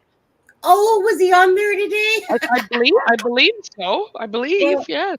I got his channel up, but I didn't I realize he was think. on there today. Well, I think he was, or he was. Hold on. Yeah, it was yesterday. Maybe I don't Let me, know. I didn't watch it for God's let me sake.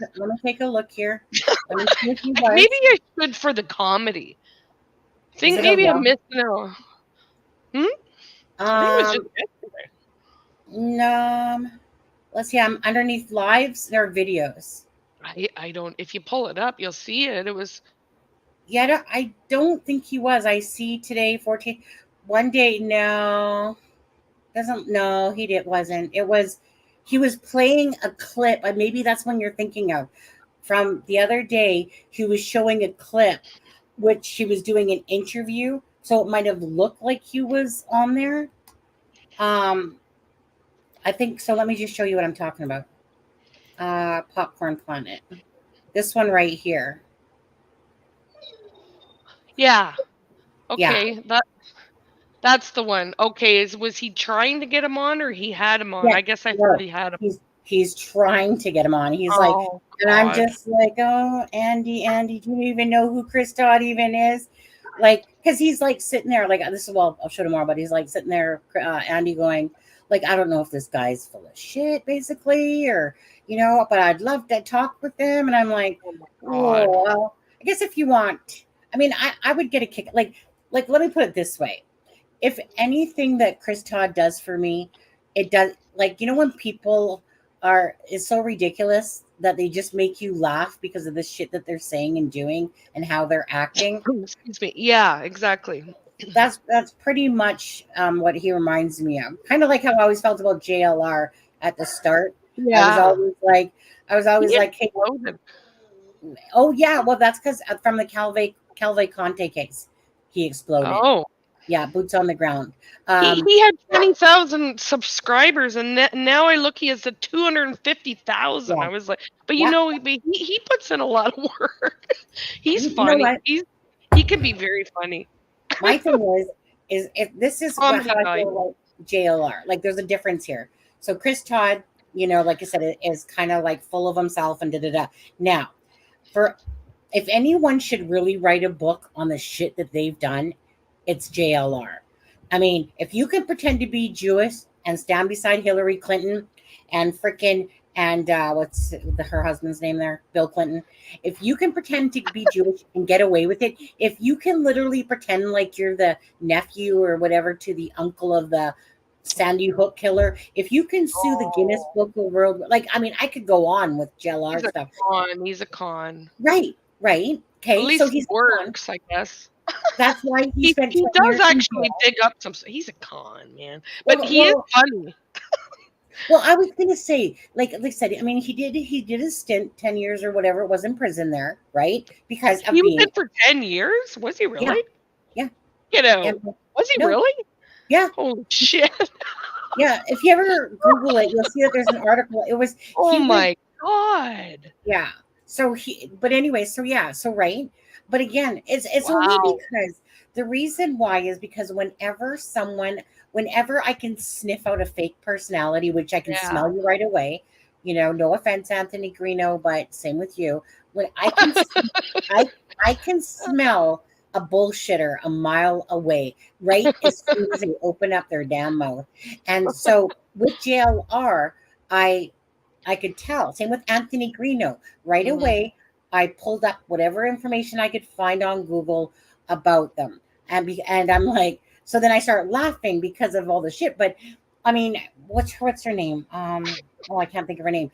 Anyway, she did a video on JLR, and she put in everything that he's ever done. I'm not gonna lie, as ridiculous as it is, and at some points maybe I shouldn't be laughing at the shit, but it was just so effing comical. Like literally the shit that he's done. and it just made me laugh. Like he makes me laugh anyway because he's just ridiculous. Like puts food in Oh, his I mouth know. all the Oh time, my and God, he's sitting there you know, eating eggs and friggin' doing his live, and he's got like 1,000 people watching him eat. We were laughing hysterically watching him eat breakfast, doing an update on Kohlberger the one day. It was yeah. so funny. It was so friggin' funny. Oh my God. Yeah. So Such a I mean, freaking idiot. I was gonna say, I mean, I'm always one for a good laugh. I don't care if it's at Yeah. person's Well, expense or not. true. But True. you know, it's one of those things where it's like for like JLR there.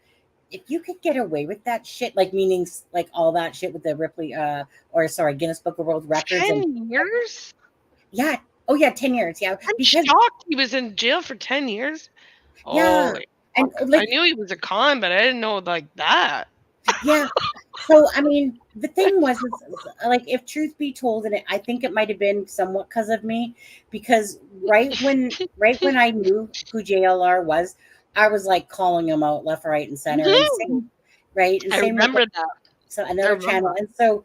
and so yeah, and it was one of those things that when he started talking about like, regardless, right, like if you got shit and you're trying to get people to follow you and then they come to realize you're a con artist and you're whatever. I mean, there's still those people that are stupid as f in the head, that doesn't matter what somebody does, I Yeah. support you, like, I really, like, you know what I mean, fanatic. Oh But yeah, for anyway, sure. but I at one point, and I think it's because a lot of this stuff was coming out about him, that he actually started talking about his time in prison, and I actually listened to it all, and how he went on like this, I mean, no one's going to tell you everything, but This he is a did. confession, Sonny. You went way deep on JLR.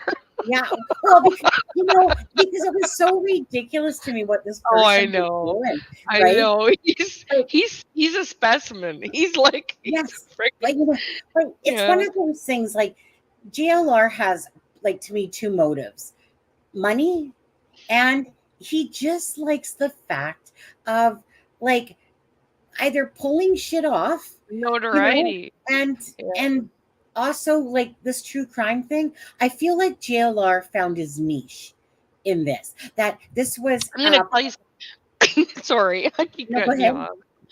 I watched him. This was wild. He friggin' went to Moscow, Idaho, Yeah. right after the murders, and he was he was doing a live. He was at the gas station where they had the Hyundai, or was it a Hyundai? Mhm. Had it on camera, and then he was trying to find the boyfriend. I forget. He lived around the corner from the house, and Right. he was trying to locate it, and a friggin' SUV pulled up right along beside him while he was live and said, "I'm listening. I know where he lives. Follow me." And the guy literally took him there. It was on camera, like it was friggin' on his phone. It was so funny. It was hilarious. I swear to God. Yeah. I was like, oh my God, this guy. Well, Like he just like, just remember. and he was at the what was the name of the bar again? Shit. What was the name of the bar where they Oh, went that oh. night? Mm, Corner yeah. House, I think. Yeah. He went there, but he was too afraid to go in. And so he's at the little window in the door trying to kind of film in and stuff. And then he's like, oh, he's too afraid to go in. Oh, it was funny. It was funny. I like JLR's kahunas. That's, Yeah. like, in all fairness, like, I mean, so I am. I got I one more mean, funny story. I have to tell go you ahead. this Go one. ahead. Go ahead. Go You're ahead. gonna love. You're gonna love this one. Do you remember when Snay first got friends with Tony? And Yeah. it was when Cujo the dog was still alive, and Right. JLR when he went to the trial. When Jinx told him off. Yeah. Yeah. Yeah. Yeah. So he went by Tony's house on Canal, and he filmed, and of course Tony was either there and didn't come to the door or whatever. So Yeah. then Snay went on a live after that, and he was ranting about JLR, this and that. And next time Cujo, he's going to let Cujo out and attack him and all this stuff if JLR goes back there. I emailed JLR I emailed him and I warned him. I said, if you go, I said, if you go back there, to Canal, I said, he's gonna let his dog out as a pit bull. He wrote me back like right away. Thank you, like thanks for the warning. Yeah, It was again. We were laughing. But I thought, Frank, I better let him know because he will.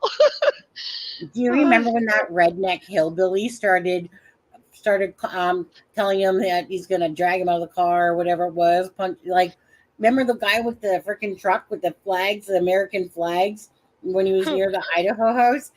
And JLR, the guy's basically saying, you're a piece of shit, and I'm not gonna. Do you remember that at all? If not, with the flags. yeah. So JLR Yeah. is near their Idaho house, and this total redneck guy with flags on his truck, he's basically just flapping his gums. At JLR comes up to the window, and JLR, he's just not having it. Like, he's just kind of like, really, dude? Like, really? But the guy is threatening him, and da-da-da-da-da. And anyway, so JLR just kind of like, just, doesn't feed into it, calls the cops. Cops come, and they arrest that guy. Oh, no, I didn't see that. Oh, that was so freaking funny. You got this just typical hillbilly or American guy, freaking like I said, just a total hillbilly. I can't even say it anymore. And he was just insane. He was going to Murdoch's trial, going there and then going over to Idaho, and he's like driving all over the freaking country. Well, yeah, every day. Like, I know. He wasn't flying. It's like this is his forte. So, yeah, like I always like to think that when somebody does something that hurts other people, like he did, in a sense, being a con artist and stuff like that, when you take advantage of other people and try to take their money and stuff like that, like that's what it was about. Actually, was, I think, some sort of internet hacking or whatever it was. But to me, though, like, if somebody shows signs that they're like trying to be a better person than what they were, and they're trying to grow from it and perhaps be a better person, I can respect that. I might still not respect you, like anyone. Well, he doesn't care about the truth. Like, he's still got the friggin' video of Johnny Walker, Kathy Allen's brother, up there and calling him Richard Allen. And yeah, like, you know what I mean? Like, he got a lot of views on it. He just left it. It's like, that's not even him. Yeah. Well, mind you, Kohlberger. He did the same thing for friggin' Kohlberger too. Yeah. That was the last time I've even looked at his channel. But I was gonna say, but it was the Calvé Conte case. Poor Ivy. Ivy could have popped off by now. It's like almost me and Turbo having their own conversation. Ivy's probably like, I'm really tired. Sorry. I have to get going. Yeah, no, we'll get going. But yeah, so tomorrow I'm gonna do a Chris Todd, Delphi, P.Diddy thing, because it's just laughable to me, to be honest with you. He couldn't get freaking Delphi right, dude. You think honestly we're gonna believe you when he says that what he has on that like freaking little drive? It's gonna shut down Hollywood, man. Shut down Hollywood. Such an idiot. Oh my god. Yeah. Anyways, it's been a pleasure. We had some laughs at the end anyway. Yeah. At Chris Todd's expense. You're welcome. I've been working on something else and listening to you guys. What'd you say? I've been working on something else and listening to you guys. It's been pretty I moved to a different room. Is my sound like worse than normal? No, not at all. No? Okay. Anyways, well, have a good night, guys. It's been fun, and hopefully if you guys are up for it next Friday, because that's my days off for Friday and Saturday. But anyways, if you guys are up for it, hopefully you can see you guys next week if you're available to do anything. If not, then that's okay. But anyways, love you guys. Thank you so much again for joining, and you guys have a great night. Thank you everyone for watching. Please hit that like button. Everyone. Don't forget to check out Turbo's channel, which I put in the link in the thing. It's Turbo_7 is the channel on there. I had it. Hold on 1 second. It's all good, Sunny. Hold on. I got this. Hold on. I'm gonna 'Cause I jump think off it- real fast. Turbo time _7, I think. Bye. Yeah. It's all good. Okay, Ivy. Thank you, Okay. Ivy. Have a good night, Sunny, and chat. Yeah. It's I'm been just fun. going to drop your link one more time there for anyone out there. But thank you so much again for joining. Yeah, you can head off there, Turbo. Thank you so much. Okay, And thanks, Sunny. yeah. Have a good night. Good night. Oh, you guys, now it's just me and you. All right, now we got rid of all them. I'm just kidding. Anyways, no. I just want to say again a special thank you to Charmaine. She had to work late, and so she has to work early in the morning. So when she did get home, there really wouldn't have been no time for her to come on. Alexa, she was on a plane flight and stuff like that. Tom Webster, he said he was not home. Deb never answered me, and Lewis was whatever. I just threw whatever out there and whatever stuck, and if people could join in that. So, anyways, so thank you guys, Turbo, Aspen, Ivy, and Travis, and Charmaine. I mean, the thought was there. Anyways, you guys, been a pleasure. So, with that being said, we'll see you next Friday. That probably will be the next time that I do a live. So, and thanks to Gail Hurd for the gifted membership. All right, you guys, have a great night, and hopefully we'll see you next week. Ready? Ready? Here we go. Goodbye, guys. A Norfolk night, the world is cold. We stand surrounded, we are not alone. Within my reverie, there's holy light. Without a number, we stand and fight. I know